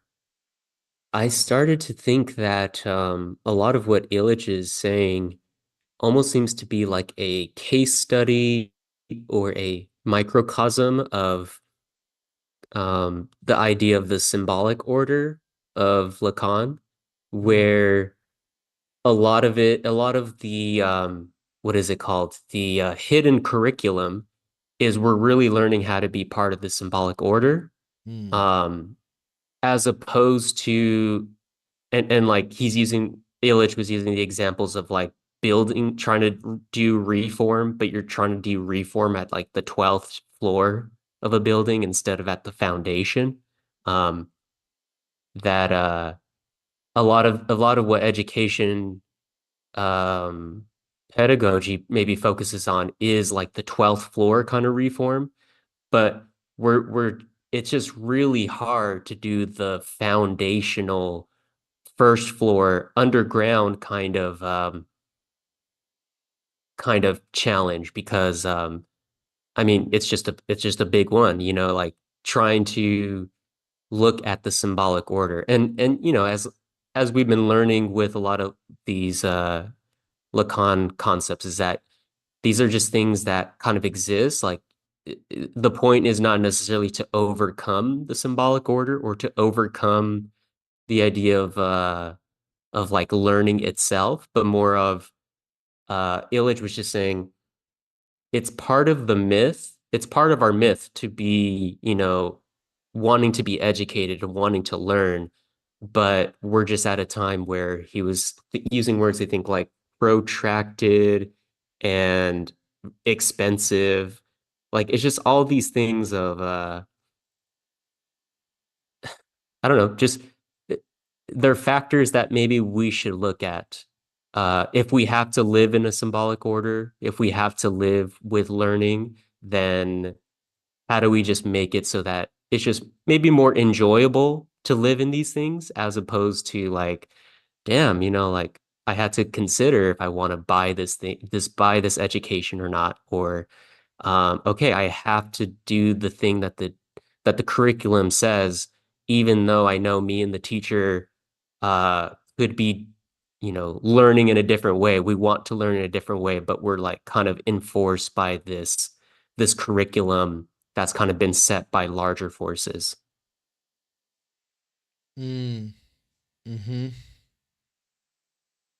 Yeah, and this getting back to the idea of the ground floor as opposed to the high rise or the 12th floor up, and like the generation that would be capable of doing this stuff. I just wanted to bring it back to the last page of the introduction. Right? He says, the goal would be then to clarify those personal goals which would foster the advent of an age of leisure, schole, as opposed to the economy dominated by service industries. Now, this is a book of essays that he put together that is called Deschooling Society. The sad thing is that he never just wrote a book, a proper book on schooling. Because if he had written a proper book on schooling, he would have probably led off with the distinction between schole and schooling. And then he would have talked about the difference between the liberating arts that are meant to be liberating in the sense that they are freedom from preoccupation with necessary labor, and that they are like once a person is rested and free from preoccupation with necessary labor, like one of the only meaningful and fun things to do is to start thinking, start reading, start, you know, experimenting with stuff. And so the liberal arts are what comes out of that space of freedom. And then we're sold a lie. The lie is, oh, you'll have practical, you know, subjects that you study, which will make you a good worker someday. And then you'll also have, you know, liberal arts ones that you can study. And you'll be able to mix and match, and that way you'll be a balanced person. But of course, so long as you're a worker, or so long as your education is towards you becoming a worker, meaning people will ask you, well, why are you doing that? Why are you studying that? So long as that question is present, you're not able to do the liberal arts. You might be able to sit in a classroom where people say, we're going to study the liberal arts, but they're lying to you if you have to preoccupy your mind with necessary labor, because it's impossible to do the liberal arts otherwise, because the liberal in liberal arts means liberating, and what you're being liberated from is from preoccupation with necessary labor. So if people are asking you, what are you going to do with that when you get a job someday? It's not going to work. And that's why professors in sociology and philosophy feel inclined to argue at the beginning of their semester, hey, you can actually get a job with this degree. Look, 93% of employers don't care about about what you majored in. All they care about is that you got something out of it or whatever, and that you have the degree. And they'll show statistics like that on syllabus day, on the first day of class. And the reason they're doing that is because they're trying to equip you with the arguments that you're going to need to defend studying this to your parents, right? Well, then you're not really doing liberal arts studies, are you? Because you're not free from all that. The myth of institutionalized values. School initiates, too, the myth of unending consumption. This modern myth is grounded in the belief that process inevitably produces something of value, and therefore production necessarily produces demand. School teaches us that instruction produces learning. The existence of schools produces the demand for schooling. Once we have learned to need school, all our activities tend to take the shape of client relationships to other specialized institutions. Once the self-taught man or woman has been discredited, all non-professional activity is rendered suspect. In school, we are taught that valuable learning is the result of attendance, that the value of learning increases with the amount of input, and finally, that this value can be measured and documented by grades and certificates. In fact, learning is the human activity which least needs manipulation by others. Most learning is not the result of instruction. It is rather the result of unhampered participation in a meaningful setting. Most people learn best by being with it, yet school makes them identify their personal cognitive growth with elaborate planning and manipulation. Take it away, Mike. On Once a Man. I'll jump in, right? You meant Yeah. you said Mike. Yeah. Okay, let's see. Once a man or woman. Once a man or woman has expected the need for school, he or she is easy prey for other institutions. Once young people have allowed their imaginations to be formed by curricular instruction, they are conditioned to institutionalize planning of every sort. Instruction smothers the horizon of their imaginations. They cannot be betrayed, but only shortchanged because they have been taught to substitute expectations for hope. They will no longer be surprised, for good or ill, by other people, because they have been taught that to expect from every other person who has been taught as they were. This is true in the case of another person or in the case of a machine. The transfer of responsibility from self to institution guarantees social regression, especially once it has been accepted as an obligation. So rebels against alma mater often make it into her faculty instead of growing into the courage to infect others with their personal teaching and to assume responsibility for the results.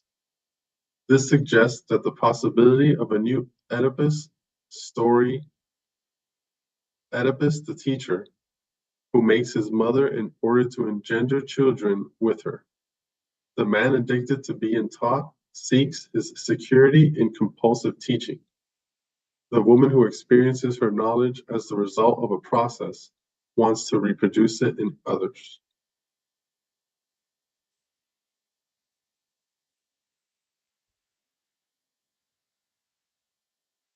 I want to just point out that it really is insanely different teaching people who are just excited to hear about like the work, the research that you've been doing, so that you're really just sharing out to them on stuff they're already interested in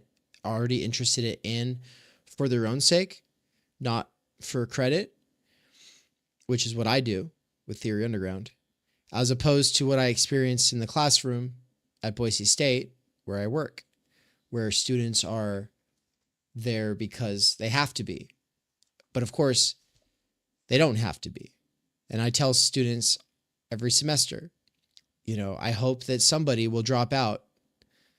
I don't think that all of you should drop out, but if you're in here going, why am I here? I don't want this. And then you end up telling yourself that you have to do it for your parents. The fact is growing up means sometimes making your parents unhappy. Growing up means sometimes going and doing what you feel like you need to go and do at that time. And if you're just going to keep trying to make your parents happy, well, what? You're going to finish out your time at the university and you'll hate it and you'll waste your time here. and then you'll go get a job that you hate, and you'll focus the rest of your life on that. And eventually, at some point, you're going to end up making your parents unhappy. So this might be the time, and then I'll always point out stuff like Steve Jobs dropping out of Reed University to go to India so he could explore and just kind of figure out what he wants to do. And of course, that there's a degree of privilege that comes with that. A lot of people dropping out of college would just then become baristas somewhere, and they would never see any way forward beyond their situation. And so, there might be no other option. It might seem like there's no other option, but my basic point is just to always make them go like, look, you can take a year off. You can take 2 years off. You can take 5 years off, and then you can always come back later. So if that means going and being a barista for a few years just so you can take a breather, take a breather. But if you've been in the schooling environment your entire life and now you're at college and you hate it, why are you here? And the chances are they do hate it. They just like the socializing part of it. They like the being able to have friends part of it. They like the partying part of it. Maybe the extracurricular clubs and activities are made available at the university. They like that part of it. And it's like, well, that sucks because that's a really expensive way to have a party. We're talking a $60,000 debt so that you can go party. At least when I was partying, I wasn't going into all this debt. I just got to focus on partying and working, And then I burnt out on that before I went to college. So by the time I was going to college, I was like, oh no, I want to focus on this now. But that poor soul sitting there in the classroom going, oh my God, I just want to get out of this class so I can go on. It sucks. And thankfully, I don't think I have a huge problem with that. Most of my students aren't itching to get out of class. But their general experience with the university is this, oh my God, I also have to study? And it's like, yeah, I'm sorry. That is part of it.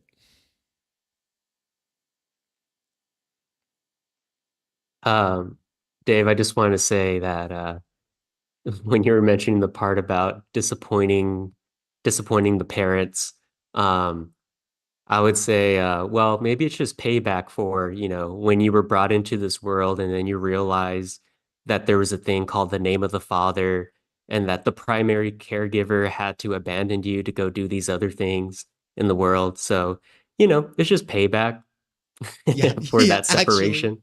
Actually, yeah. And we'll hopefully be having in not this next lecture session, but the one after that, a guest lecture from Mikey on the big other versus the superego.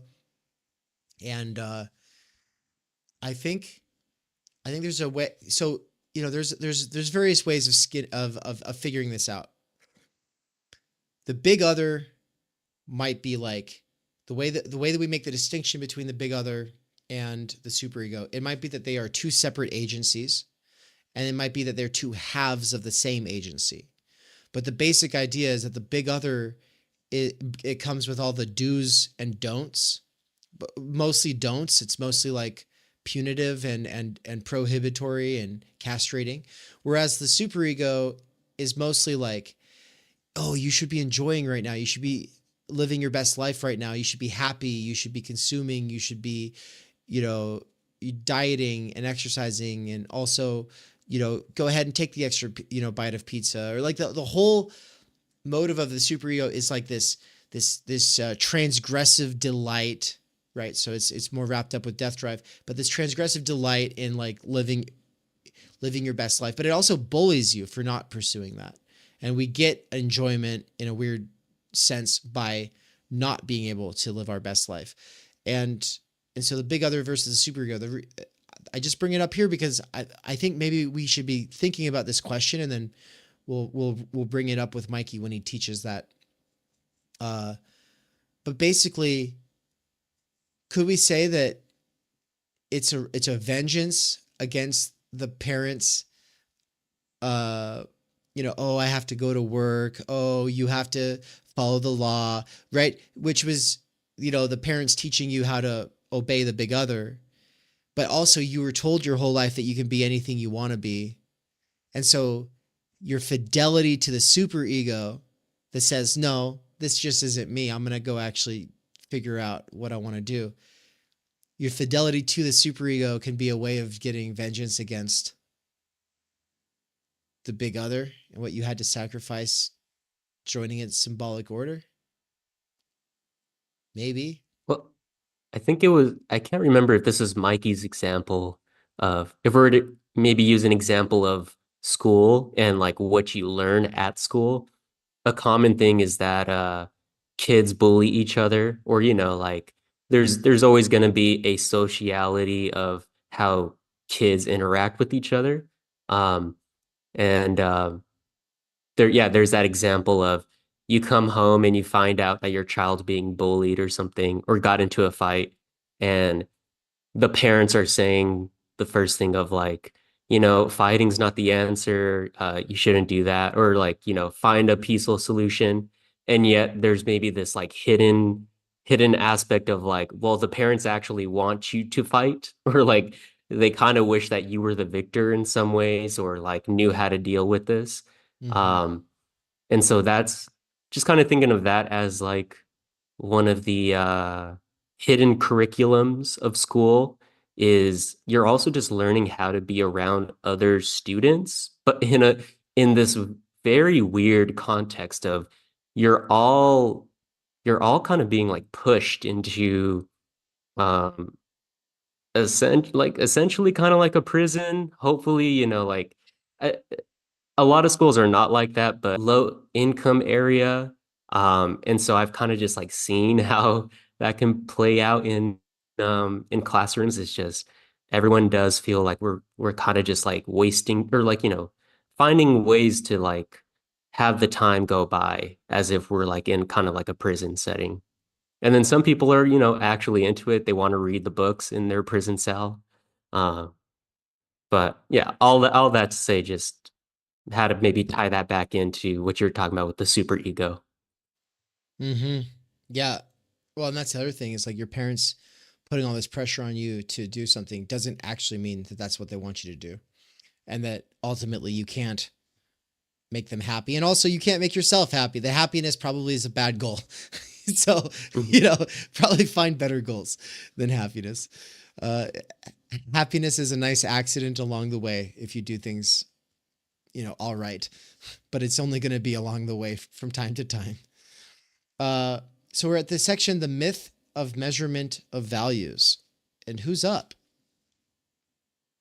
It's me. I was just thinking if it's okay for me to read this whole subchapter, because it's about three paragraphs, and then it goes into another subchapter that you could then go to, Dave. Sweet. It seems like actually there's a lot of subchapters, so it might be cool for us just to take on the whole thing. I was literally thinking that, so I like that idea. Yeah, because they're all very short. Yeah.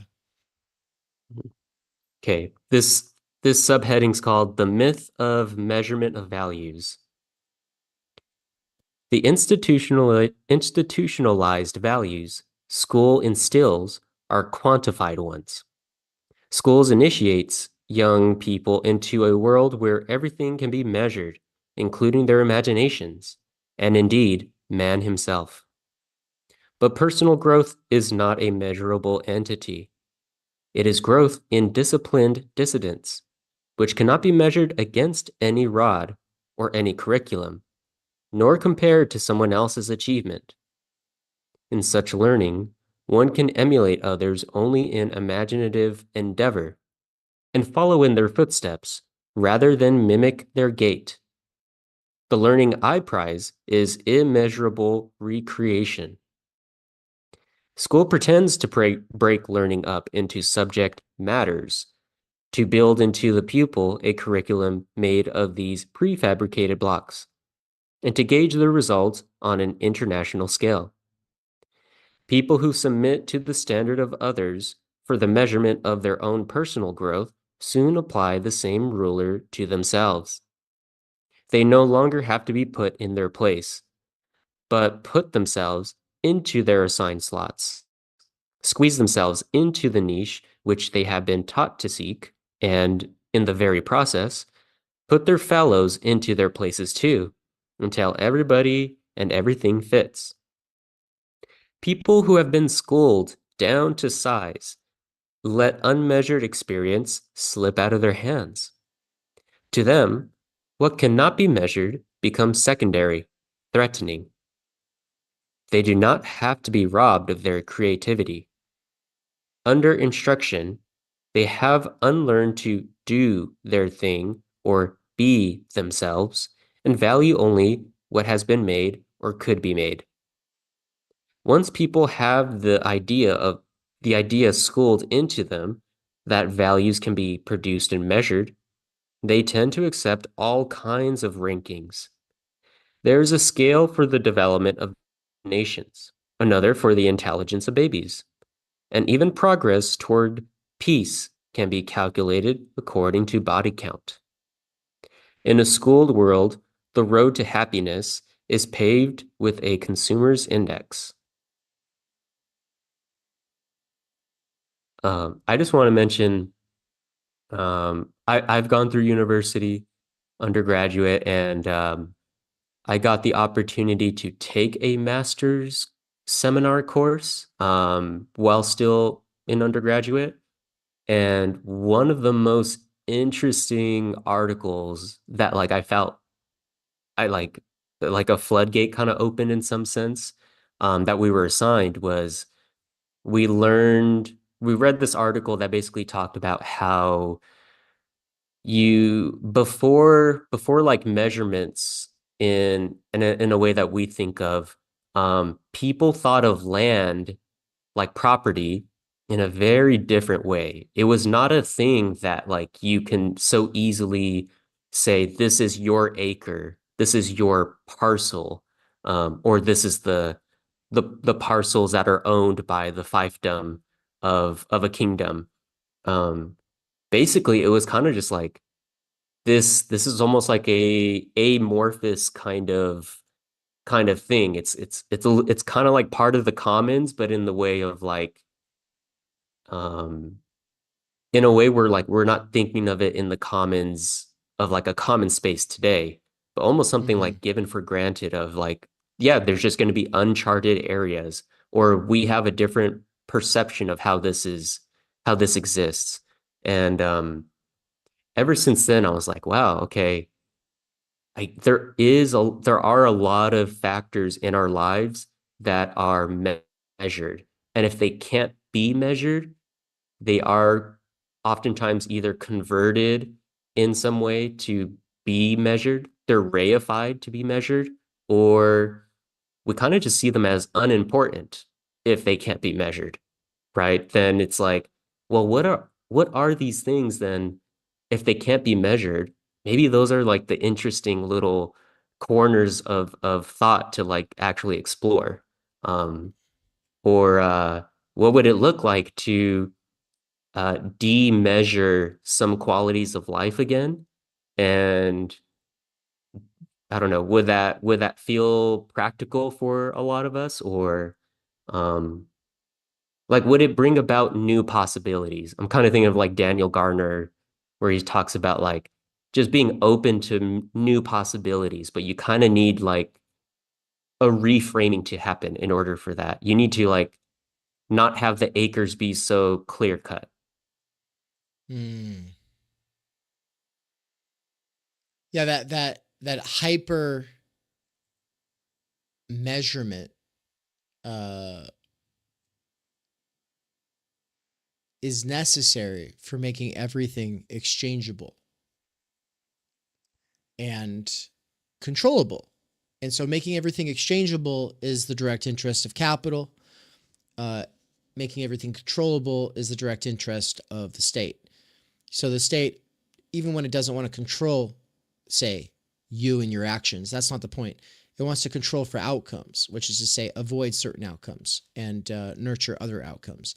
And so that is just say like this: a state needs a predictable populace. It has to be you want predictable outcomes. But what's in the interest of the state or what's in the interest of capital is often not directly in the interest of the humans involved.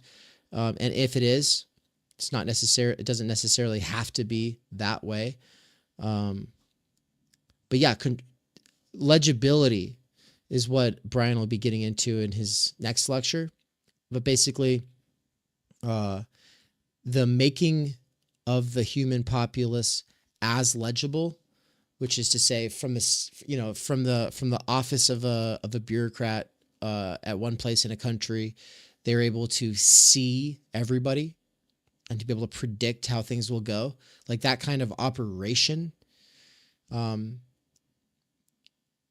That and exchangeability, everyone being replaceable. Like these are the two major things working to make it so that everything gets measured. And so what we're talking about is a change in the institutions, or a change, like, are we talking about something that goes beyond capital and state, or are we talking about something that replaces capital and state, or are we talking about a change within the current order? I mean, these are just kind of questions that I feel like this kind of stuff brings up for me. But yeah, it's just not accidental that everything has to be measured and compared or made comparable. It's directly related to the interests of the major institutions of power, whether for better or for worse. There's good and bad that come with that. I'll read this: the myth of packaging values. School sells curriculum, a bundle of goods made according to the same process of having the same structure as other merchandise. Curriculum production for most schools begins with allegedly scientific research, on whose basis educational engineers predict future demand and tools for the assembly line, within the limits set by budgets and taboos. The distributor teacher delivers the finished product to the consumer pupil, whose reactions are carefully studied and charted to provide research data for the preparation of the next model, which may be ungraded, student designed, team taught, visually aided, or issue centered. The result of the curriculum production process looks like any other modern staple. It is a bundle of planned meanings, a package of values, a commodity whose balanced appeal makes it marketable to a sufficiently large number to justify the cost of production. Consumer pupils are taught to make their desires conform to marketable values. Thus, they are made to feel guilty if they do not behave according to the predictions of consumer research by getting the grades and certificates that will place them in the job category they have been led to expect. Educators can justify more expensive curricula on the basis of their observation that learning difficulties rise proportionately with the cost of the curriculum. This is an application of Parkinson's law that work expands with the resources available to do it. This law can be verified on all levels of school.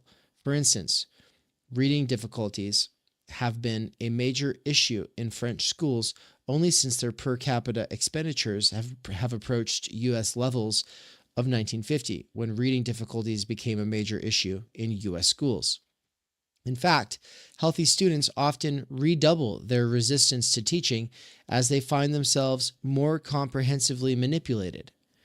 This resistance is due not to the authoritarian style of a public school or the seductive style of some free schools, but to the fundamental approach common to all schools, the idea that one person's judgment should determine what and when another person must learn. And I wanted to point out that in that middle paragraph, he said, it is a bundle of planned meanings, a package of values, a commodity whose balanced appeal. Oh, sorry, no, I'm on the wrong paragraph. No, that's directly following from the sentence that I wanted to focus on, where he talks about he's talking about like the next model might be ungraded, student designed, team taught, visually aided, or issue centered. All of that is very close to the actual jargon used at the university today of the kind, we want student-centered learning. We want dynamic classrooms. We want all of and I just came out of a class that was ungraded last semester. I was basically a glorified teacher's assistant for a class that had the ungrading model. But you don't get out of any of the the main issues that he's talking about here by doing ungrading. You don't actually get out of any of the problems that he's talking about. And that's kind of the point that I think he's going for here.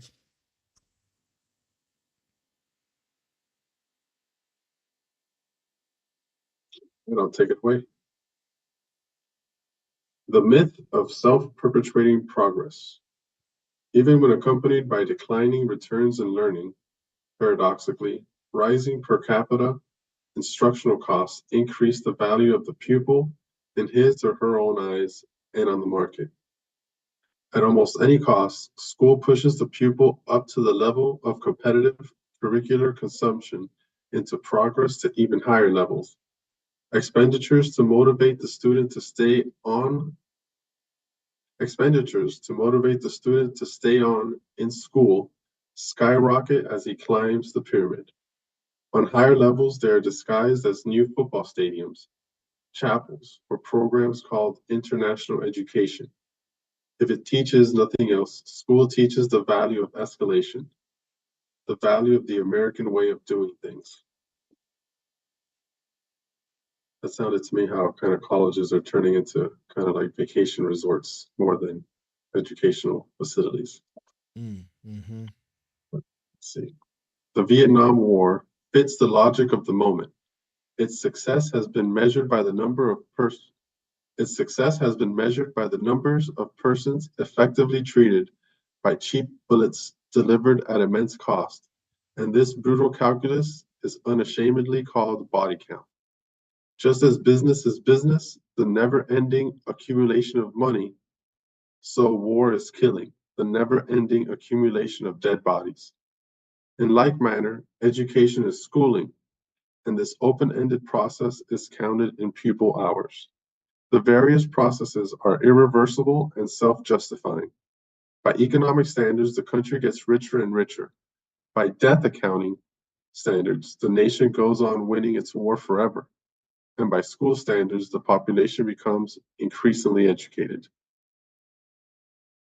School programs hunger for progressive intake of instruction. But even if the hunger leads to steady absorption, it never yields the joy of knowing something to one's own satisfaction. Each subject comes packaged with the instruction to go on consuming one offering after another. The last year's wrapping is also obsolete for this year's consumer. The textbook racket builds on this demand. Educational reformers promise each new generation the latest and the best, and the public is schooled into demanding what they offer. Both the dropout, who is forever reminded of what he missed, and the graduate, who is made to feel inferior to the new breed of student, know exactly where they stand in the ritual of rising deceptions and continue to support a society which euphemistically calls the widening frustration gap a revolution of rising expectations. But growth conceived as open-ended consumption, eternal progress, can never lead to maturity. Commitment to a limited quantitative increase vitiates the possibility of organic development.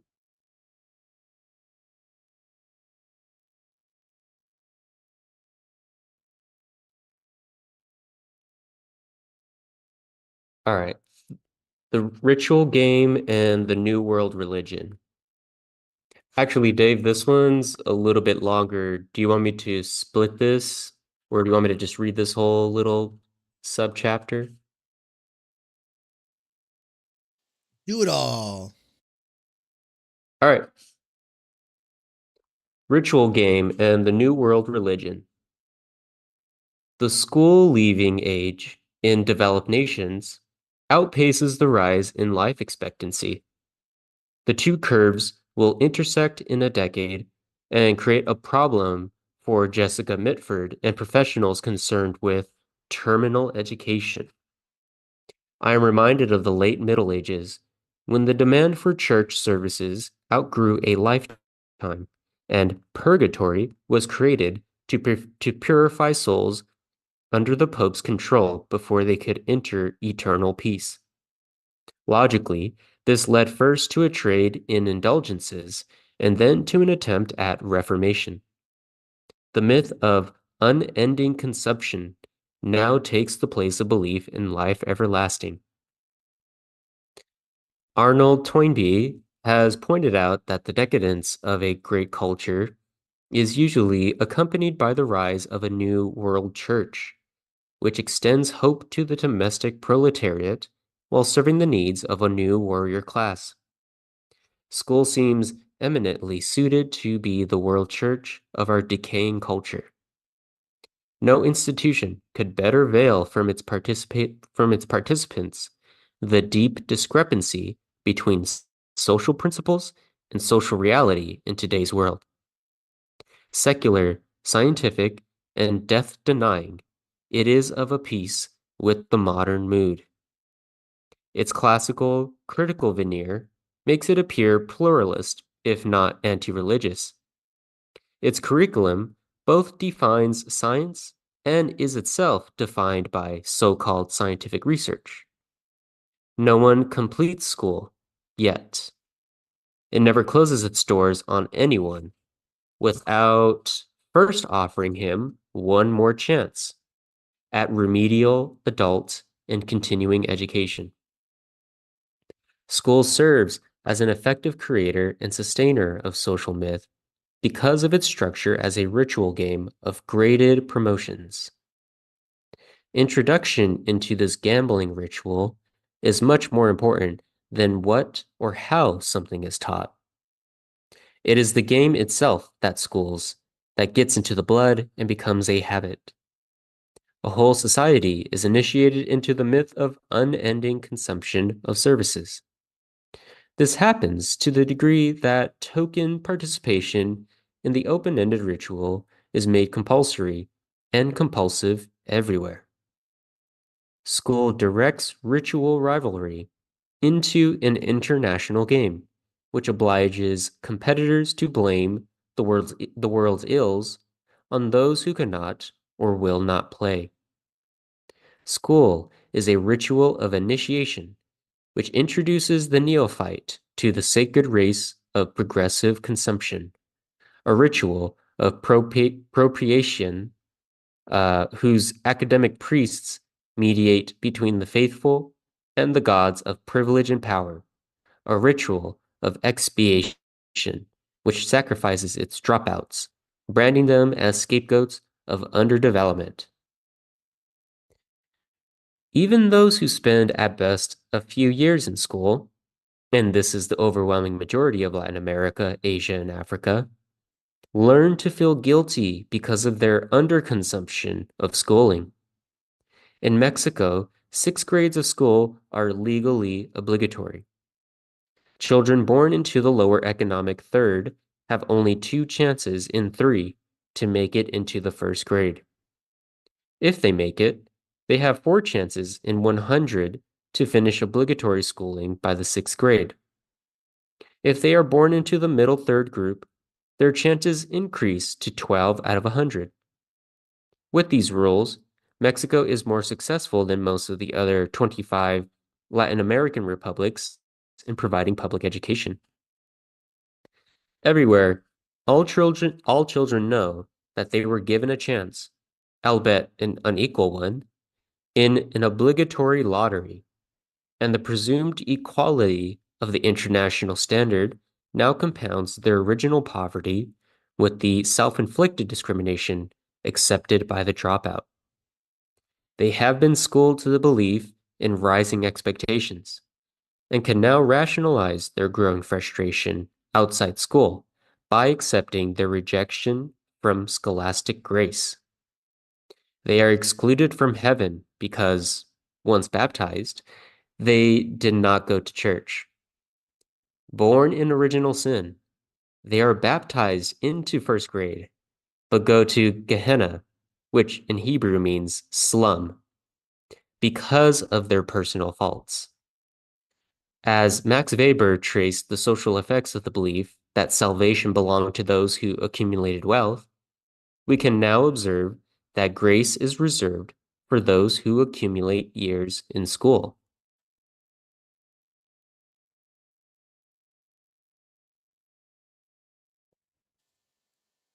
looks like we'll have Mike for another. Sorry, David. We'll have David for another 20 minutes here. And Cesar, when you were saying that you'll be here until 1 to 1:30, were you saying your time?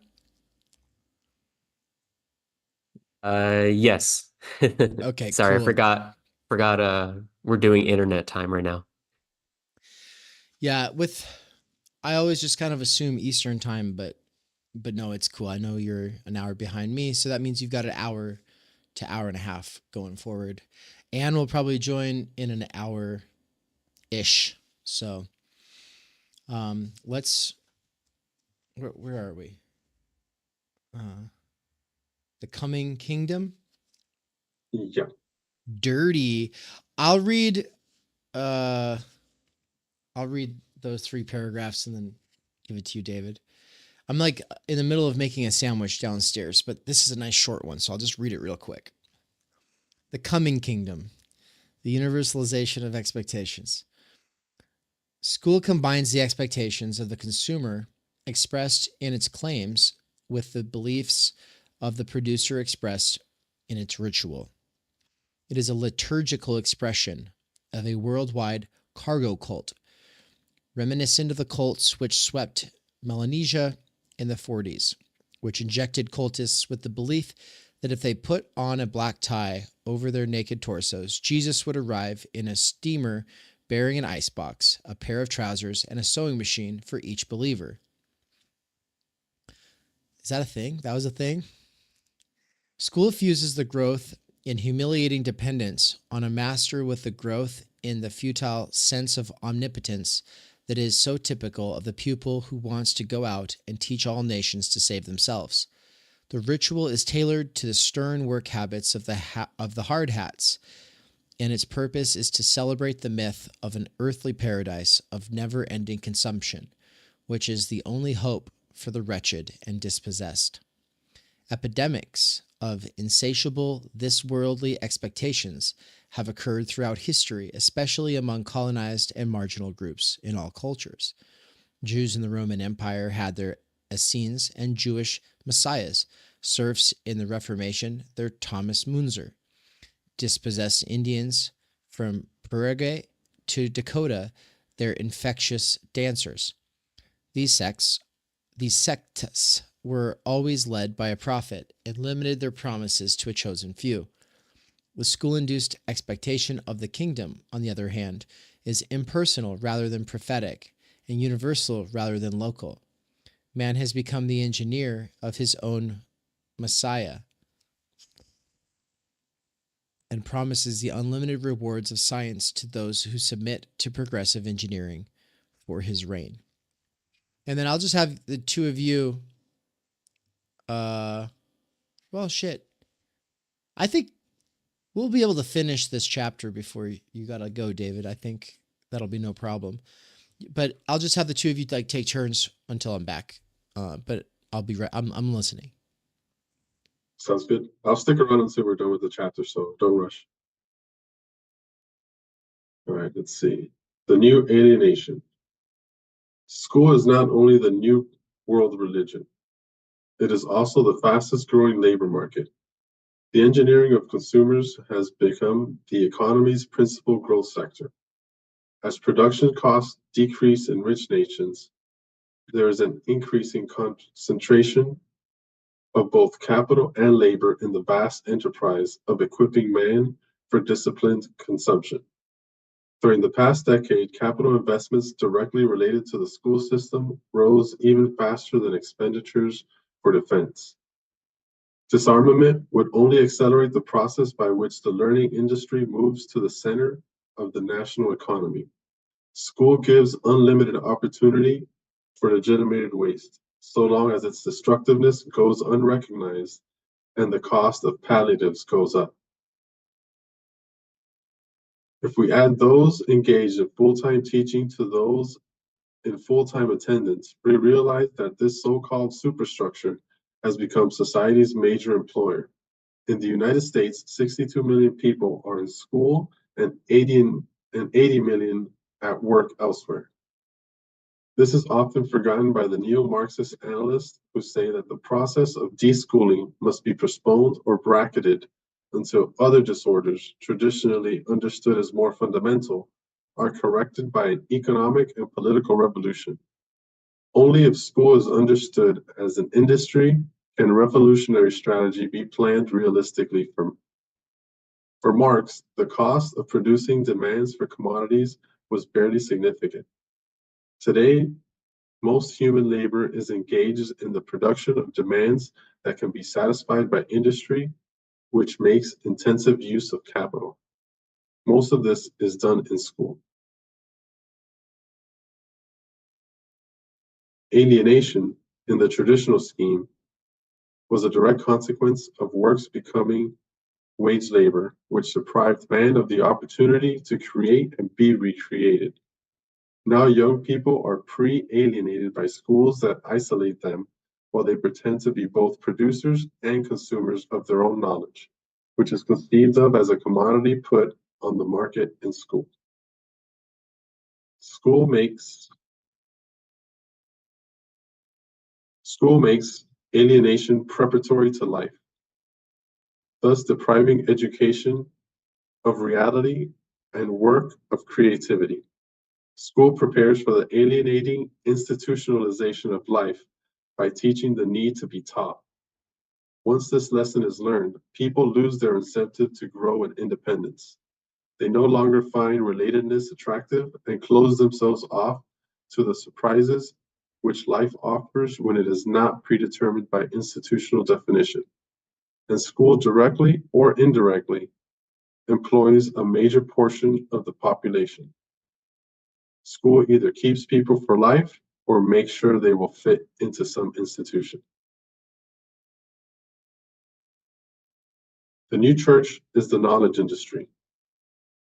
The New World Church is the knowledge industry, both purveyor of opium and the workbench during an increasing number of years of an individual's life. Deschooling is, therefore, at the root of any movement for human liberation.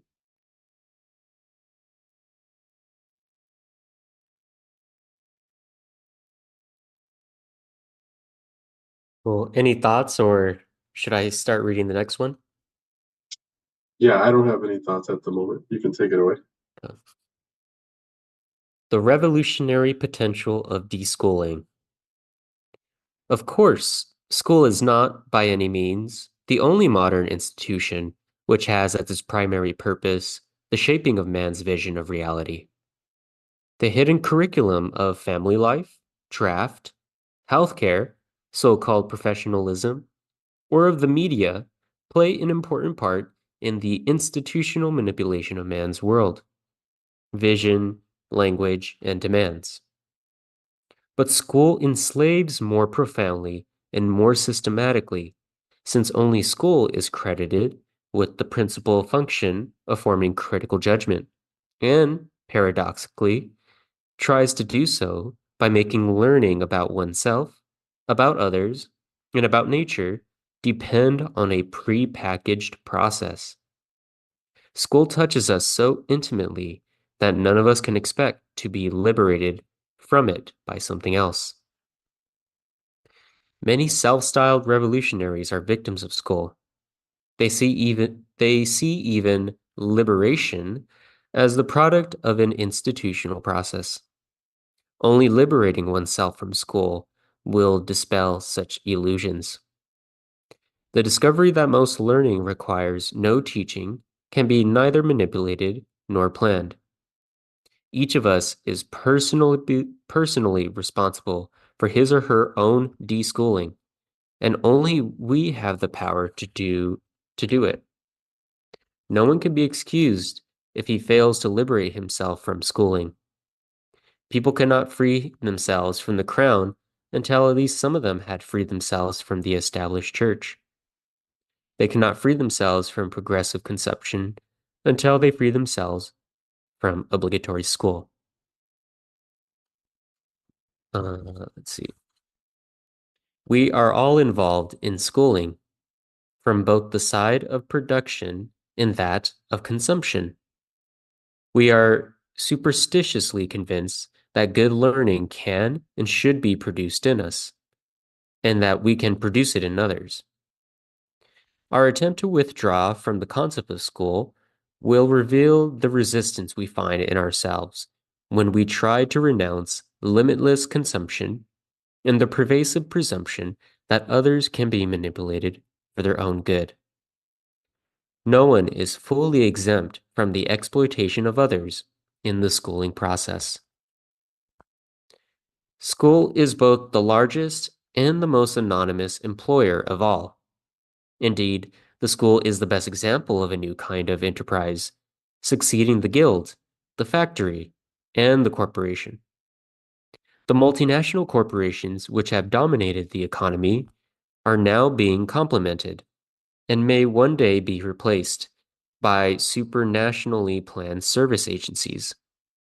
These enterprises present their services in ways that make all men feel obliged to consume them. They are internationally standardized, redefining the value of their services periodically and everywhere at approximately the same rhythm.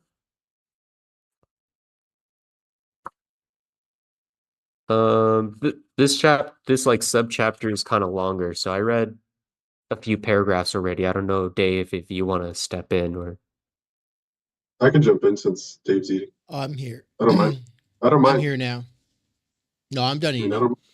All right, go for it. Which one? What's the transportation? Let's see. The last paragraph I read is the one that says we are all involved in schooling from both the sides of production and that of consumption.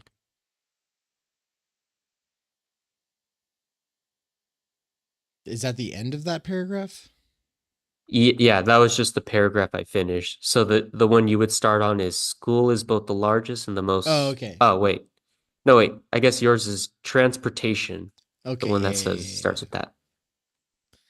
Transportation relying on new cars and superhighways serves the same institutionally packaged need for comfort, prestige, speed, and gadgetry, whether its components are produced by the state or not.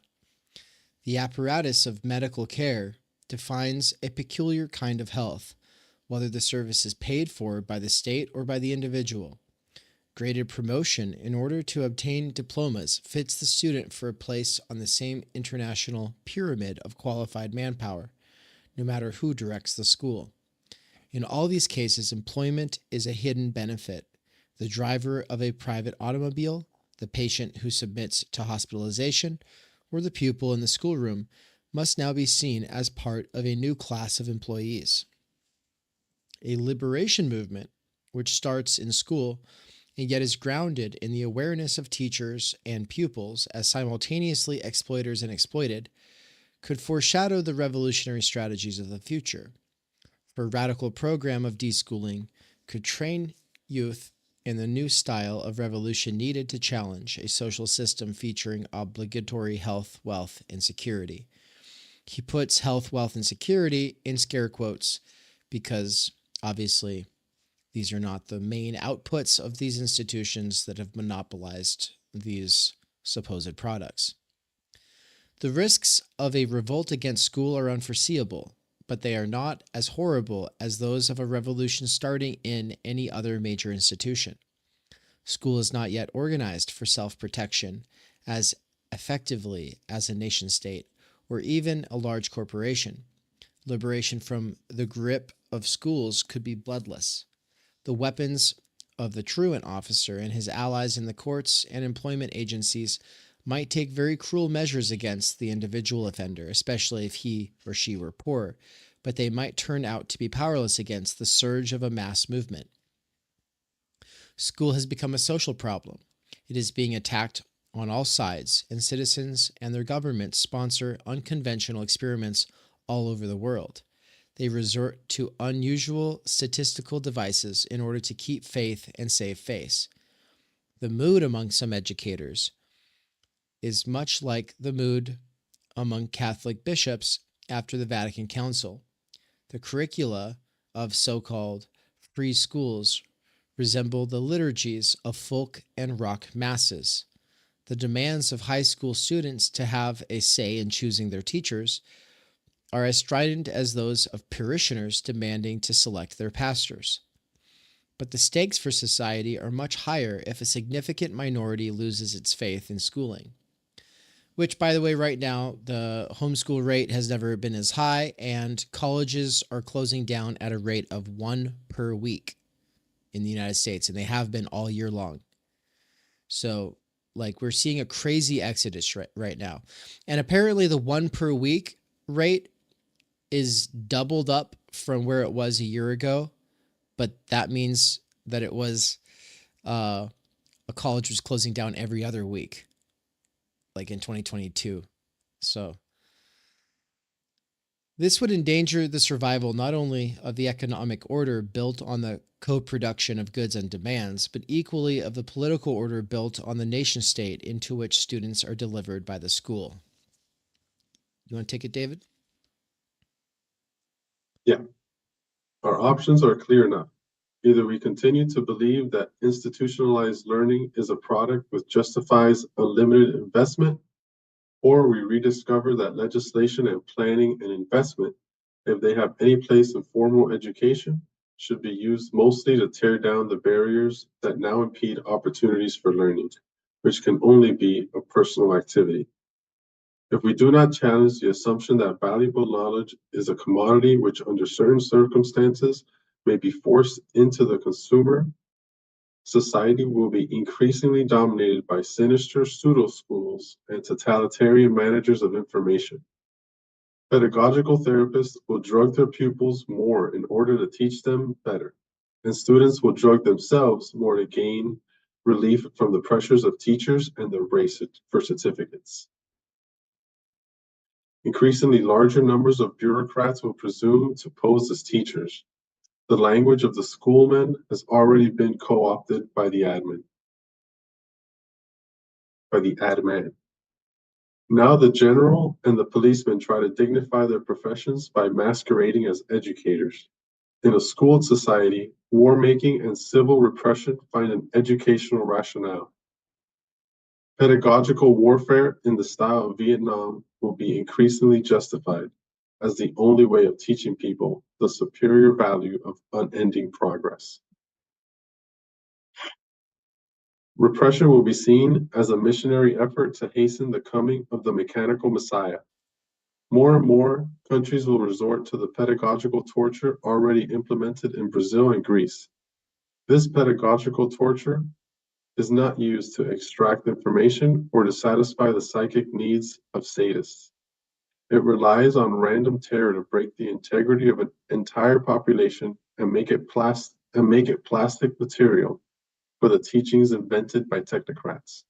The totally destructive and constantly progressive nature of obligatory instruction will fulfill its ultimate logic unless we begin to liberate ourselves right now from our pedagogical hubris, our belief that man can do what God cannot, namely manipulate others for their salvation.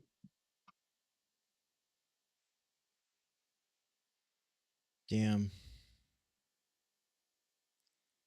Should I close out this? Yeah, I just want to point go out ahead. to the paragraph above, pedagogical therapists will drug their pupils more in order to teach them better, and students will drug themselves more to gain relief from the pressures of teachers and the race for certificates. Increasingly larger numbers of bureaucrats will presume to pose as teachers. At this point, I think that the number of bureaucrats to teachers in the average institution is disproportionately in the favor of the bureaucrats, right? The fact that it's like, I would not trust the majority of teachers to decide how the new schooling system should look. I wouldn't trust the majority of teachers to do almost anything, because the majority of teachers are bureaucrats. Like, it's like the people who just love it and would do it no matter what are not the majority in these institutions. But then the thing on drugging them, I mean, he's writing this at a time long before Ritalin gets introduced as a way of trying to keep people focused on things they're not interested in, which is supposedly a disorder. But to me, it sounds like a free human being aware of the injustice of a situation, at least at a subconscious level. And, of course, Ritalin eventually gets replaced by Adderall. And now Adderall is very popular in the university. Like a very large number of people with, self-medicating by getting the Adderall illegally. And they think that helps them with their studies. And then people who are actually diagnosed it because, like I said, they can't sit still in a class because they just can't force themselves to be interested in something they're not interested in. And then this is diagnosed as a huge problem that must be solved through pharmaceuticals. And it's almost like, at the point that you have like half of your students identifying as mentally ill, and you have school shootings every couple of weeks, and you have teachers working with pharmacists and or psychiatrists is the right word, to prescribe people drugs for not being able to focus. It's almost like at that point, it might be time to rethink the structure of the education system and the assumptions we have going into it. But of course, they just say, no, we just need gun control and more money for the school. That'll solve it. Right? And it's just like, Democrats have always been inept in providing lame solutions. Like they have this long history of doing so. But this is a different level of it. These solutions being the solutions, the fact that they're still proposing these solutions, to me, it just speaks to the hopelessness of the situation. The side where there's a monopoly on wannabe social change activism is the Democratic side, and its complete lack of imagination or ability to even critique its institutions is really depressing. But it can't come from that demographic. It has to come from us, is basically what Illich is saying. So. I just had a quick comment on that same quote you started with. That it's interesting how he says the pedagogical therapist will drug their pupils in order to teach them better, which I guess is kind of an allusion to like the Adderall as well, like you mentioned. And then to drug themselves to gain relief. I almost put that as to almost like a lot of students now will kind of smoke weed to kind of take it easy, or drink or whatever it is to take it easy. But then they'll take the Adderall, not for any kind of relief, but kind of like to give themselves a competitive advantage. So it's almost like the drugs aren't even for like relief anymore. They're almost like, fuck it, we're in the system. Let's take the drugs to kind of power ourselves through and gain like a competitive advantage. So I thought that was an interesting add-on there. Yeah. I think it's both.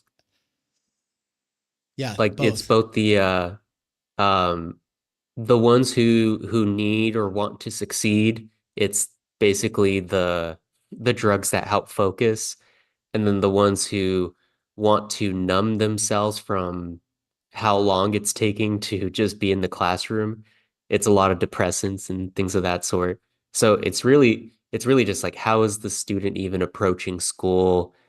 And then like the pressures of what the structure is to do it, and so what your drug of choice is will kind of reflect that. And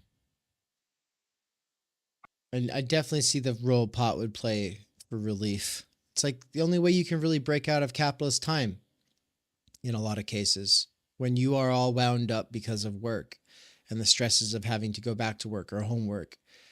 It can be the only sort of relief, like a sort of instantaneous relief. It's like you don't have time to decompress. And marijuana is meant to kind of help you decompress, even though you don't have time to really decompress, right? So it's like, we just need to smoke pot at 5 p.m. and pop Adderall at 7 a.m. and then we'll be fine, right?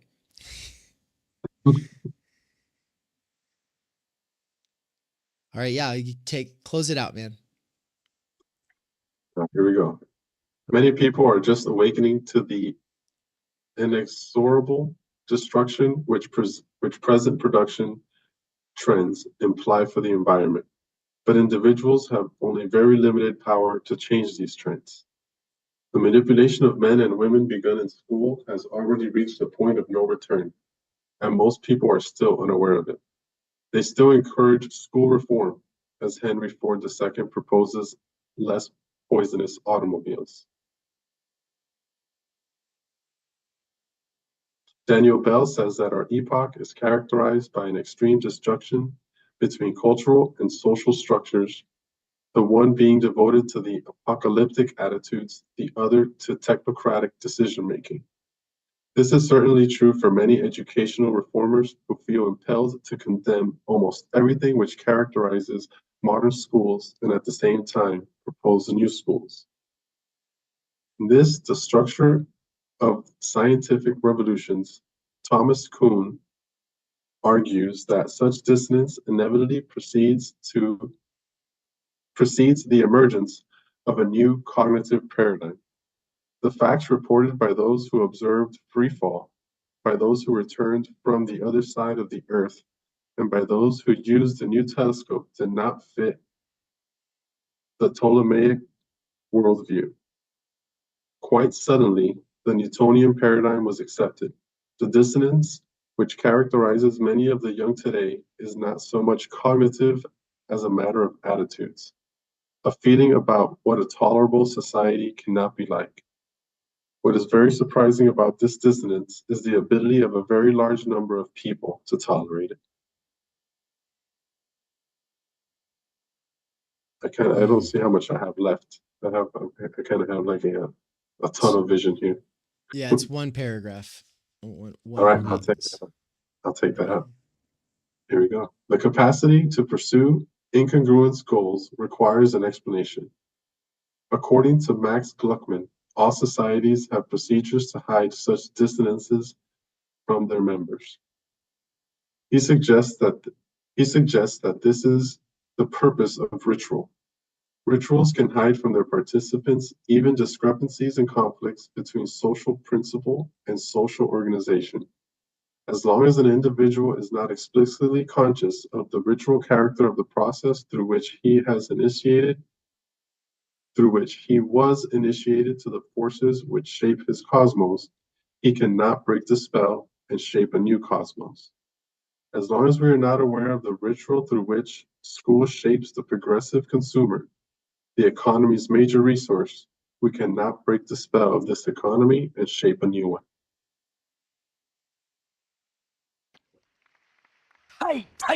Yeah. man. I just wanted to mention, let's see, he mentioned Thomas Kuhn, who's like known for his writings on like science or philosophy of science. And he's referencing the book, The Structure of Scientific Revolutions, and basically saying how whenever you do have like a scientific discovery, let's use the example of like um where the sun is located in relation to the earth. Um, when there are those paradigm shifts of like, oh, maybe the earth is not the center of the universe, but is like, kind of on the edge of the sun, which we kind of consider part of a larger solar system. Oh, and then now we're kind of like on the edge of like a galaxy with a lot of suns. When you have that, he's saying that a characteristic of the social attitude to paradigm shifts is there's this dissonance before this new truth is kind of accepted. And it's interesting how he was saying that how Illich was saying that it's surprising how many people are willing to go along with this dissonance. Um, and then he ends by saying, if we don't understand the rituals of how we kind of come to, I don't know, I guess revelations of sorts, or if we don't understand the rituals of our world, then we kind of come at that brick wall of not being able to then adapt to the new rituals that kind of present themselves. And so it's interesting how he's using the idea of scientific paradigm shifts into then what is the social attitude. And we're kind of experiencing like a storm, right? Before there's like maybe a calm after the storm that kind of reveals the landscape again. Yeah. I hope that there's a time when people look back at education today and go, oh my God, what a mess. That they were barbaric back then. We've come so far, you know? And I think that it's like the problem with Illich is that he was received too soon. He was received during a very impulsive historical moment when people wanted immediate solutions and you didn't have like a more sober, measured approach to social change, you know?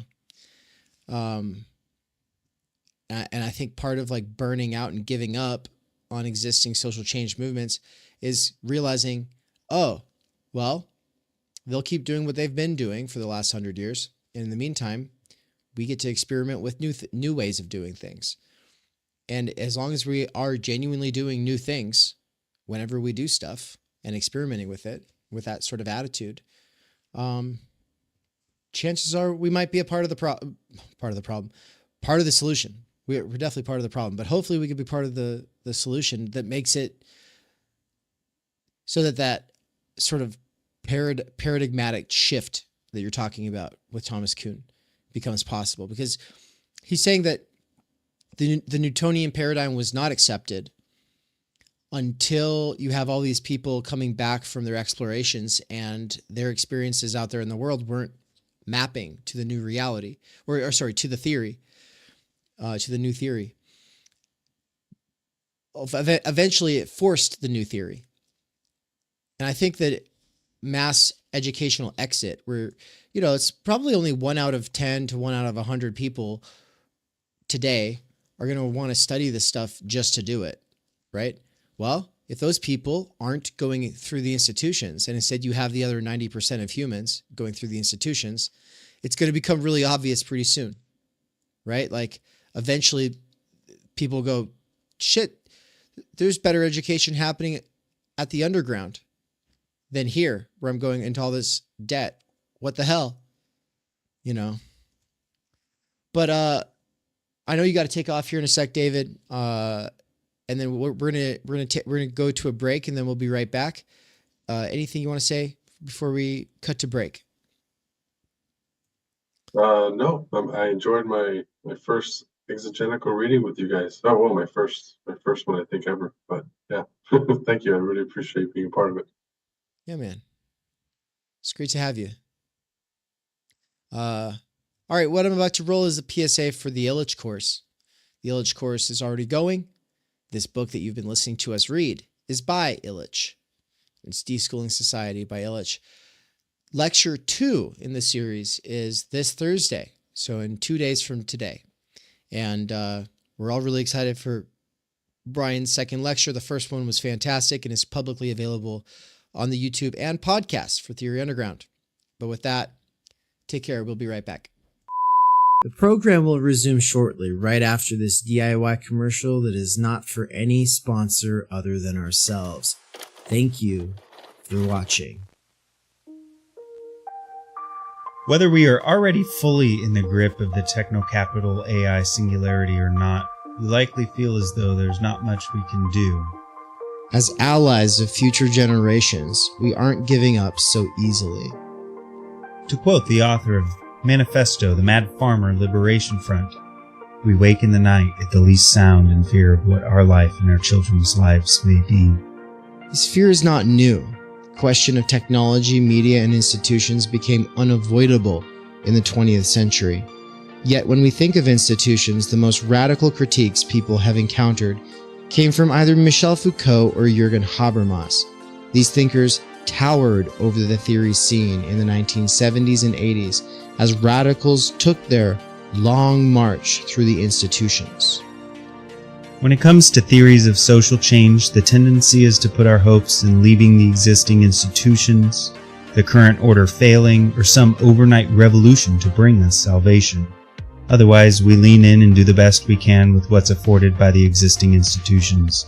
Reform or revolution, nothing ever changes, so we keep putting our hopes in education. So progressives say, if only more people had access to better education, then that would solve the problems. But they have not thought seriously enough about the nature of our institutions, or this thing called education that they offer. The most radical critiques of schooling that teachers encounter issue from Paulo Freire, Bell Hooks, and Henry Giraud, but none of these ever got to the root of institutions themselves. The theorist who did this was Ivan Illich. Gaining brief stardom in the 70s, Ivan Illich was the father of the deschooling movement, inspiring hundreds of radical schools and generations of homeschooling parents. But this characterization of his work as the anti-school guy was his ultimate demise, but that only takes account of a surface level of his work. Illich was immediately misunderstood and quickly abandoned. The issue goes far beyond schools. We spend our entire lives mediated through institutions that totalize, instrumentalize, and reduce humans, all of our possibilities, to something predictable, calculable, and exchangeable, easy to control. The interests of state and capital here overlap entirely. Our desires are thus turned into commodities and our time energy into labor power. Illich doesn't stop here, though, for institutions are not the whole picture. When people think of schooling today, they think of studying for exams, not learning for the sake of learning. When people think of hospitals, they think of treating illnesses, not human-to-human care and well-being. When people think of transportation, they think of speed and efficiency, not the possibility of sustained, regular, and meaningful connections. When people think of reading, they think of collecting information, not lingering with an idea. The move from schooling to schole requires serious inquiry into the conditions of possibility for this mode. I'm calling for a sincere and earnest revival of Illich. While most introductions to Illich limit their engagement to his earlier works, a series of polemics against schooling and institutionalized consumer society, I want to go deeper and lead us to a more robust understanding of who and what a human is for Illich. With his help, we will reopen the question of what we are, what we can be, and the types of lives we are willing to give our time and energy to bring into being, if there are to be humans in the future. This course begins on June 13th and goes through July 4th, 2024. It meets on Thursdays at 11 a.m. Eastern Time. You can enroll at theoryunderground.com/courses/Illich-1, or just click on the link in the description. For those who just want to spend a month really thinking about schooling and institutions, this is a fantastic way to do so. But for those who are looking to go deeper with a community of truth seekers who are going beyond the current theory scene to form an intellectual milieu, this is a fantastic way to do so, because the Theory Underground 2024 conference at the end of October 23rd through 27th is going to have special panels for presentations related to this course. Any student of this course will have opportunities to present, and those presentations can ultimately culminate in submissions that may be accepted into the anthology we are doing on the critique of schooling and education, to be published either at the end of this year or at the beginning of 2025. Thank you. We hope to see you there.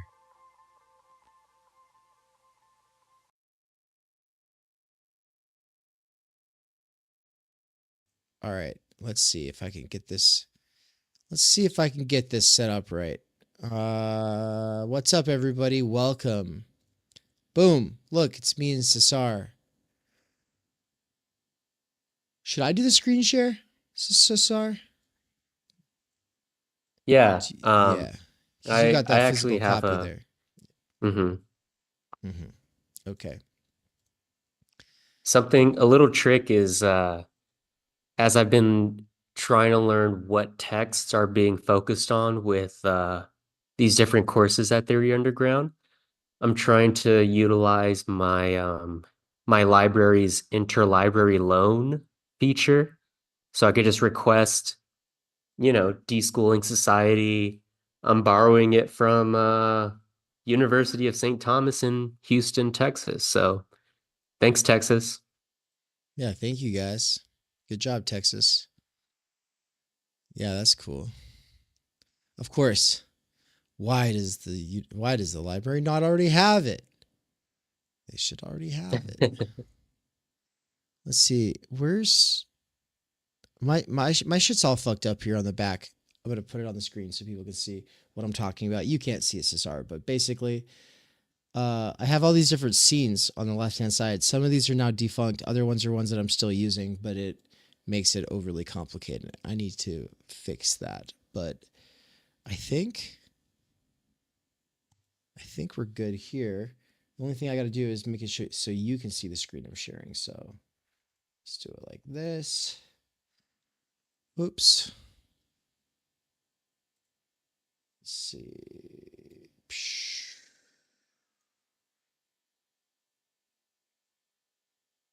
How does that come across? Is that good? I think that's good. You can see everything now? Not that you need to, I guess. Not really, because you are following along on your own. All right. I think it looks good on the YouTube side. Cool. There we go. It's a little small, but it should be fine. Or maybe I should zoom in a little bit. Hold on.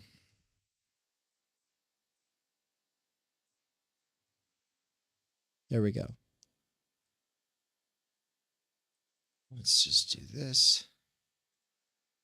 Okay, if you want to start reading for the first two paragraphs, I'll keep getting set up. Cool.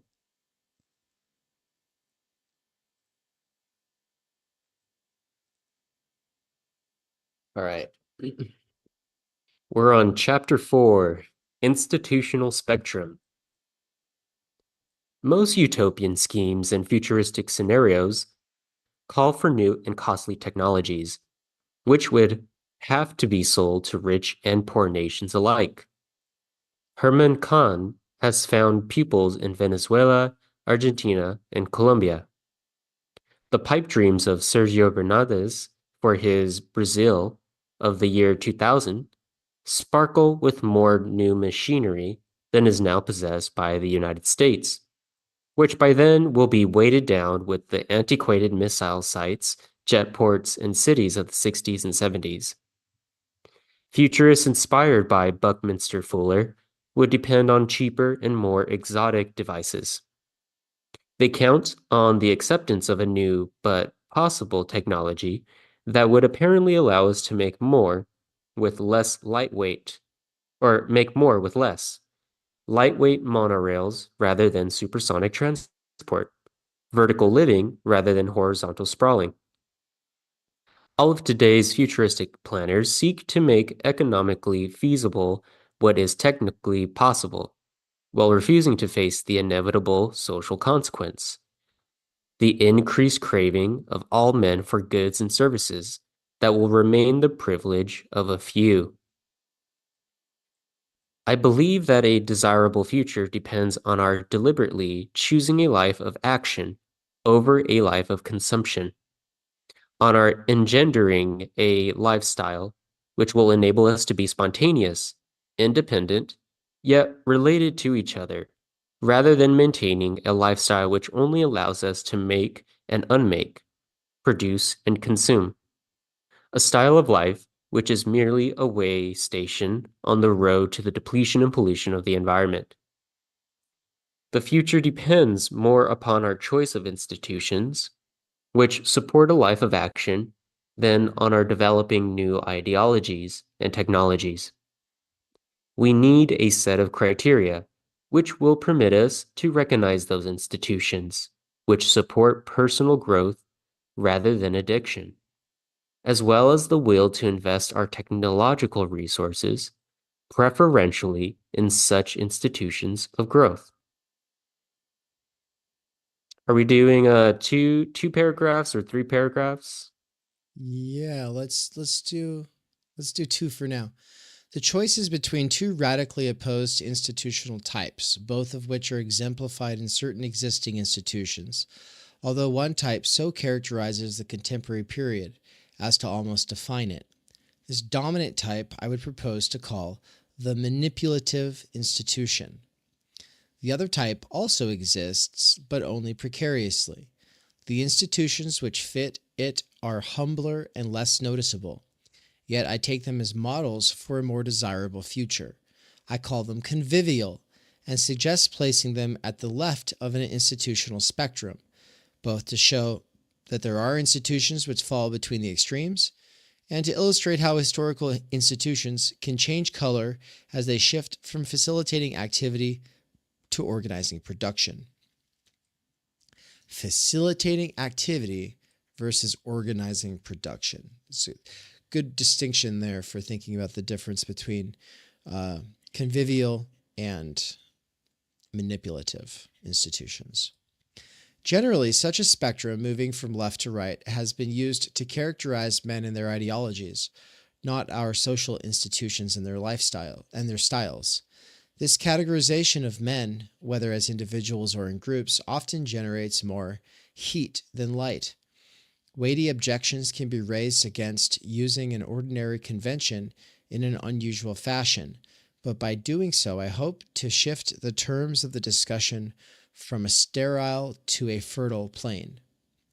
It will become evident that men of the left are not always characterized by their opposition to the manipulative institutions, which I locate to the right on the spectrum. I mean, he's not like capitalizing the words left or right. So do you know if he's just using a spectrum metaphor or if he's referring to like the actual political left or right? Yeah, I think that he is trying, without uppercasing it, he is trying to say any genuinely left sort of movement would have to be for convivial institutions, not manipulative ones. And I think he's saying that because he says it will be evident that men of the left are not always characterized by their opposition to the manipulative institutions. And I think elsewhere, and I think Brian might have said this in the lecture last week, that he's not a left versus right kind of guy, because he thinks that at any given person who belongs to the left or the right, at a local level, might be for convivial institutions. But also, like, a person's party affiliation doesn't actually tell you how that's going to go, you know? Mm-hmm.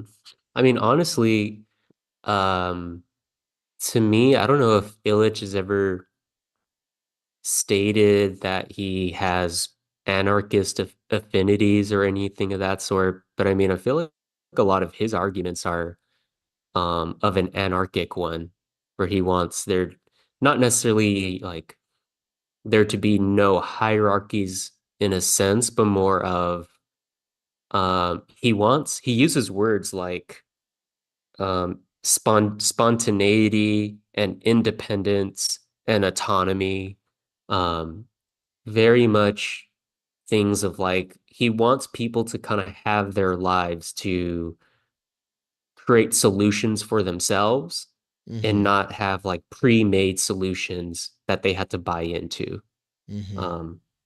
But it's interesting because I don't think he ever like uh really takes like he ever explicitly puts a stand in his writings around those terms. He kind of just uses his own terms of how he wants to describe things in a political sense. 100%.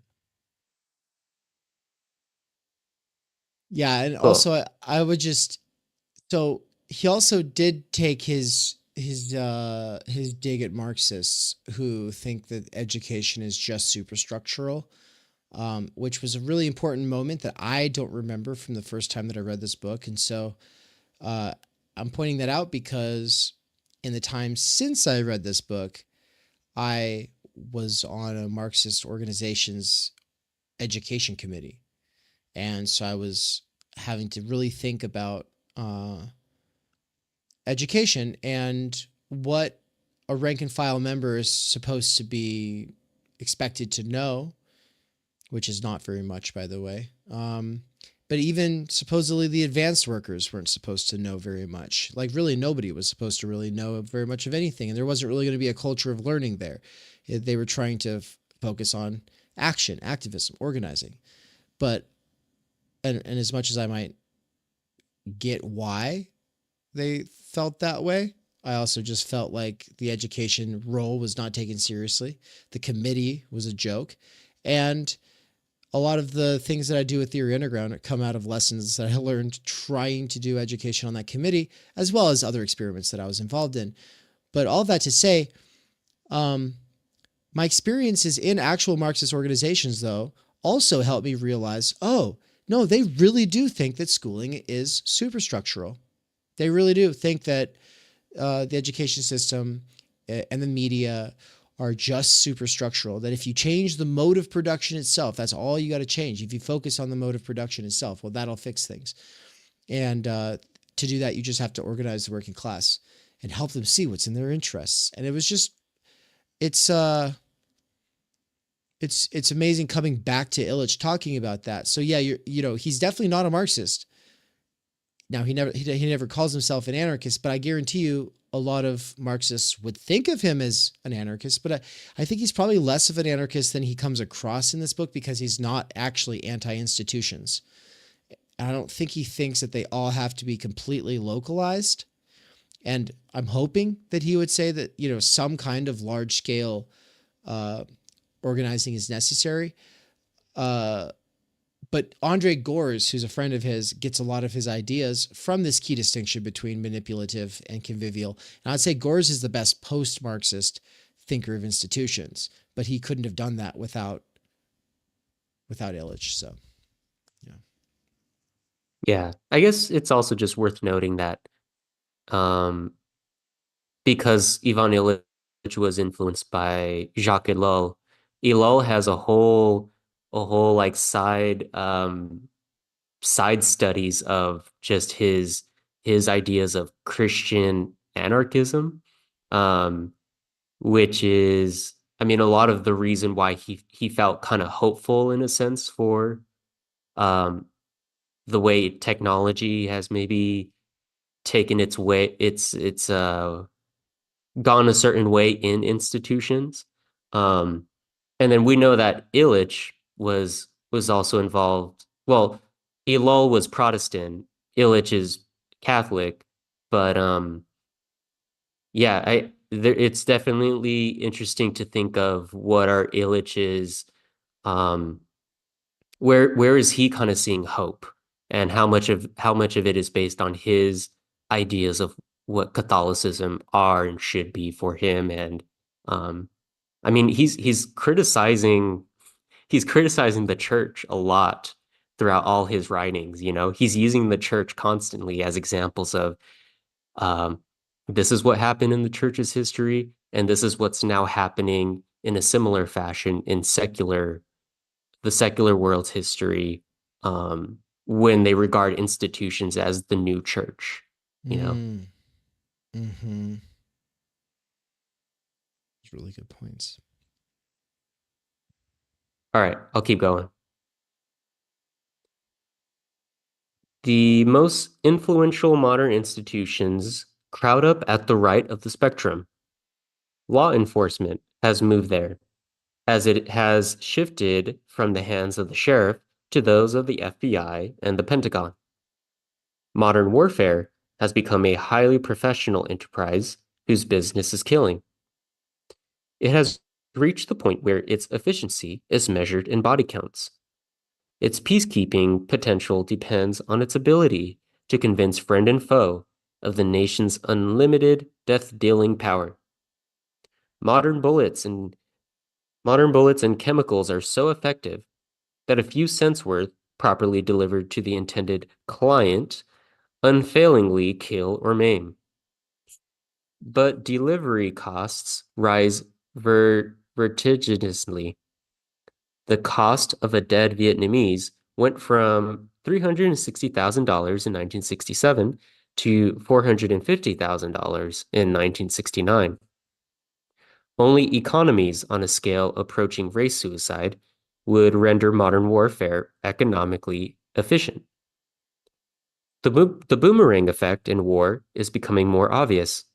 The higher the body count of dead Vietnamese, the more enemies the United States acquires around the world. Likewise, the more the United States must spend to create another manipulative institution, cynically dubbed pacification, in a futile effort to absorb the side effects of war. At this same extreme on the spectrum, we also find social agencies which specialize in the manipulation of their clients. Like the military, they tend to develop effects contrary to their aims as the scope of their operations increases. These social institutions are equally counterproductive, but less obviously so.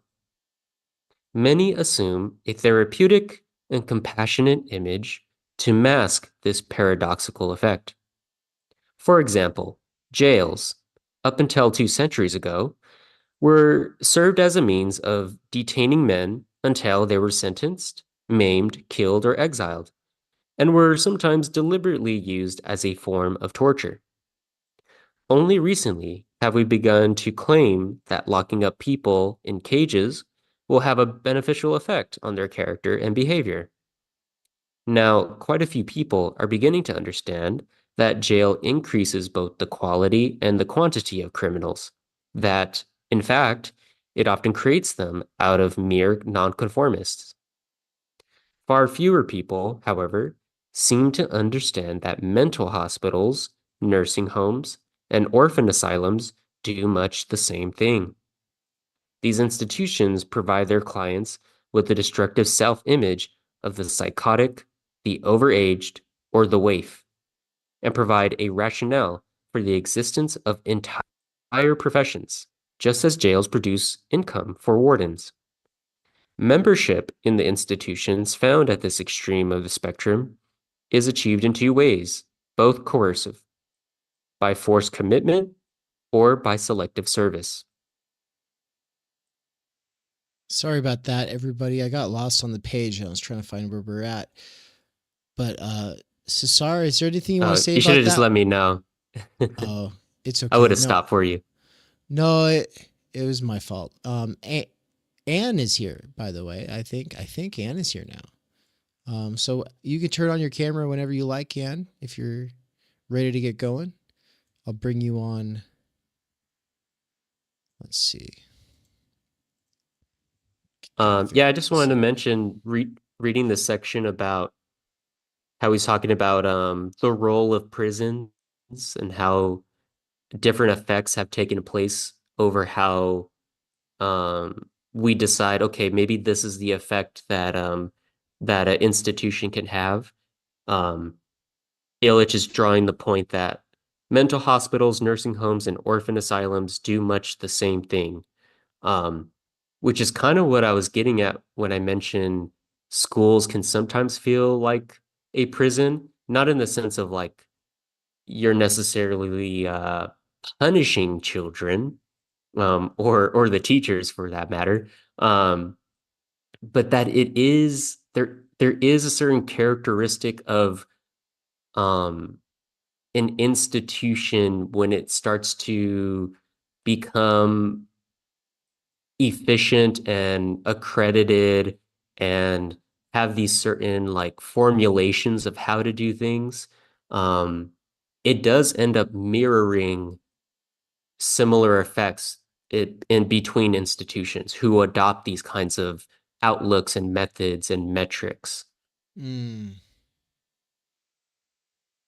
Yeah, that's part of the biggest struggle with Theory Underground is trying to figure out what kinds of, if any, structures need to be in place so as to motivate people, like, because people come out of a schooling system. Some people really need deadlines. Some people really need grades. Some people really need all these things. And then all those things bring this extra sort of administrative standardized, I don't know what the word is, like all this extra stuff that I'm supposed to be doing that I don't even want to do. It's not even why I'm here, but also sometimes it feels like some of that's necessary. Welcome, Anne. Hello. Good to see How's you. my connection? Is it okay? Seems good on my end. Am I coming good? I'm outside of It the sounds coffee good. shop. Cool. Yeah, hoping that the Wi-Fi is good enough here for a Zoom call. Yeah, hopefully. All right. Well, were you able to catch any of this as we were going throughout the day? Or did you do any of the reading on your own? I just got here a couple hours ago and have just been reading on my own. So I've read the first 2 chapters all the way through, so I'm a little bit behind where you all are at. But I just got to chapter 3. Excuse me. Okay, cool. Yeah, in chapter 3, we're on what now? 4? So we're only a chapter ahead of you. So you went through the Phenomenology of School section last. Or no, the Ritualization of Progress was last. I just got to Ritualization of Progress. I read the Phenomenology of School. Okay, right. And so that's the one that focused on the sort of age, teachers and pupils, and full-time attendance aspects of the school, the hidden syllabus. Yeah. Cool. Exactly. Any sort of general thoughts before we dive in? It's just really interesting to think about this all as just kind of this extra additional problematization of the already existing problems of especially higher education that has been, one of our main threads, like in talking about the idea of the university over a year ago at Theory Underground. It's just like this whole extra level, and it's just, I'm excited to be doing a first reading of this, and I'll be excited to actually get my hands on a physical copy. I just have my e-reader right now because I've just things I want to underline and highlight and put exclamation points by. And I just, I think of all this from my own perspective of actually like enjoying school at the time that I was in it, but now like having my critiques of how, like what I think you were just saying, how it shaped me to be very deadline oriented, and I need external motivation from like authority figures to prioritize things. I can't just do it on my own.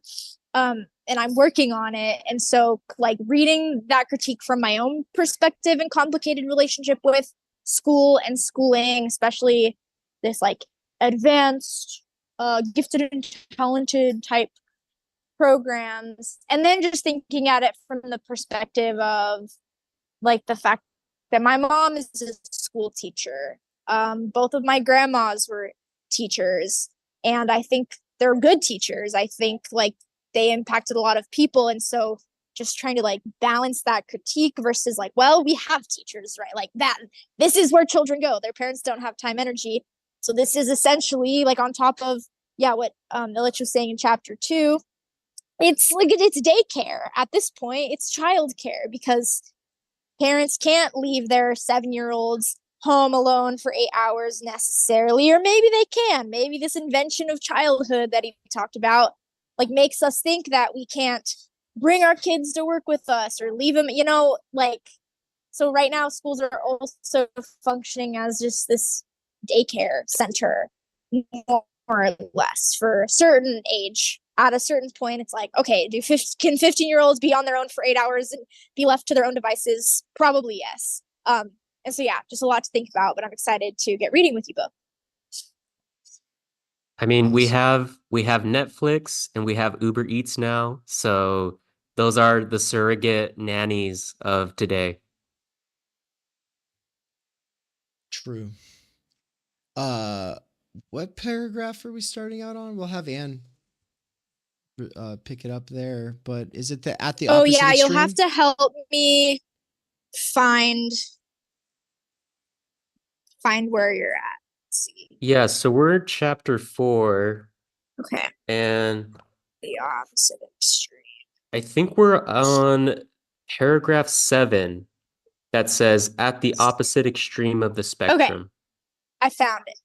And so let's just say that the two extremes of the spectrum that we're talking about here are the difference between convivial and manipulative institutions, which any institution might be a mixture of both. But he says that manipulative so far outweighs convivial at this point that basically all of our institutions are manipulative. But he defines the difference between convivial and manipulative as on the side of convivial, those institutions facilitate activity versus manipulative institutions organize production.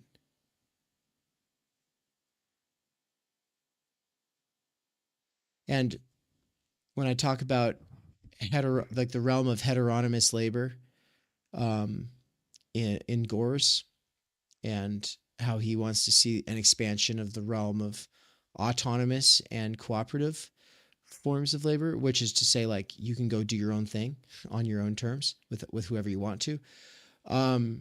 He is presupposing Illich, and he references Illich, and basically, yeah, he's basically saying, yeah, no, we want institutions that would facilitate activity, not just organized production.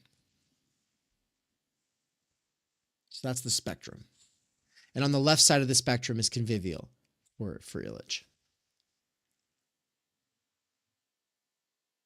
Cool. And so am I starting us off then? Yeah. So are we doing 2 paragraphs each now? Yeah. Okay. At the opposite extreme of the spectrum lie institutions distinguished by spontaneous use, the convivial institutions. Telephone link-ups, subway lines, mail routes, public markets, and exchanges do not require hard or soft sells to induce their clients to use them. Sewage systems, drinking water, parks, and sidewalks are institutions men use without having to be institutionally convinced that it is to their advantage to do so. Of course, all institutions require some regulation, but the operation of institutions which exist to be used rather than to produce something requires rules of an entirely different nature from those required by treatment institutions, which are manipulative. The rules which govern institutions for use have mainly the purpose of avoiding abuses which would frustrate their general accessibility. Sidewalks must be kept free of obstructions, the industrial use of drinking water must be held within limits, and ball playing must be restricted to special areas within a park. At present, we need legislation to limit the abuse of our telephone lines by computers, the abuse of mail service by advertisers, and the pollution of our sewage systems by industrial wastes. The regulation of convivial institutions sets limits to their use. As one moves from the convivial to the manipulative end of the spectrum, the rules progressively call for unwilling consumption or participation. The different cost of acquiring clients is just one of the characteristics which distinguish convivial from manipulative institutions. At both extremes of the spectrum, we find service institutions, but on the right, the service is imposed manipulation, and the client is made the victim of advertising, aggression, indoctrination, imprisonment, or electroshock. On the left, the service is amplified opportunity within formally defined limits, while the client remains a free agent. Right-wing institutions tend to be highly complex and costly production processes in which much of the elaboration and expense is concerned with convincing consumers that they cannot live without the product or the treatment offered by the institution. Left-wing institutions tend to be networks which facilitate client-initiated communication or cooperation.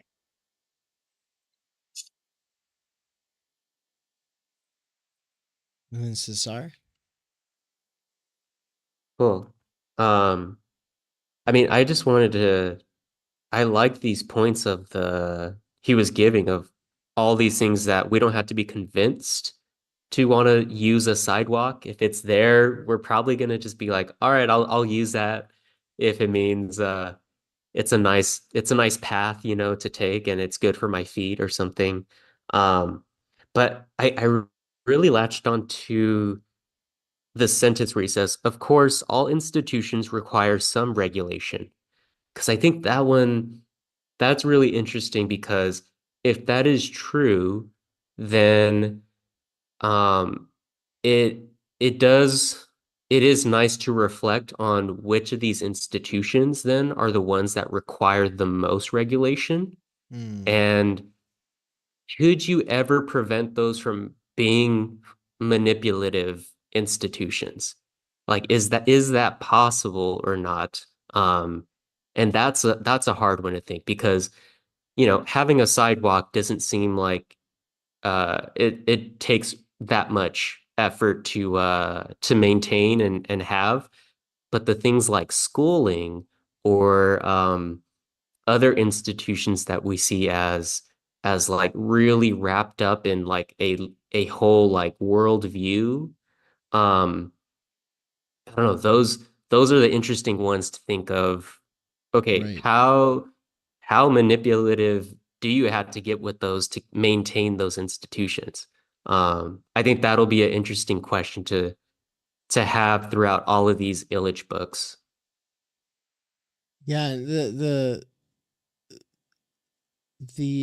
thing that Doors is going to end up doing with this distinction is to say we need manipulative institutions, but they should not take up most of our life.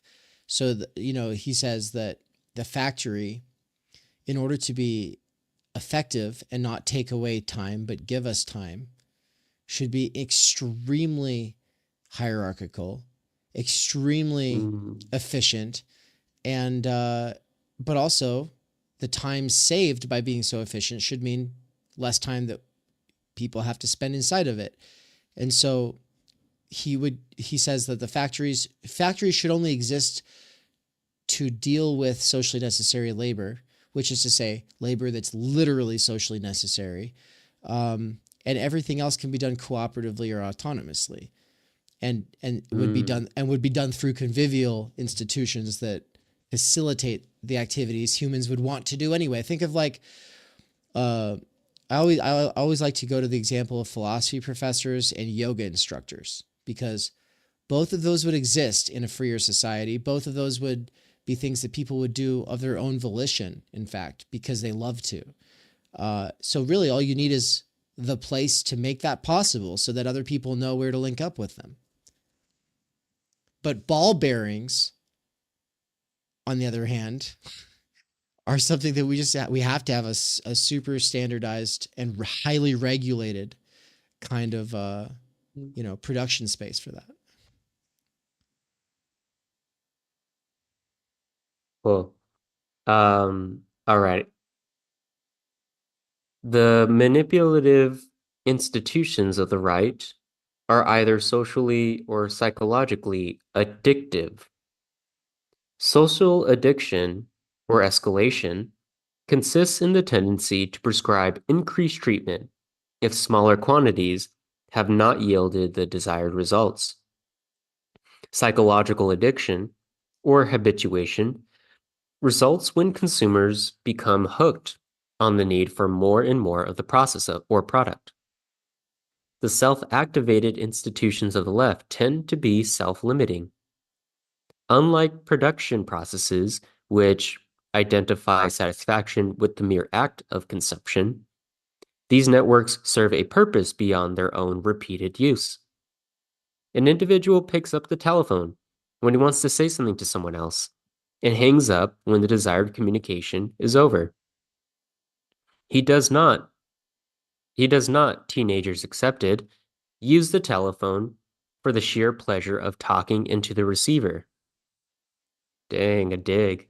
Nice If the dunk. telephone if the telephone is not the best way to get in touch, people will write a letter or take a trip. Right-wing institutions, as we can see clearly in the case of schools, both invite compulsively repetitive use and frustrate alternative ways of achieving similar results. Can I ask a Toward, quick question?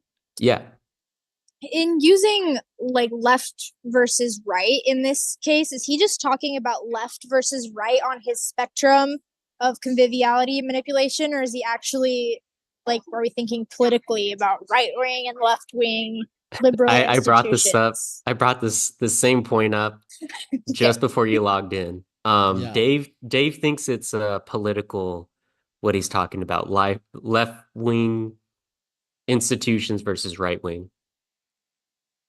Except that he's kind of doing it nonchalantly. He's not explicitly saying a genuine left would do this or would have that kind of institution, but he's insinuating it with, and he is, I mean, I think it's fair because he is assuming an audience of people who are progressive to leftist, you know, of some sort. But yeah, you're right. It is my interpretation for sure. Well, it's funny because reading it now in the context that we live in, where left and right probably means something different. I feel like it's kind of harming his whole description. I feel like he could have just gone and used non left right dichotomous terms and instead just say what Brian brought up in the lecture, which is convivial institutions and manipulative institutions. Because then we don't have to think about what someone's political stance necessarily. We could just kind of talk about these things. There could be convivial left and right types of institutions, you know? But anyways, that's just a little note. I'll read this one more paragraph. Toward, but not at, the left on the institutional spectrum, we can locate enterprises which compete with others in their own field, but have not begun notably to engage in advertising. Here we find hand laundries, small bakeries, hairdressers, and, to speak of professionals, some lawyers and music teachers. Characteristically left of center, then, are self-employed persons who have institutionalized their services, but not their publicity. They acquire clients through their personal touch and the comparative quality of their services.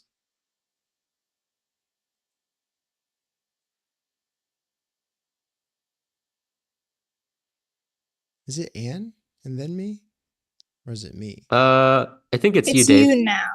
Okay. Hotels and cafeterias are somewhat closer to the center. The big chains like Hilton, which spend huge amounts on selling their image, often behave as if they were running institutions of the right. See, it's that of the right. That's where it's like, he's really playing off of the political, man of the left, institutions of the right. Yet Hilton and Sheraton enterprises do not usually offer anything more. In fact, they often give less than similarly priced, independently managed lodgings. Essentially, a hotel sign beckons to a traveler in the manner of a road sign. It says, "Stop, here is a bed for you," rather than, "You should prefer a hotel bed to a park bench." The producers of staples and most perishable consumer goods belong in the middle of our spectrum. They fill generic demands and add to the cost of production and distribution whatever the market will bear in advertising costs for publicity and special packaging. The more basic the product be, it goods or services, the more does competition tend to limit the sales cost of them.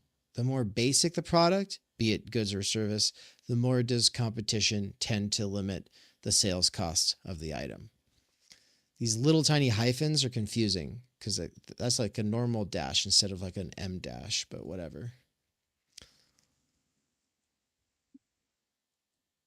Most manufacturers of consumer goods have moved much further to the right. Both directly and indirectly, they produce demands for accessories which boost real purchase price far beyond production cost. Excuse me. General Motors and Ford produce means of transportation, but they also, and more importantly, manipulate public taste in such a way that the need for transportation is expressed as a demand for private cars rather than public buses. They sell the desire to control a machine, to race at high speeds in luxurious comfort, while also offering the fantasy at the end of the road. What they sell, however, is not just a matter of uselessly big motors, superfluous gadgetry, or the new extras forced on the manufacturers by Ralph Nader and the clean air lobbyists. The list price includes souped-up engines, air conditioning, safety belts, and exhaust controls, but other costs not openly declared to the driver are also involved. The corporation's advertising and sales expenses, fuel, maintenance and parts, insurance, interest on credit, as well as less tangible costs like loss of time, temper, and breathable air in our traffic-congested cities. An especially interesting corollary to our discussion of socially useful institutions is the system of public highways. This major element of the total cost of automobiles deserves lengthier treatment since it already leads directly to the rightist institution in which I am most interested, namely the school.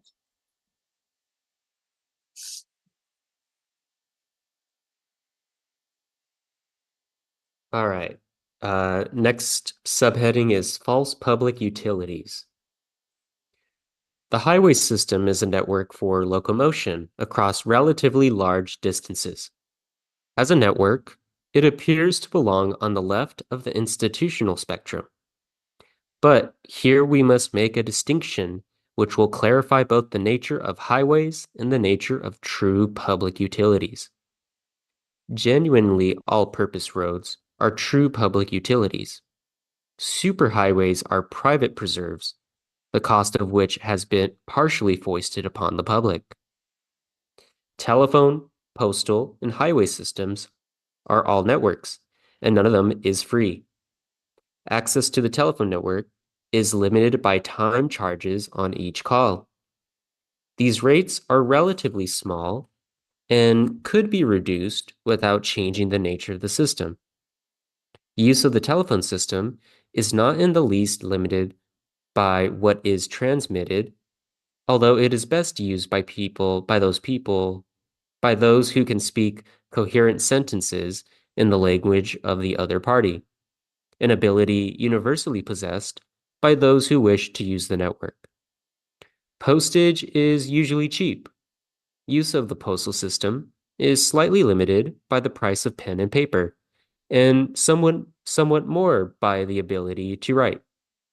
Still, when someone who does not know how to write has a relative or a friend to whom he can dictate a letter, the postal system is at his service, as it is if he wants to ship a recorded tape. The highway system does not similarly become available to someone who merely learns to drive.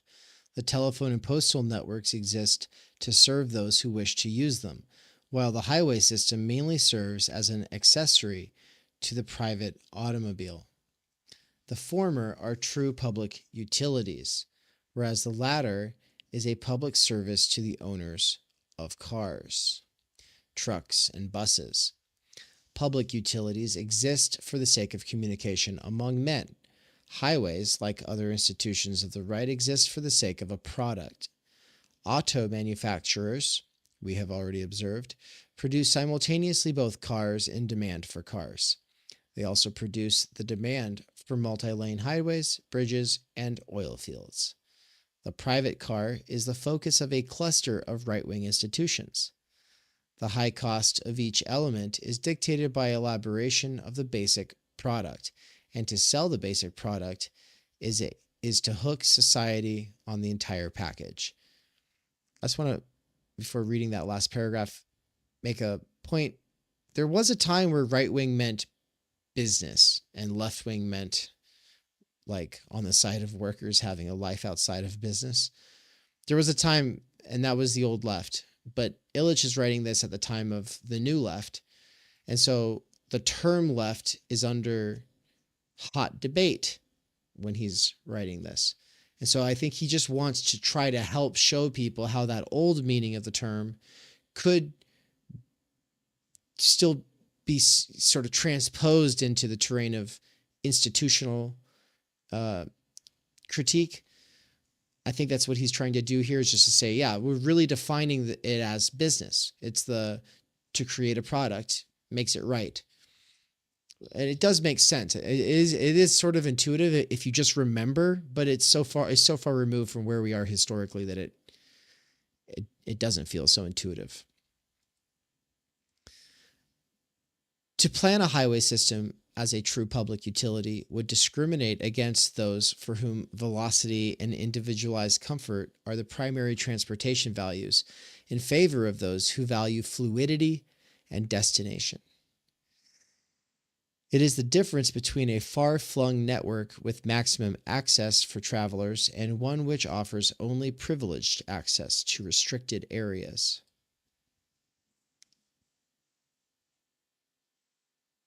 Oop, we lost Dan?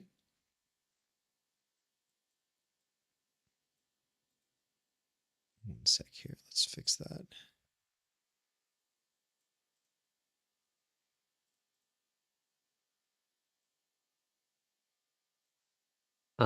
She's rejoining right now. She'll be Okay. I think she got booted somehow. This idea. That was weird. Cool. Sorry. Welcome back. I wanted to see if I could unmute myself by clicking a little button on my wired headphones. Turns out that just boots me out of the call. So we'll not do that again. Oops. I was like, maybe I can just no. Okay. Was I interrupt? Were you guys saying something? Like, or just starting to read again? I think, Cesar, you were about to say something. Yeah, go for it. I was just gonna say a dumb joke that the way, parents will tell children when they're annoyed with them, why don't you go play in the freeway? Yeah. I don't know if you guys ever heard that. I'm just thinking maybe Illich would be proud of us taking over the highways and making them more convivial by playing in the freeways and stopping the cars from dominating as the only way to use those. 100%. Nice. Okay. Transferring a modern institution to the developing nations provides the acid test of its quality.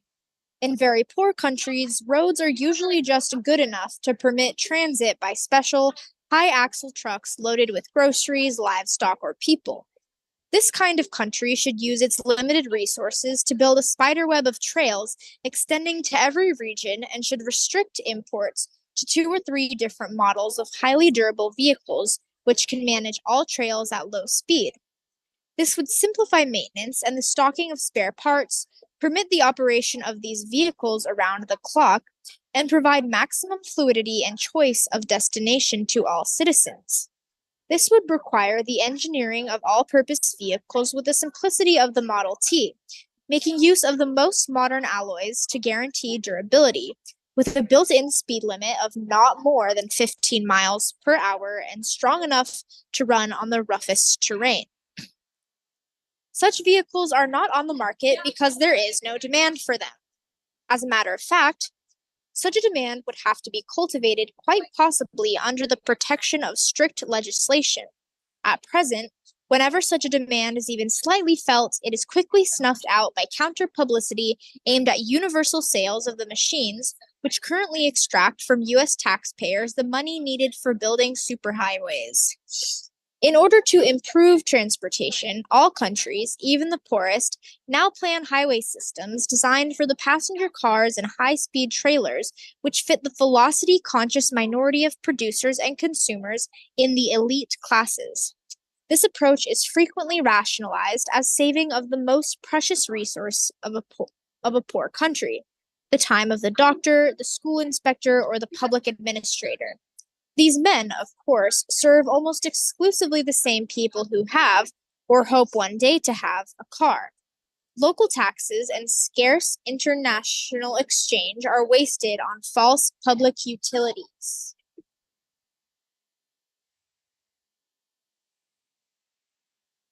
Modern technology transferred to poor countries falls into three large categories: goods, factories, which make them, and service institutions, principally schools, which make men into modern producers and consumers.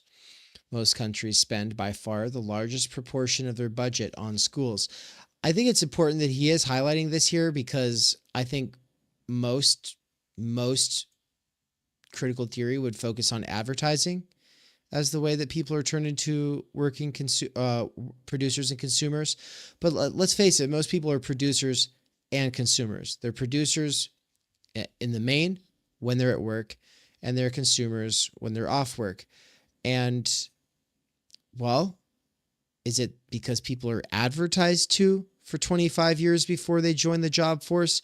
Or is it because they're in school for 25 years before the job? The fact is your need to consume in the sort of passive consumer practice ways that we have become habituated to is a need that only really makes sense in a system where you spend most of your waking life working, because it's recharge consumption. It's recreation of labor power consumption. It's, that's what Netflix is. Like, ever since I've, relatively been freed from work by Theory Underground, it's kind of hard to watch movies or shows or do any of the things that I normally would do to recoup energy when I'm doing a regular work week, because I just am not drained the same way.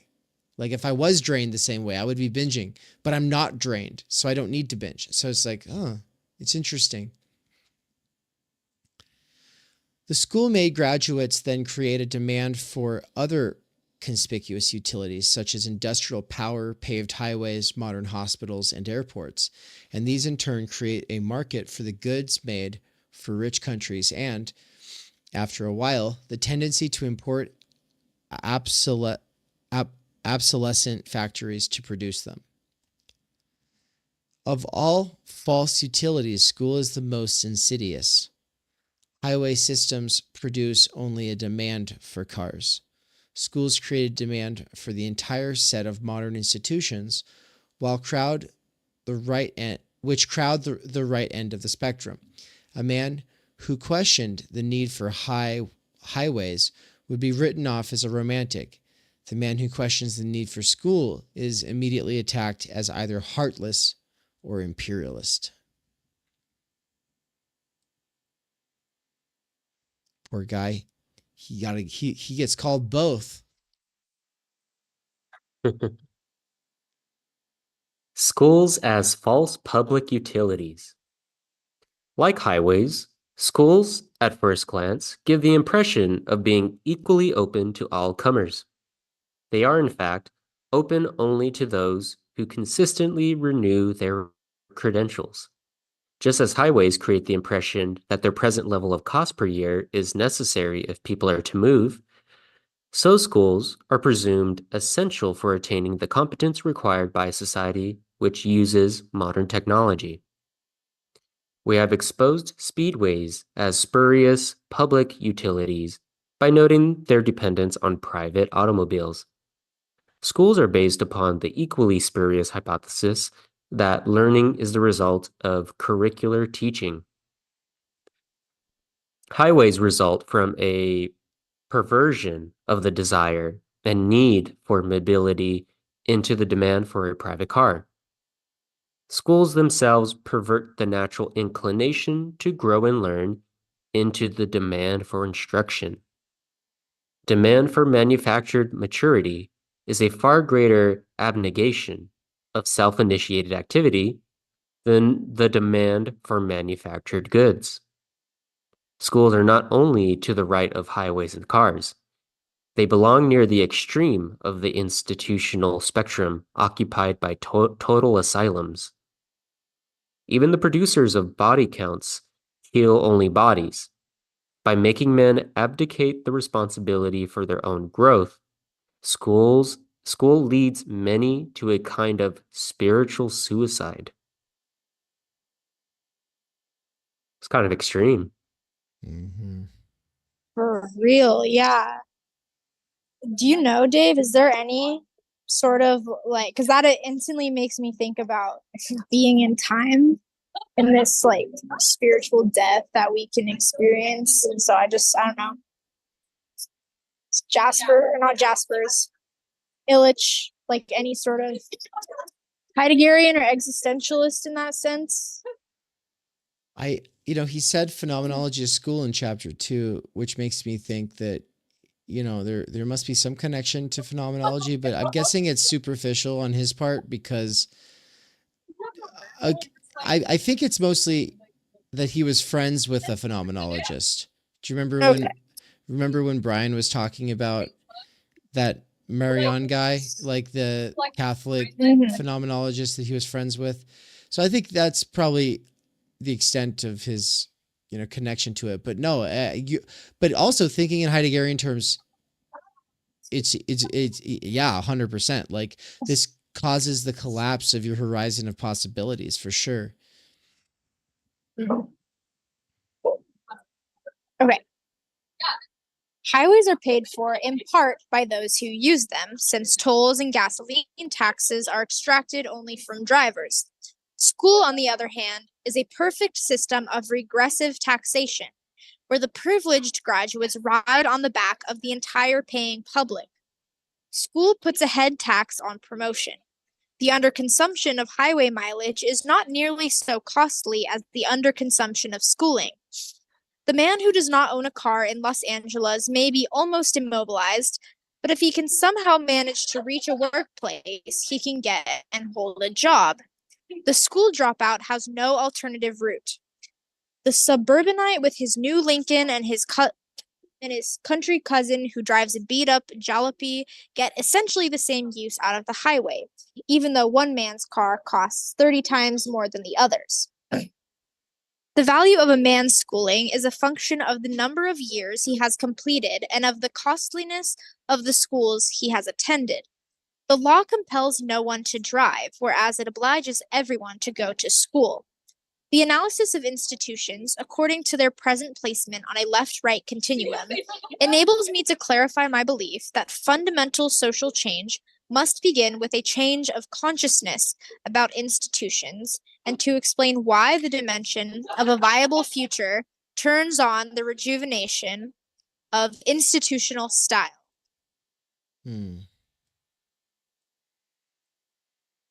So this would definitely get him called idealist by like a Marxist type, right? Oh, it's a change of consciousness and then a rejuvenation of institutional style. But I think what people fail with such an analysis to realize is that the schooling system is a material system of actual production, and the consciousness that it does generate with the mindsets, attitudes, and assumptions of contemporary schooled people, that's all material output of these institutions.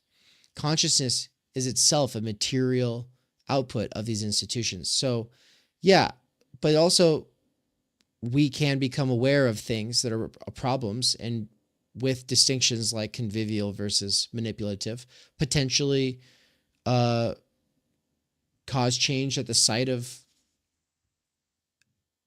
where it all happens, which is the school. So I think that position of his gets very I guess it doesn't get tarried with or taken seriously. By the way, I wanted to shout out Ian and Knight of the World and Matthew Stanley as a few of the people who are still currently here. Welcome everybody else who's just dropping in on this, especially the people who might have just seen, oh, look, they're reading something. I'll just pop in for a couple minutes. Great to see you. Hi. And Ian said, cool to hear this while being at school. That is awesome. Knight of the World said, editing Hilton marketing content for work right now. What coincidence. Yeah, because we were just talking about Hilton marketing. And then Matthew Stanley said, the theorizing of need and demand and their relation is one of Lacan's many useful features. Yeah. I would be interested to take Lacan, Baudrillard, and Illich and run them up against each other on the question of need, because they're all going to do different things with need. I mean, Baudrillard's going to say there's no such thing as needs anymore. Of course, he's being hyperbolic in a sense, but he's also trying to get at something. Whereas Illich wrote a book called The History of Needs, I think. Anyway. Yeah, I've got this whole stack of Illich books right beside me. I'll show it to you all. These are all Illich. One is called Toward a History of Needs. That's the one I was thinking of. Anyway. Dave, am I supposed to take it from where it says the analysis? Sorry, what? Yeah, I think the order Seems got right. switched up at one point, but I don't think it matters. There's only 3 of us.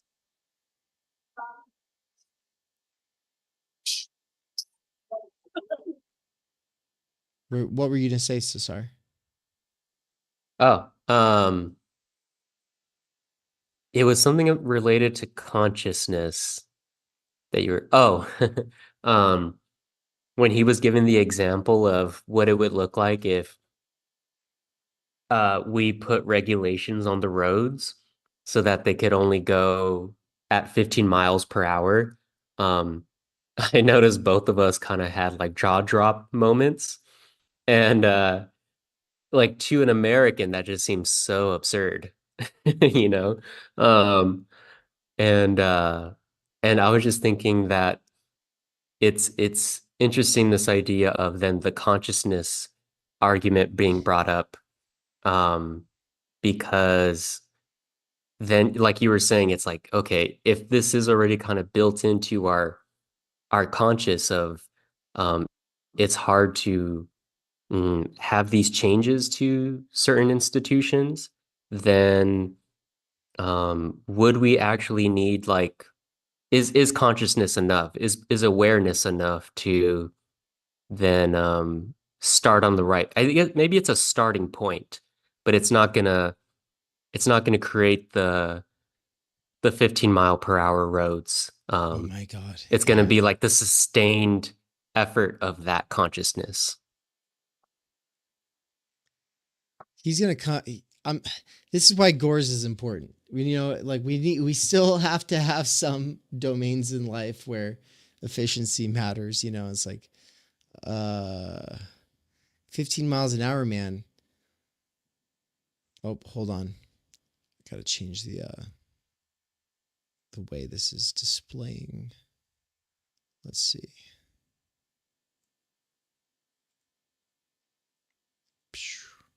There we go. The analysis of institutions according to their present. Oh, you're back? Okay, here we go. The analysis of institutions according to their present placement on a left-right continuum enables me to clarify my belief that fundamental social change must begin with a change of consciousness about institutions, and to explain why the dimension of a viable future turns on the rejuvenation of institutional style. Oh, that was already read. During the 60s, institutions born in different decades since the French Revolution simultaneously reached old age. Public school systems founded in the time of Jefferson or of Ataturk, along with others which started after World War II, all became bureaucratic, self-justifying, and manipulative. The same thing happened to systems of social security, to labor unions, major churches, and diplomacies, the care of the aged, and the disposal of the dead.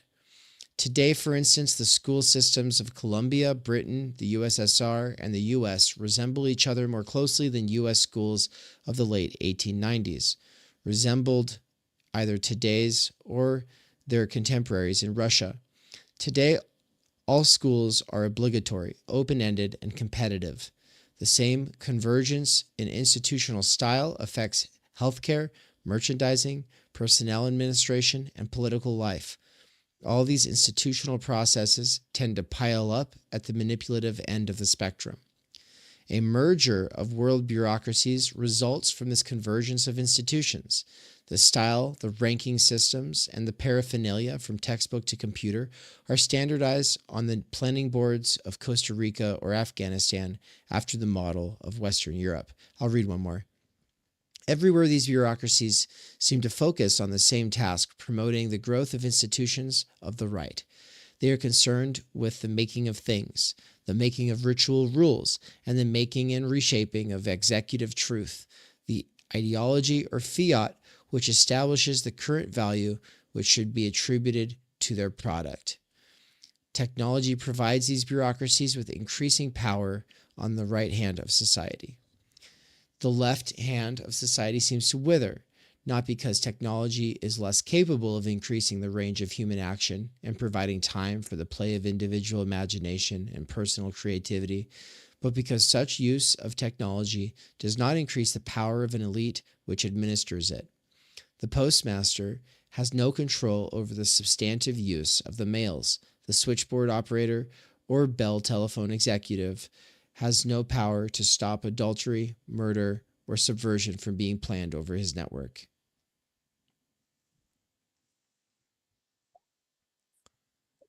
At stake in the choice between the institutional right and left is the very nature of human life. Man must choose whether to be rich in things or in the freedom to use them. He must choose between alternative styles of life and related production schedules. Aristotle had already discovered that making and acting are different, so different, in fact, that one never includes the other. Quote, "For neither is acting a way of making, nor making a way of truly acting. Architecture, techne, is a way of making, of bringing something into being whose origin is in the maker and not in the thing. Making has always an end other than itself, action not, for good action itself is its end. Perfection in making is an art. Perfection in acting is a virtue." That is the end of the quote. The word which Aristotle employed for making was poesis, and the word he employed for doing, praxis. A move to the right implies that an institution is being restructured to increase its ability to make, while as it moves to the left, it is being restructured to allow increased doing, or praxis.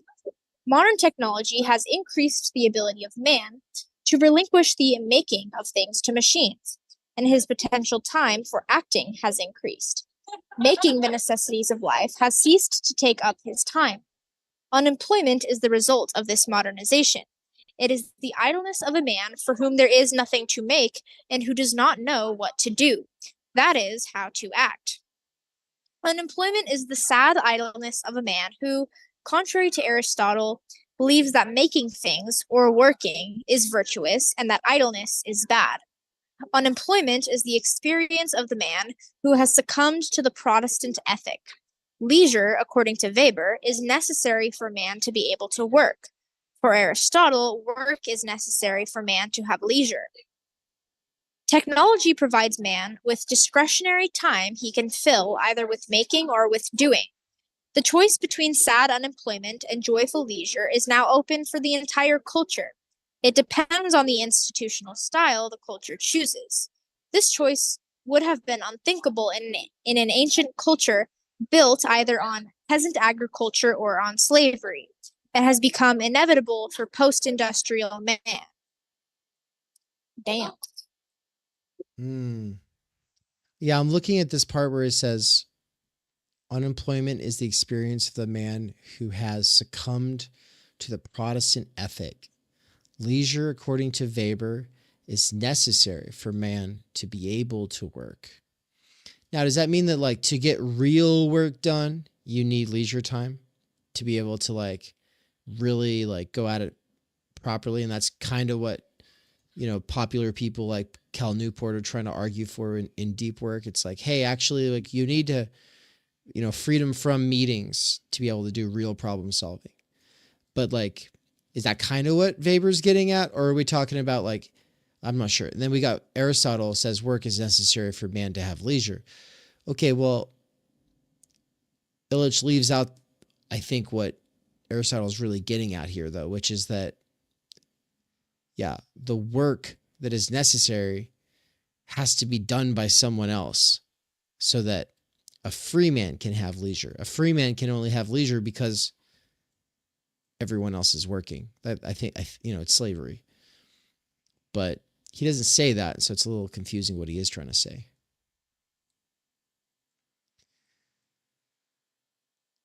One way to fill available time is to stimulate increased demands for the consumption of goods and simultaneously for the production of services. The former implies an economy which provides an ever-growing array of ever newer things which can be made, consumed, wasted, and recycled.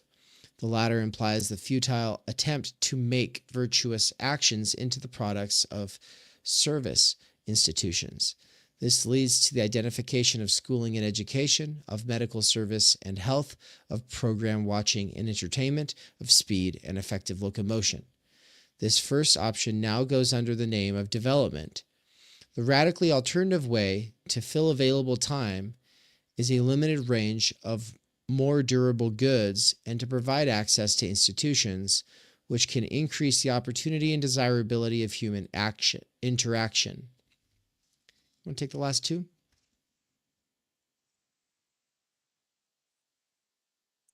Yeah. A durable goods economy is precisely the contrary of an economy based on planned obsolescence. A durable goods economy means a constraint on the bill of goods. Goods would have to be such that they provide the maximum opportunity to do something with them. Items made for self-assembly, self-help, reuse, and repair. The complement to a durable, repairable, and reusable bill of goods is not an increase of institutionally produced services, but rather an institutional framework which constantly educates to action, participation, and self-help. The movement of our society from the present, in which all institutions gravitate toward post-industrial bureaucracy, to a future of post-industrial conviviality, in which the intensity of action would prevail over production, must begin with a renewal of style in the service institutions, and, first of all, with a renewal of education. A future which is desirable and feasible depends on our willingness to invest our technological know-how into the growth of convivial institutions. In the field of educational research, this amounts to the request for a reversal of present trends.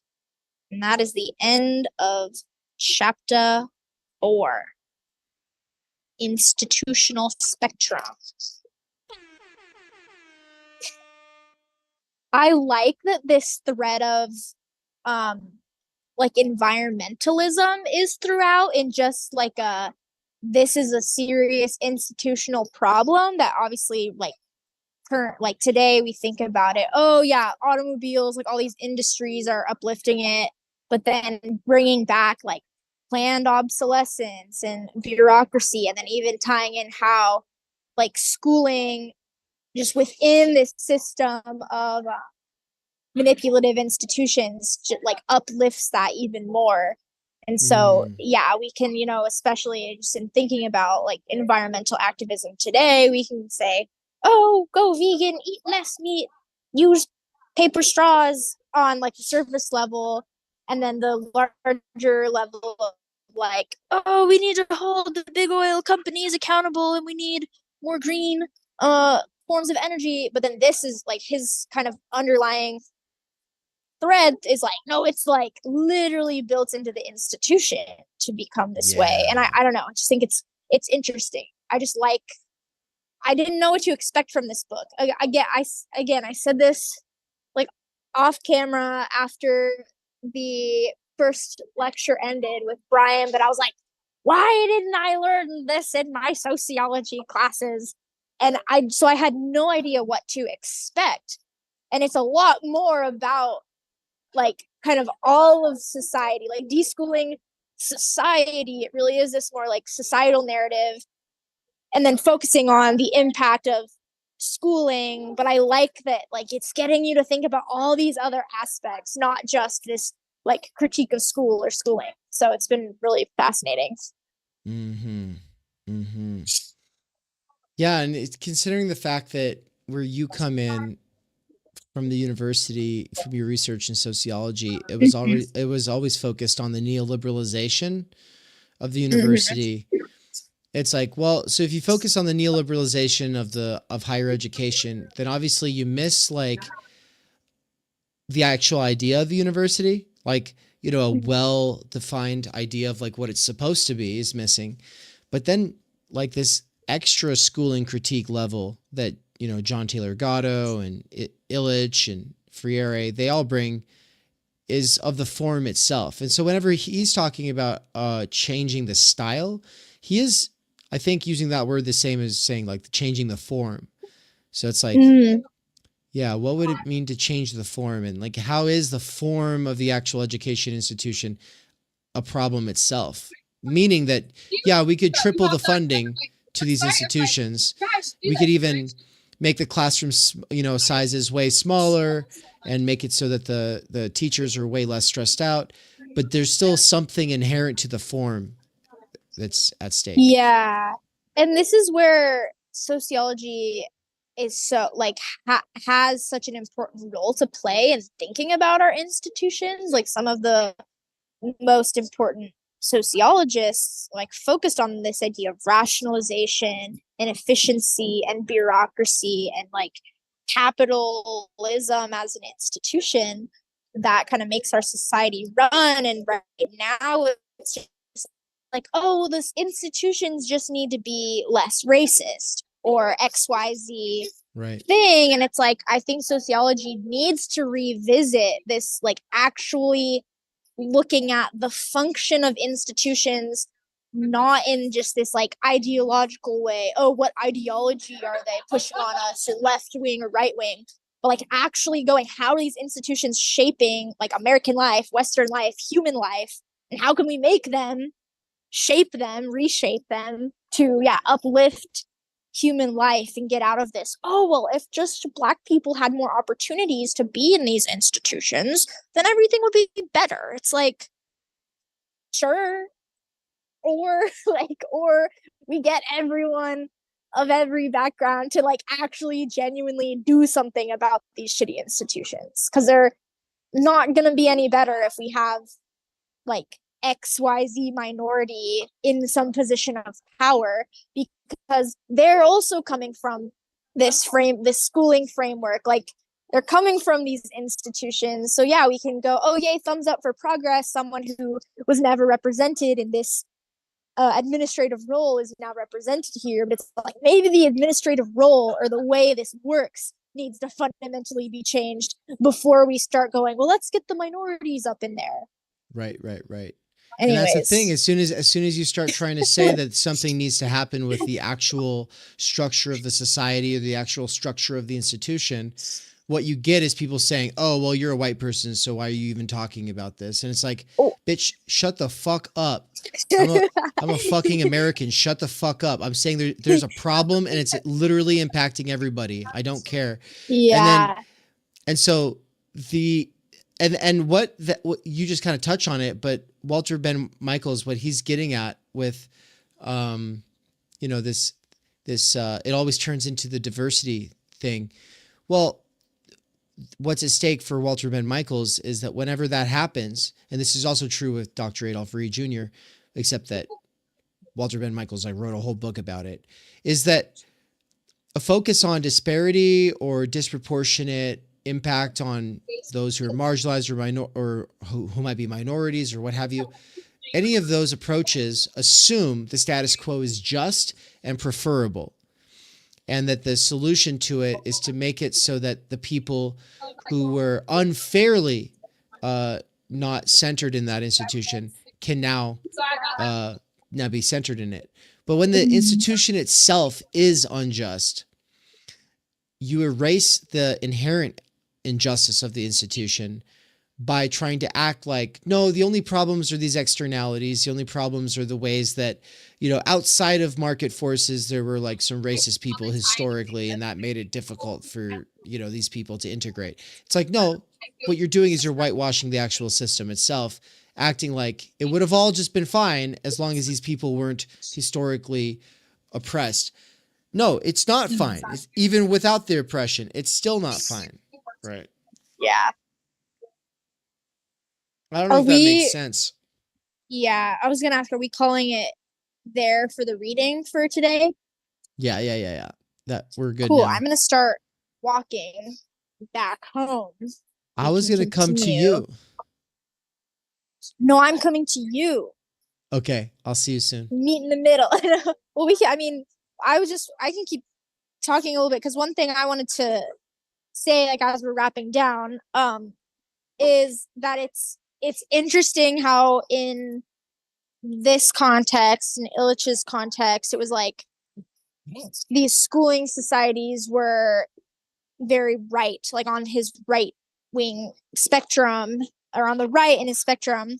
And I know we can kind of talk more about like if he was trying intentionally to be political or what, but just like thinking about it today, it's so interesting that it seems like, in terms of like what side of the spectrum is uplifting and promoting school and schooling and more the Democrat. Oh, did I cut out for a sec? Hold on. Okay, probably because I was getting the Wi-Fi. It's the liberal or the Democrat or the Obamas and Bidens and Clintons going, we just need more education. Everyone needs access to school. Oh, you know why all these third world countries have so many problems and overpopulation is because they don't go to school.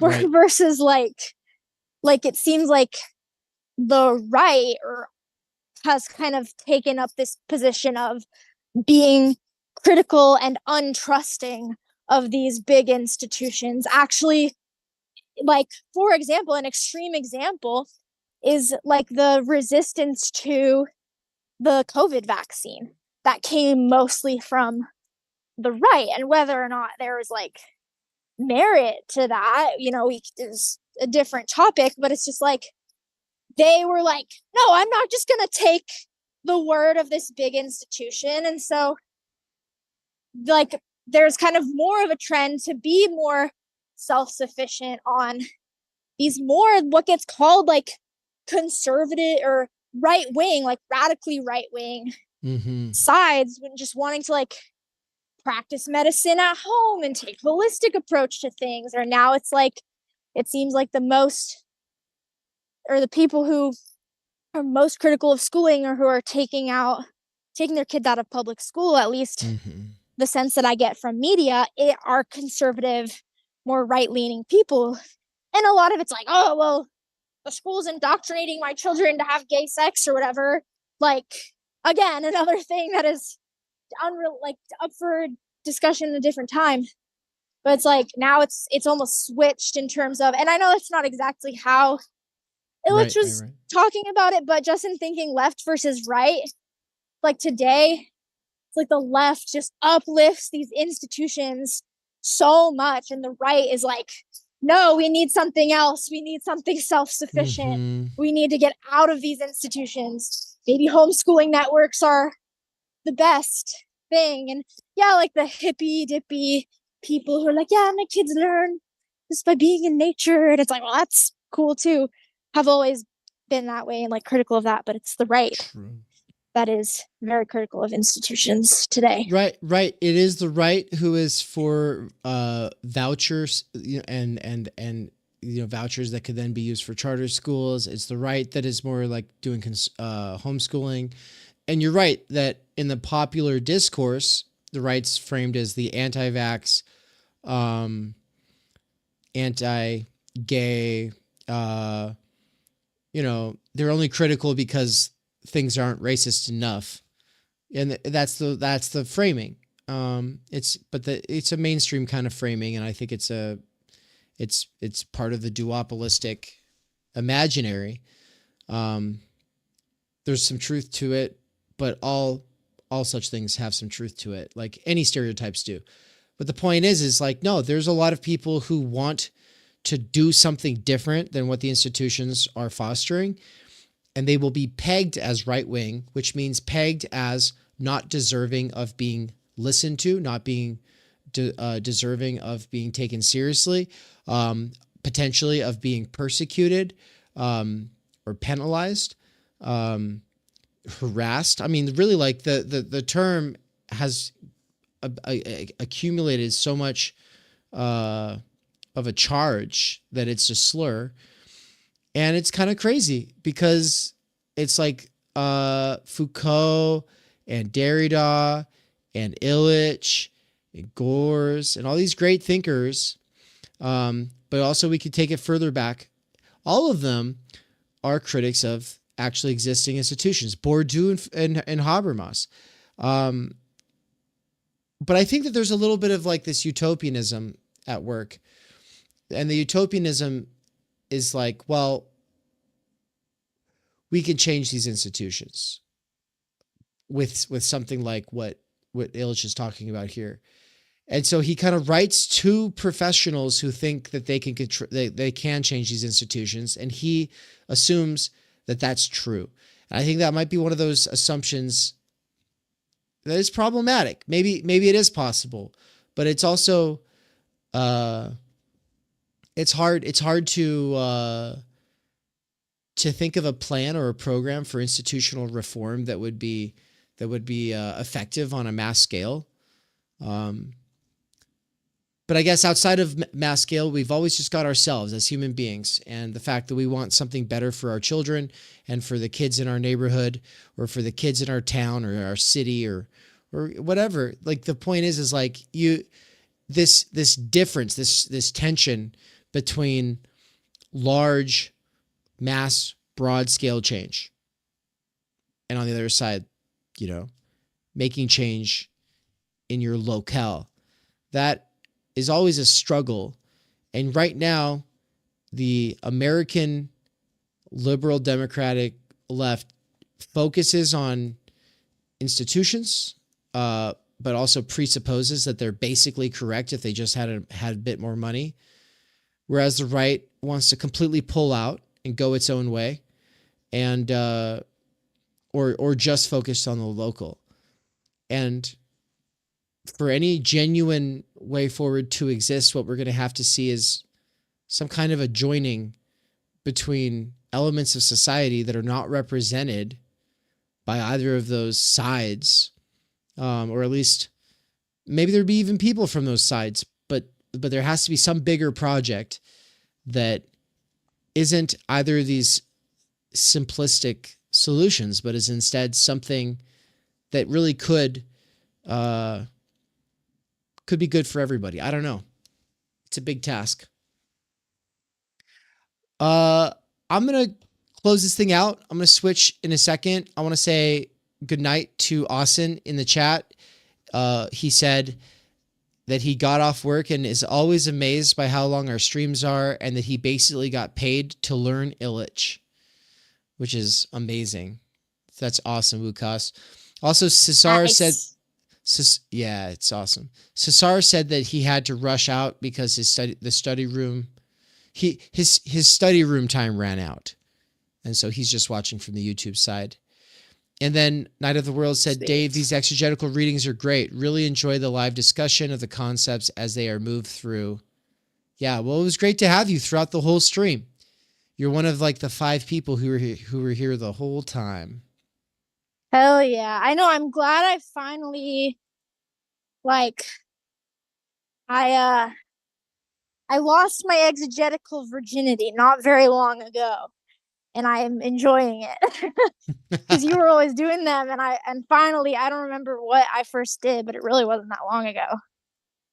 And I'm into it. I really like it because it's a good way to build your own. I mean, one, it's just a good way to actually read anything at all. But it's also good to build your own ability to read and focus for a long time, and listening comprehension all at the same time. and to almost like challenge a little bit the tendency. Oh, hold on. Did Anne just drop? She dropped.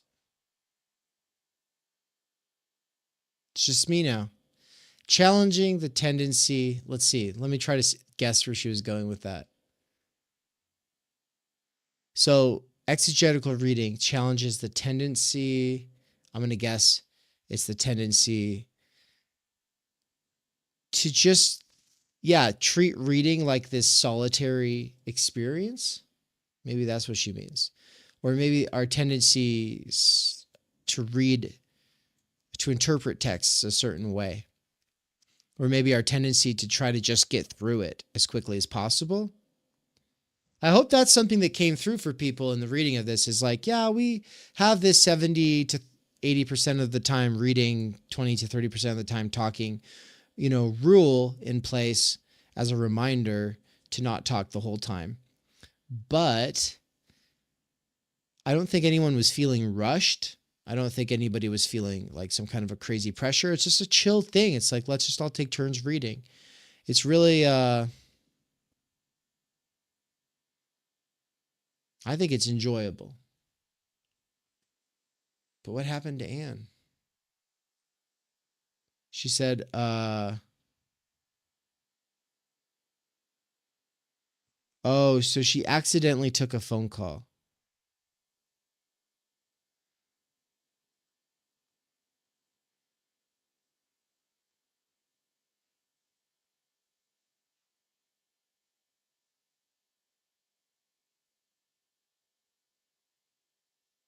I'm kind of excited because this is Anne's Saturday, which Carl, our Spanish tutor, told us is pure ideology, because there's no such thing as one's own personal Friday or Saturday. There is only the real Friday or Saturday. And if your job is making it so you don't have a weekend when everyone else has a weekend, then sorry, you actually don't get Friday. You don't actually get Saturday. And, but with that said, you know what that means. It means that Anne has a couple days off, and so I get to spend those with her, and I'm really looking forward to that. And her phone is basically about to die, so she won't pop back into the call, but she said that she's really excited for these exegeticals, and she had a great time with us, and I feel the same way. Thank you, everybody, for being a part of this. Ian says that this was great. Everybody thinks it was awesome. Well, thanks so much. Make sure to like it. Make sure to comment. Do some supportive comment for it. Remember that when it comes to reading, that the price to learning is repetition. You'll want to repeat this stuff. But also, in the same way that we grew up with parents who always had the radio or TV on in the background, I think we have to take control of our background conditions. And one of the nice things about long streams is that they can play in the background while you do other things. And then they're just little injections, little reminders of things that we'll want to go check in on later. And so with that said, thank you everybody so much. I'm going to let the PSA close this thing out. Thank you so much to all of my subscribers, my monthly subscribers. You've all made this possible. Ian, Wukas, Cesar, as well as the rest of you who joined today, David, Mike, thank you for being subscribers of Theory Underground. Also, thank you to the patrons. I get it. Education is something that tends to work in this space of radical disavowal of economic life. And people get mad when the neoliberalization means that we are supposed to justify our education, in reference to a job that we'll get someday. But people take it a lot further and then say that any way of taking money for education is somehow like losing the plot. And there's goods and bads that come with everything. But when it comes to this, I'm sorry, but believing in free content online or free education is believing in someone else giving you their labor and not being compensated for it. And so this push towards saying, no, we should pay for the arts and we should pay for education. It has something to it. There's a kernel of truth, because we still have to provide for ourselves. There's still bills at the end of the day. And do you want teachers who are all stressed out or not? But I'm not stressed out. I'm more chill than I've ever been in my life. And it's thanks to my subscribers. So thank you so much for making it all possible.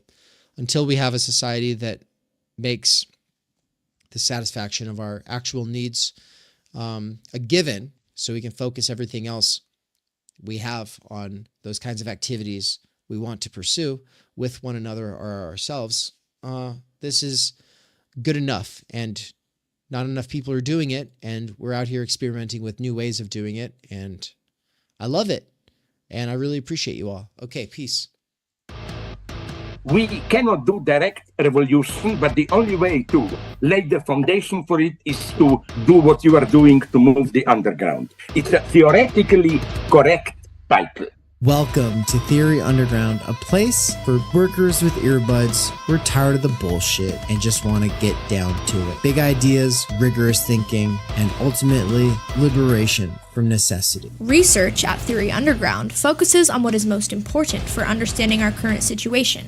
Theory of the subject, capital, time-energy theory, critical media theory, CMT, and the most essential critiques necessary for understanding why the theory, ideology, and common sense of influencers left to right misses the mark. Theory Underground is coming to a city near you. Besides a commitment to publishing certain underground theorists and popularizing certain fundamental concepts, we have toured the United States and are touring Europe to promote our ideas, courses, and publications. You've been reading Underground Theory. Amazing book. I'm a publisher and an editor. I run a review of books. Literally, it's my living. This is the best edited collection I've ever read. Okay, picture this scene. America, early 2021. An Amazon warehouse worker arises from the emerging underground theory internet scene to create spaces for untimely topics and concerns that are too often neglected or kept in isolation today. Joined by a revolving cast of underground theorists, academics, and critics, he establishes what will become Theory Underground, a teaching, research, and publishing platform by and for working-class intellectuals, autodidacts, and academics who want to do more than they're able to do within the confines of academia. That warehouse worker's name is David McKerracher, and his book Time Energy is his first major contribution to the world of theory. It was recently reprinted with a foreword by none other than Slavoj Žižek, who also contributed to Theory Underground's latest book. My Bible, it's an excellent book. A collection of essays called Underground Theory. What you just heard is an excerpt from the Strange Exiles podcast, episode 23, where Bram from Strange Exiles interviewed me and Mikey. For those who don't know, Mikey is the author of the Dangerous Maybe blog. We are publishing one of his books here shortly at Theory Underground. He's also a lecturer at Theory Underground, and he's someone I've been friends and a collaborator with for over 10 years. But most importantly for you all, he's a fantastic lecturer, and it's a crime that he has to do wage labor right now. One of the long-term goals of Theory Underground has been now for a couple of years to hashtag Free Mikey. That is something that I've been really pushing, but first, obviously, I have to get freed myself, so the two of us are able to do this because, as Mikey said, build it and they will come. Well, I tried, and I built a website and platform. I had my own app and everything, but it's been really buggy, and it's more than one person can handle, and that's, a really good lesson for me. And so for now, what we're doing is moving it to a temporary intermediary platform until we are able to get some more serious funding.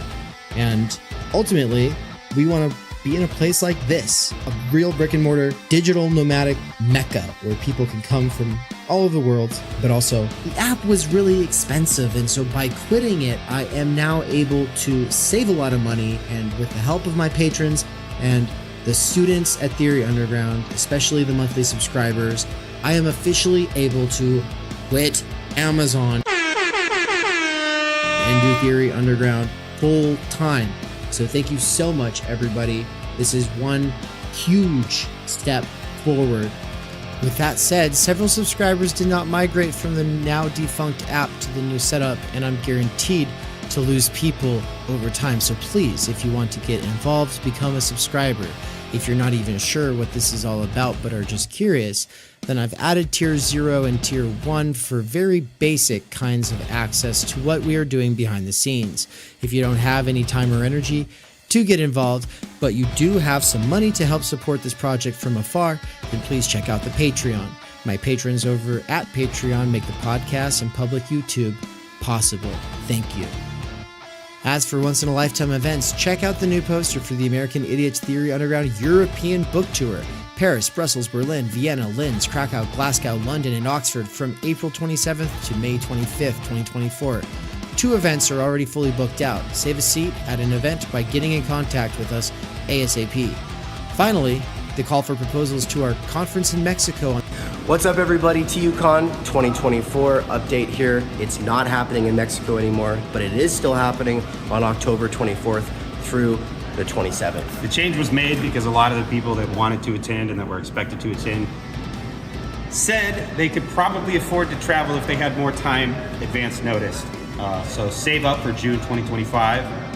If you have to choose, right? Because this one that is happening this year is happening physically in Boise, Idaho, because we have a lot of collaborators and fellow travelers and co-instructors there. But you can attend virtually for this one. You won't be able to attend virtually next year. So yeah, if you have to choose, attend physically in 2025. The call for proposals already happened. The writing workshop for proposals already happened. You can still get the links to both of those. Just shoot us a message and ask for those links. We'll get you those. And the form goes live on June 1st, and the deadline is June 15th. So if you're attending physically, let me know ASAP. Get in on it. All right. Finally, last little thing here is to say thank you so much to my patrons over at Patreon.